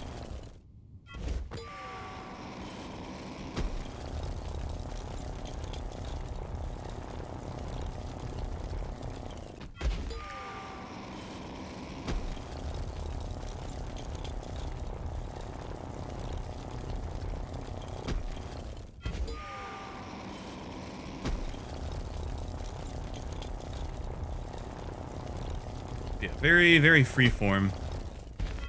So this particular session of the stream, I know it's been a little bit boring because we spent most of our time underground. Like, once we get this node harvested, we're good. Like, we'll be flying back to Sakari, and I'll show you that space flight. This is a massive node. It's gonna take forever to mine.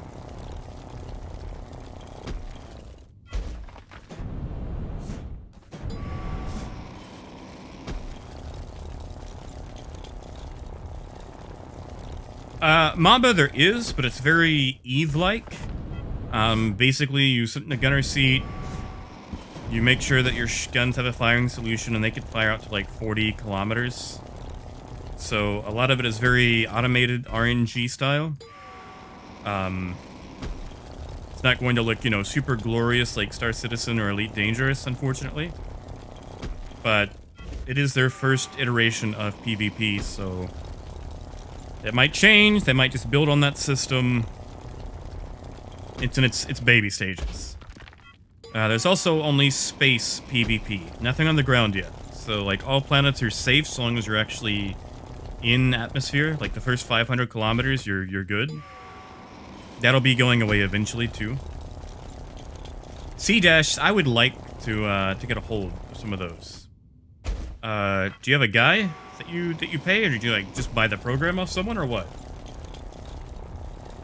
That's right, Russell. I do like making money. And the thing is, out here on the fringe of space, there's not really an economy to make money on. Like, I would have to fly... like, we're on Sinan right now. If I actually wanted to make money on what I had in the tank, I would have to either go to Mattis or Thades. That's a long drive. That's like a 2-hour flight at full burn.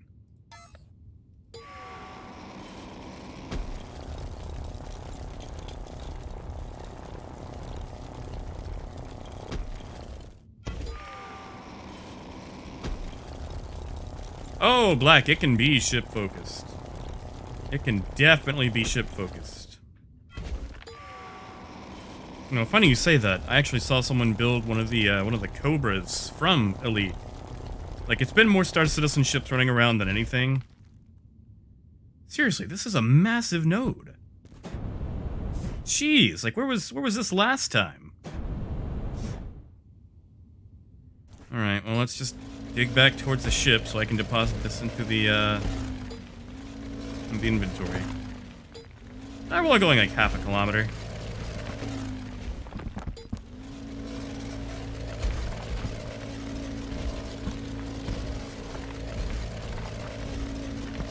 Just slow going underground.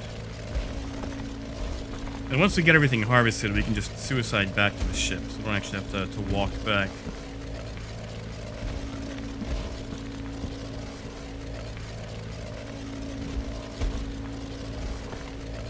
See, I haven't really got to mess around with VR gameplay yet. Seems like Elite would be perfect for it.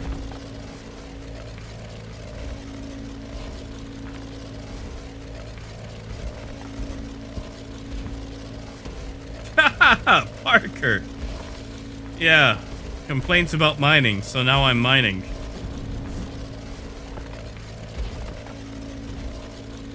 Tell you what, Parker, I'm gonna build a little hover rock. Just a tiny speeder that looks like a rock that I can send my cargo to.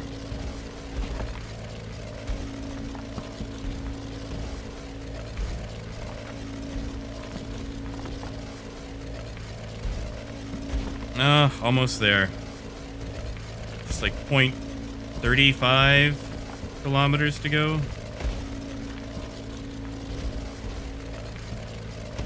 Container is almost in range. It's also kind of RPG-ish, Black Mamba. You can invest in like talent skills that do different things. Like I've taken several talents that increase the range I can access a container at. So if I can get within 1.25 kilometers to this container, I can just deposit stuff to it remotely. Which makes mining super easy. Oh, yeah, Mamba. Like, the amount of Acanthite I have in this, like, I could probably make several million. Like, I could probably afford to build this ship all over again. Like, okay, so for example, I think we've got, once everything's said and done, we'll probably have like 20 to 25 kiloliters of Acanthite in the ship. The market right now for Acanthite.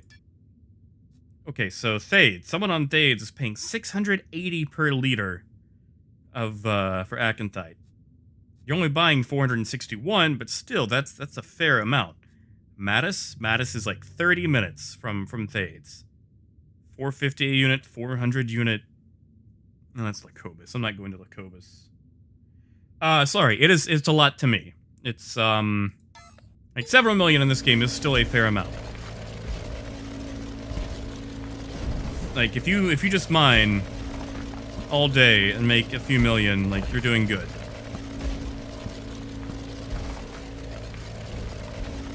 Because like, so for example, like Acanthite is a tier 3 ore. Tier 1 ore, like quartz, coal, hematite, things like that. Let's just look up hematite. Yeah, see, hematite. What? Why is someone paying 20,000? Okay, so someone's an idiot. Oh, no, I'm sorry. I'm dumb. That's what they're buying for. Or what they're selling for. They've got that listed. So I'm looking at the wrong thing. Okay, so hematite selling for 18 per liter. Now I have to look at Acanthite again. Okay, well that's still kind of crappy. But 130 per liter is still pretty good compared to like 12 to 20. So that's a fair amount of cash to be made. Especially when you're selling like 20,000 liters.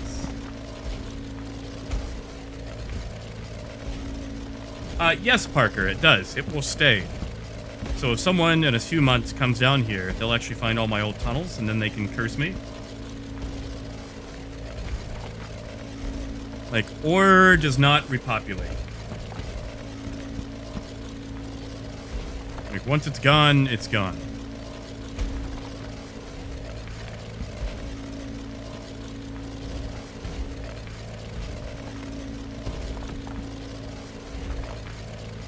We're so close. Come on. Tell me my linked container is in range.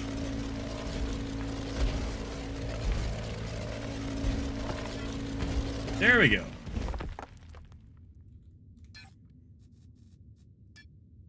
Yeah, okay, so for example, In the ship right now, we've got 22 kiloliters of acanthite, 41 kiloliters of malachite. Malachite is actually not a bad little money maker itself. Yeah, so like someone's paying 35 a unit for malachite. At 40,000 liters, whew.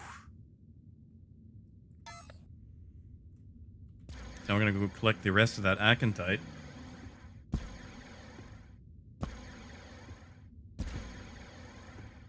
Hey, Moon, how's it going? Well, funny you say that. I'm currently on Sinan.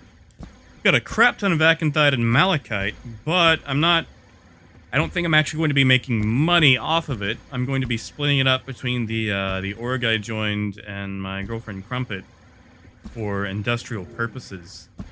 Mostly to manufacture warp cells.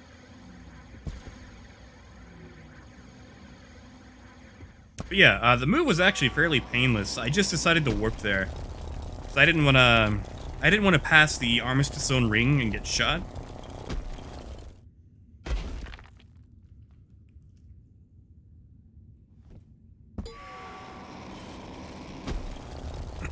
But yeah, fairly painless. Sakari's been pretty hospitable. A lot easier to mine chromite. So much easier to get chromite than natron on Mattis. Like Mattis, you just have to dig stupidly deep for anything. And Sakari, it's like 700 meters to a kilometer. Well, Moon, if you warp, it's fairly easy. Like, it's painless, and warping puts you back inside the Armistice Zone. So you shouldn't really have to worry about anything.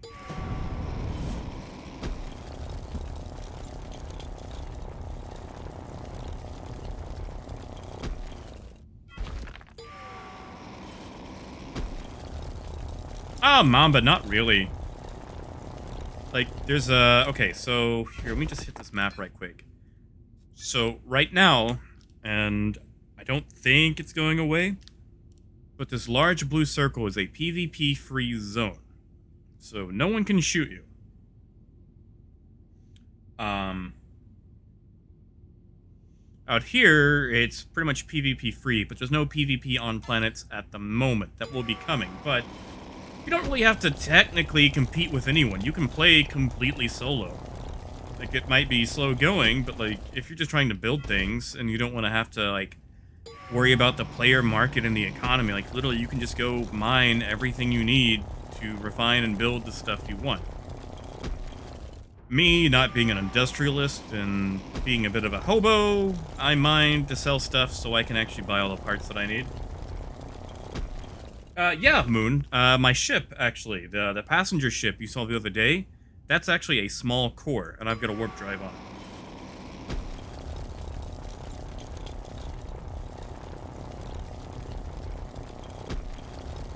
Oh yeah, Russell. Like, I mean, the millions in this game are nice. They're easier to come by, but they're also a lot easier to spin. Like, I paid 4.5 million for my warp drive, and 2 days later, the warp drive market crashed. Like, it went down to, like, 2 million for warp drives.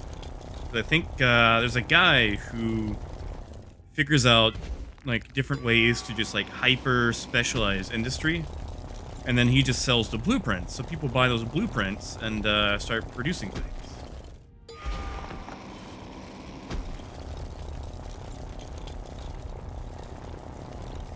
Oh, yeah, Parker. A lot of people actually have underground bases.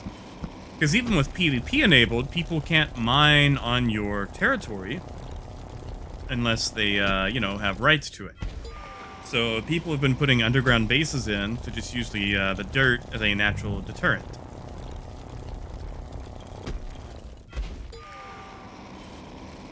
I don't really know how they're going to get around that when ground PvP is in. Like, technically, we don't even have FPS weapons in yet. So you actually have to use ship-based weapons. This is a massive node. Jeez.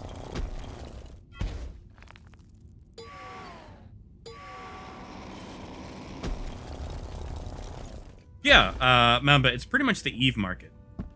Like, it is exactly the Eve economy.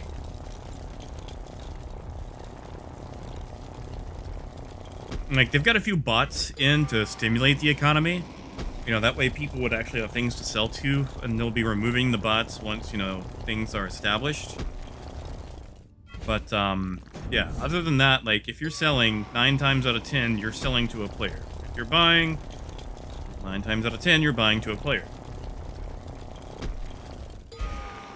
No, me neither, but, like, the market, the economy in EVE is, pretty much 100% player. So they've copied the EVE economy, EVE crafting, Kerbal's flight model. It's pretty much Kerbal without the torque.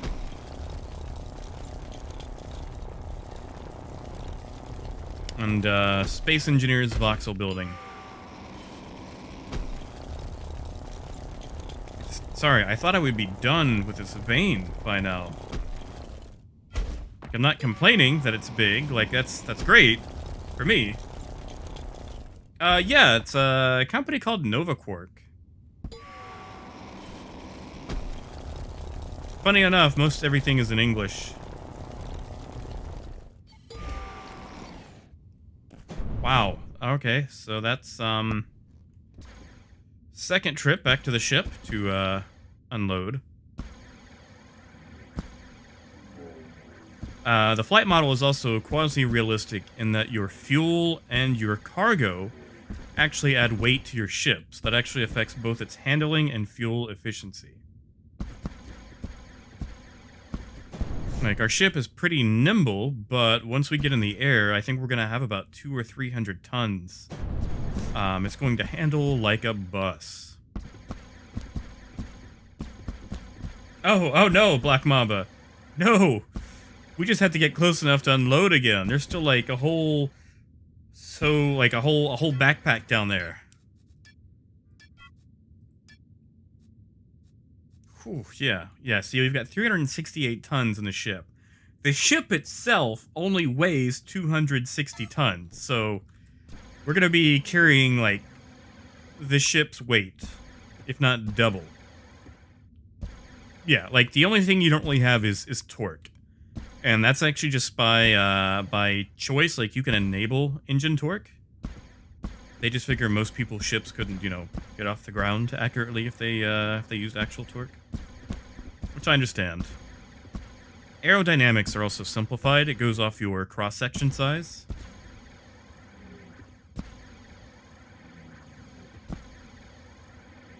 I mean, granted, with enough thrust and enough fuel, aerodynamics don't matter.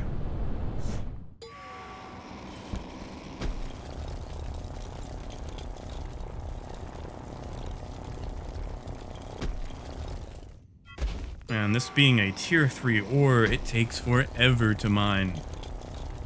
The mining tool is usually like instant. But with the expensive stuff, we get to be down here for forever.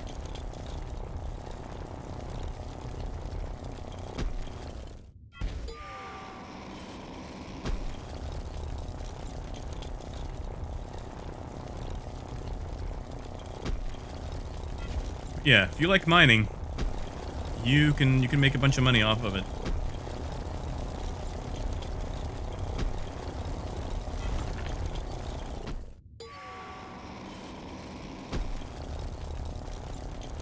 Like, it's not usually my style, I just keep coming back to it.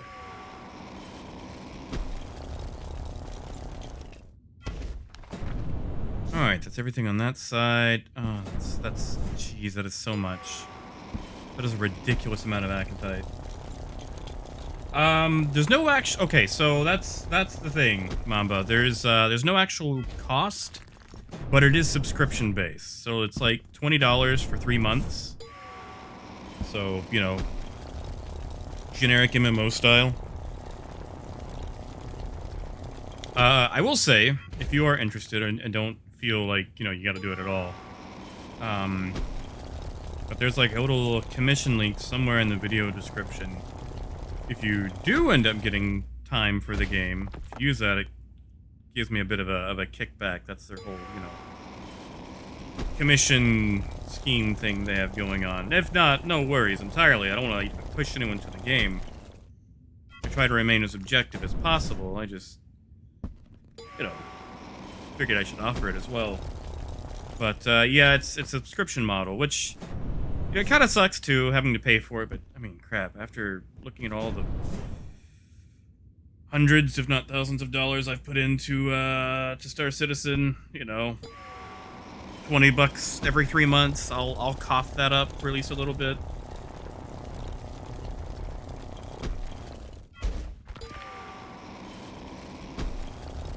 Ah, Mamba, I appreciate that. Like I said, you don't have to go for it. Like I said, literally all I've been able to show you is just the mining, you know. I did not expect for us to hit this mother load of a node. Yeah, Russell. Yeah, like, this is a ridiculous node. Like, this is the largest thing of acanthite I have ever seen. Granted, I only started mining acanthite today, but, you know, usually it's like 4,000 to 6,000. This is easily probably 12 to 20,000, just ballparking.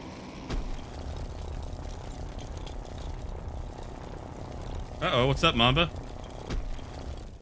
Oh, don't tell me it's, like, not available in your country or something.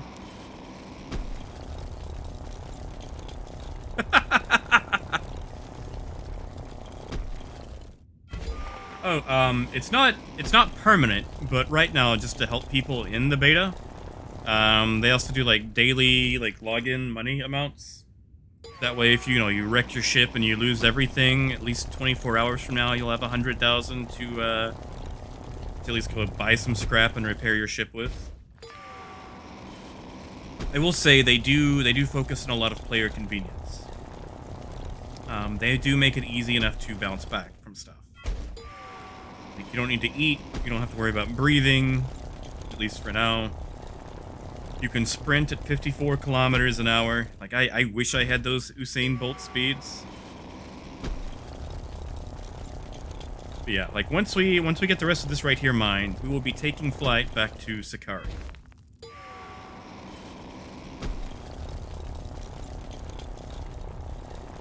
Actually, we might be able to fit all this in our inventory right here. Yeah, we've only got 2,800 in inventory, so we're good. We're about to go home.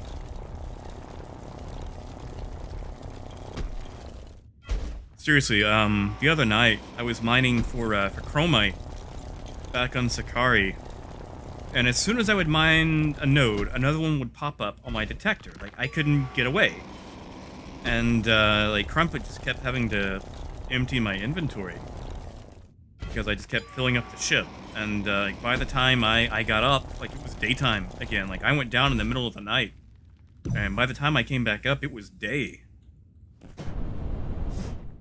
Okay, I think that's it. I think we're good. Just double check the scan. Scan saying we missed something.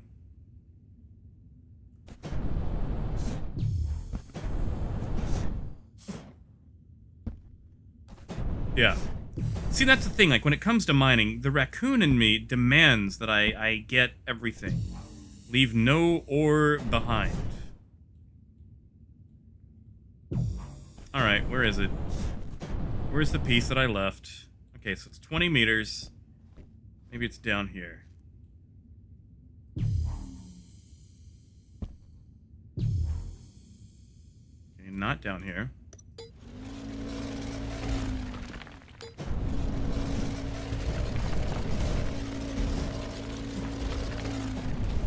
Okay, where is it? 20 meters. Ah, there it is.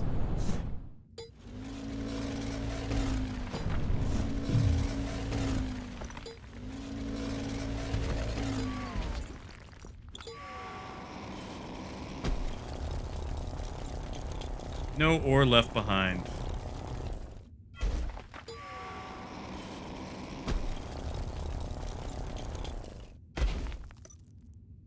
All right. Oh, no, it's just the scrap. Okay, it's all gone. We're good. We can get out of here. Now, where is my exit tunnel?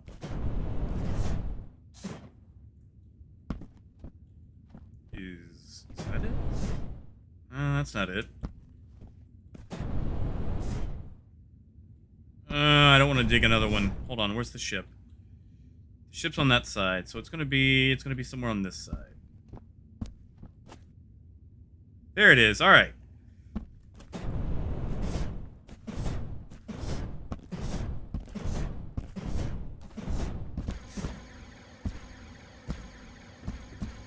So yeah, once we get close enough to the ship, we can unload our inventory, suicide back.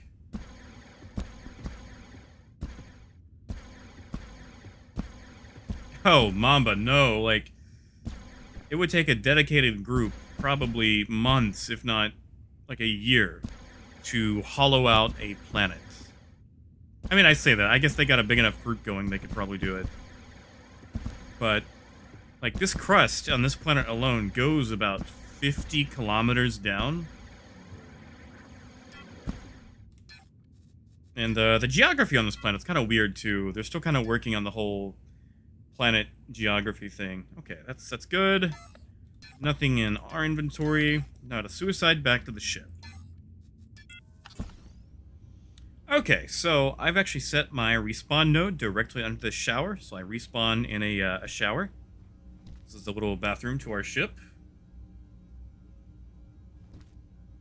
Yeah, a little bit. We've got seating for 30. A completely useless bedroom slash fuel tank. Yeah, the planets are massive. Oh, right. Hold on. We left the scanner going. All right, so what's here? 19 kilos of acanthite. In fact, you can actually use the scanner and save the scanner results and sell those to people. So, like, I could go sell someone this to show where this is. And now there's not really a lot of acanthite here. I would not sell that particular one, but you know what I mean.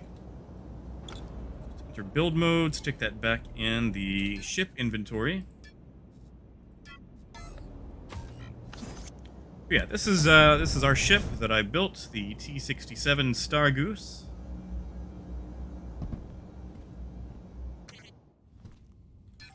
And we're going to plot for Sakari.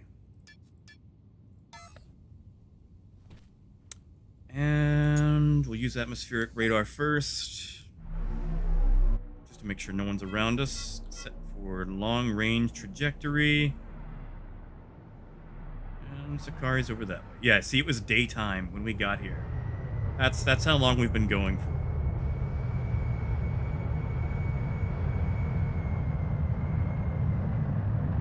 Yeah, this handles like a struggle bus now. Jeez.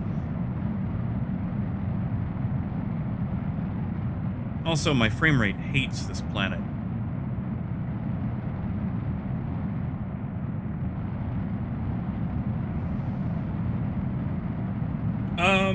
So, Black, they fake the day-night cycle. The planets themselves don't actually turn. They're static at the moment. I don't know if they have plans to make them turn. But, yeah, for the moment, they do not spin or rotate, anything like that.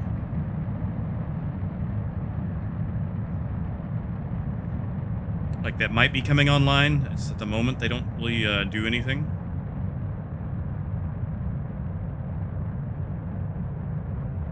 Which is weird, because I swear I've seen them rotate when I'm in space, but I'll get close and they don't. Yeah, like, okay, so, like, you can take these hexes, like, you can claim them.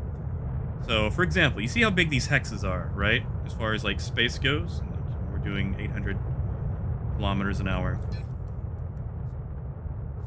If we click on Sinan, and Sinan itself isn't really that big of a planet. It has 48,002 territories. Oh, no, Mamba, they're... Okay, so between updates and hotfixes, they're actually almost near daily. So it's not like, you know, every 3 months they release something. Like, they're doing server fixes pretty much daily. They're fixing bugs. They had a roadmap somewhere. Like, when you open the game, there's a roadmap that they have planned. But they've actually been incredibly quick with getting on to issues.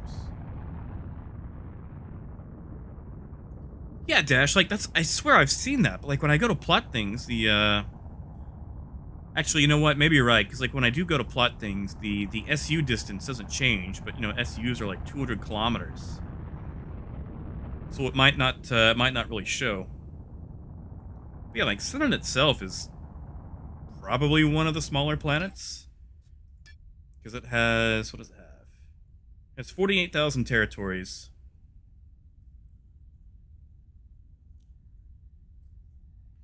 Mamba, those are still kind of up in the air about how quickly they come. They've just been kind of releasing them once they get them.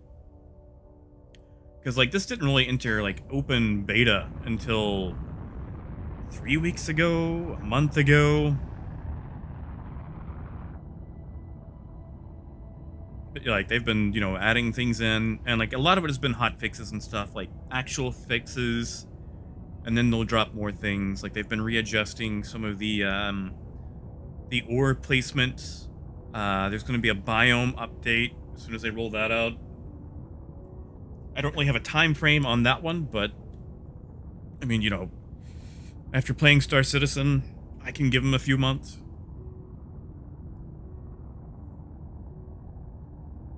Yeah, once we touch down at Sakari, I'll go back to the main menu where it shows like some of the roadmap. Let's see, we are still in the safe zone. Yeah, so if we fly, Sakari, our destination, is about 30 minutes away on a full burn, just traditional flight.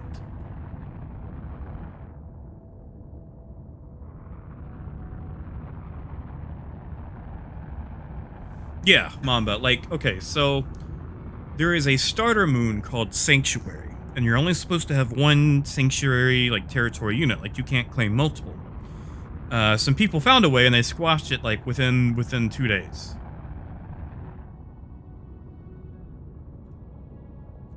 Pretty big, Parker. Okay, so, like I said, Sinan itself, the one we just came from, surface area is 37,900 square kilometers.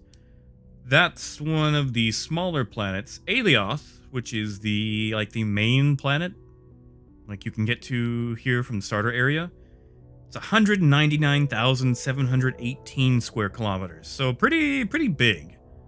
Like it's not like a 1-for-1 of Earth, you know. But yeah, it's got 259,000 territories. Like, it's only 4% occupied.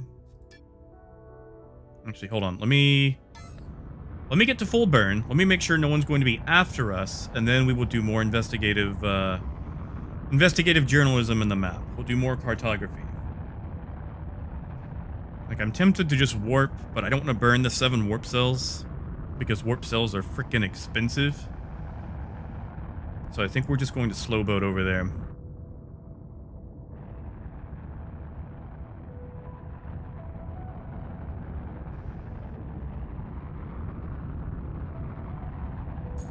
And probably time to switch to the space radar seat. Haven't really found a way to connect more than one radar to the same seat. So until then, I'm just having to hop seats whenever I change radars.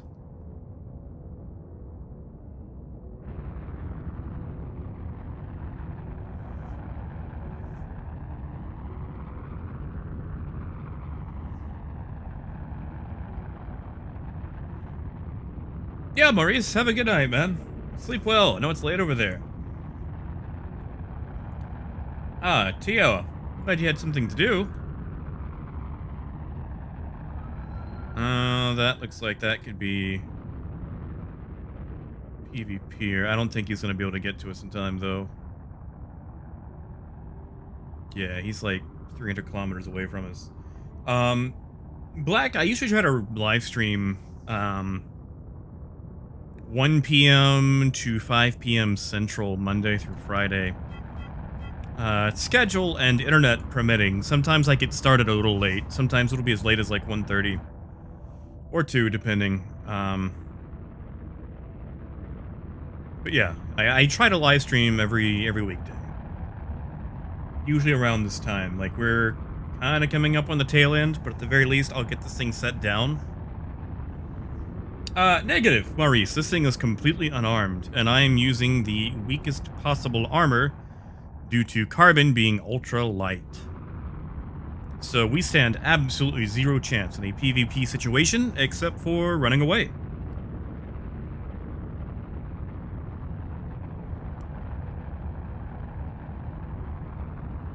Tell you what, you know what?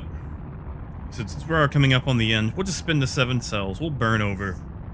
I mean, 7 cells is, how much are warp cells right now?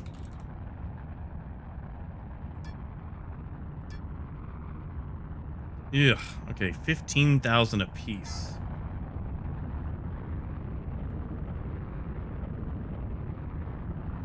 You know, I never really got into the ASP. Like,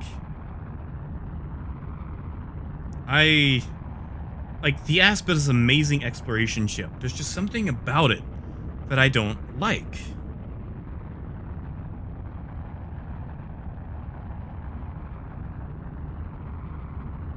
Oh, yeah, okay, so that's only like 100,000 in warp cells. And I'm gonna burn like all my fuel getting up to speed. So we're gonna warp.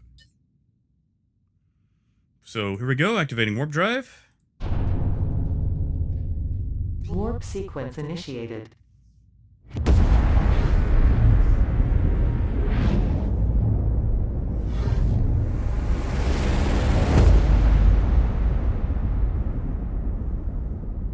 Yeah, that'll save on fuel.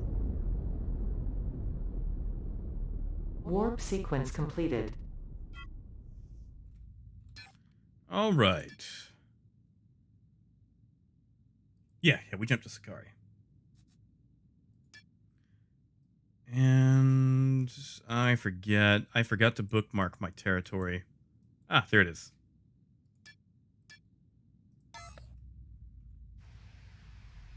Okay, this will actually be a fairly decent burn-in.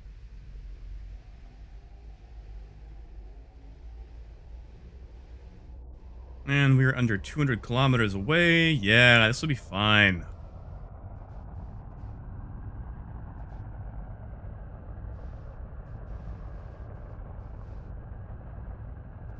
It might be, you know, like there's a fairly small circle of those voice actors.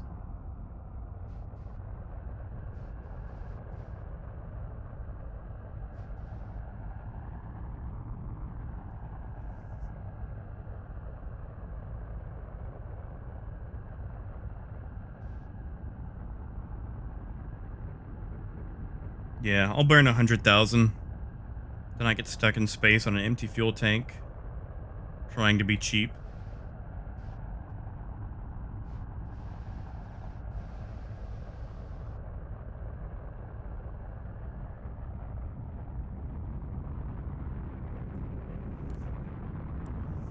Oh yeah, voice attack is still a thing. I actually I bought the Leo voice in Elite Dangerous because I really like the sound. Didn't realize it was the guy from Red Dwarf.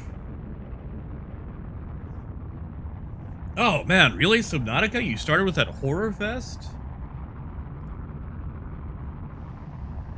Like I have a slight fear of like being underwater in video games.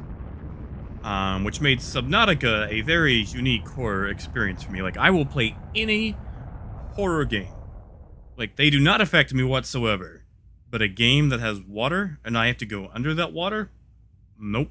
I'm out. Like I can barely do the underwater missions in GTA 5. And there's literally nothing under there. Like Outlast, like I was more annoyed with that game than anything. Oh no, like don't get me wrong, Subnautica is an amazing game. Like it's done wonderfully. It's beautiful. It's like they really capture the feel of an unknown alien ocean. Like they did an impressive job with that. And the amount of story they were able to shove in with like next to zero dialogue was just incredibly impressive. The first time I saw a Reaper, I Alt F4'd and uninstalled. Like, I saw him swimming around that big ship, and I said, no. I would like to keep my biscuit, thank you very much. We're coming in a little high.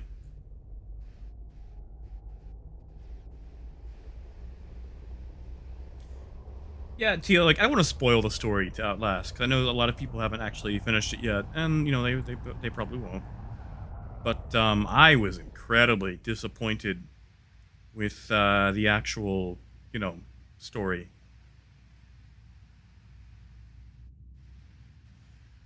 And one thing also, Mamba, you may have noticed, Sakari and Sinan are both desert planets, so they pretty much look the exact same.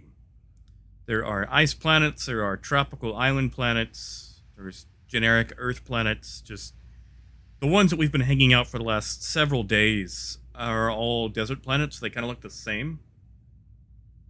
Now, Thades, now that's a planet. So, this place, say Thades, there is a 20-kilometer deep ravine. If it'll load, why is it not loading? Actually, you know what? Hold on. Let me get on the ground first. Now I got time. I got time. Now, Thades has a 20-kilometer deep canyon that runs basically the entire planet. Like, something just took a chunk. Okay, yeah, so you see this. This is 20 kilometers deep and massively wide. It pretty much runs the entirety of the planet, and like all the markets are just situated along the edges of the crater. And people build bases along the crater. Super fun.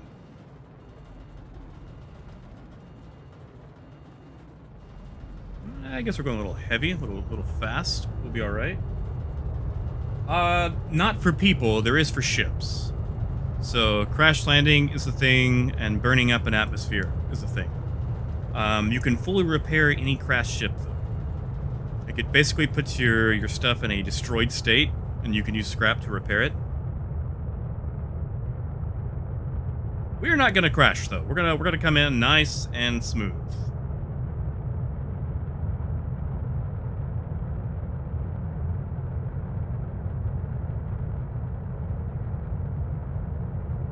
Yeah, actually. Like, what I actually do usually when I am landing at Thades, I line up so I can fly into the canyon. That way I have extra place, or extra altitude, to land if I need to, like if something's just about to go south. Uh-oh. That is on the opposite side. Time to throttle back up. Terrain is a lot smoother out here. It's more dune-like. Except for that random artifacting triangle. Russell, that is a good question. You let me get on the ground and I can tell you.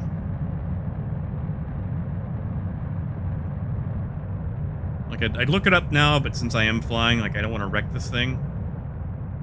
Oh, there's a mining hole. Someone's been out this way. Yeah, see, look at this. We've juiced most of our space fuel, but atmospheric fuel, we are covered on. So I'm going to start loading only 50% fuel to save on weight, and then just put a little bit of extra space fuel in the storage cargo.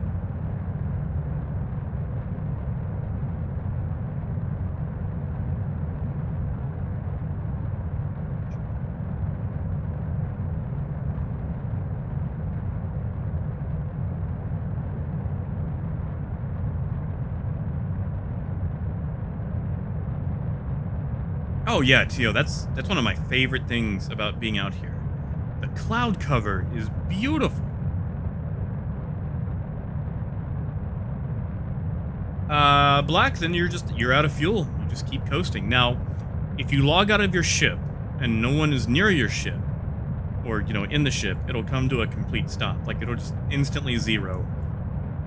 So, if you need to bring your ship to a stop and you have no fuel, you can do that. You can also install retro rockets. You can kind of see a few of them down there on the bottom. They act as brakes, and they will bring your ship to a stop. And that way you can, you know, ask someone in support chat to please bring you some fuel. And they can, you know, rob you for whatever they want as far as the actual pricing goes. We're coming in kind of rough. We're just barely. Remind me to give those hover engines a raise. I mean, granted, we do have, what do we have in here?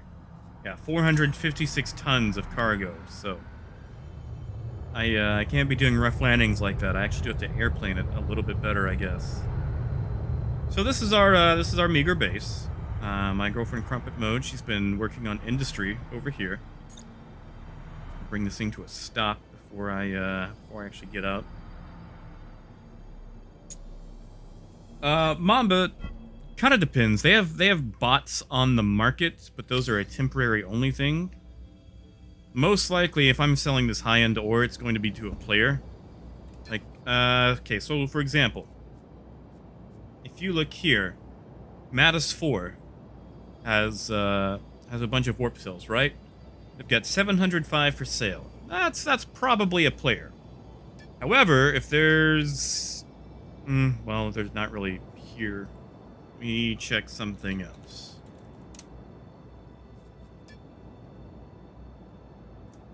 One.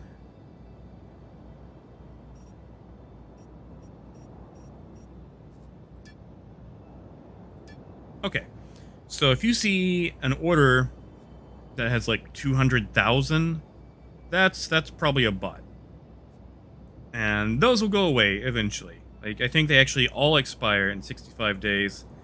Good chance of them not coming back. So really, just the bot accounts are there to help the economy get off the ground, for players to take control, and then they're being removed. So once those are removed, it's all 100% player. Yeah, this is our Star Goose.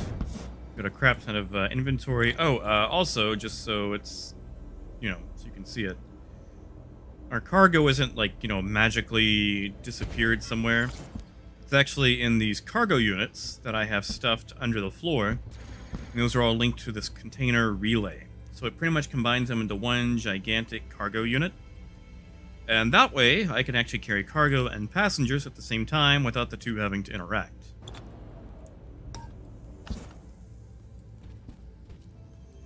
And this is the fuel tank / bedroom area for the crew.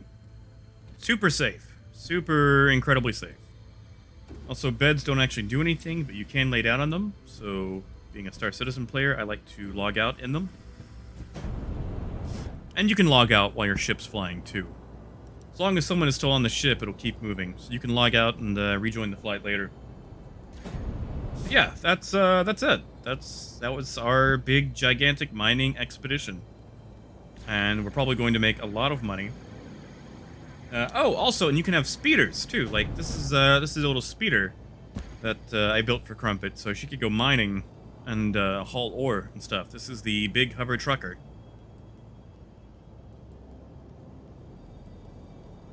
That's right, Tio. Don't pay attention to it. It'll help you sleep. Yeah.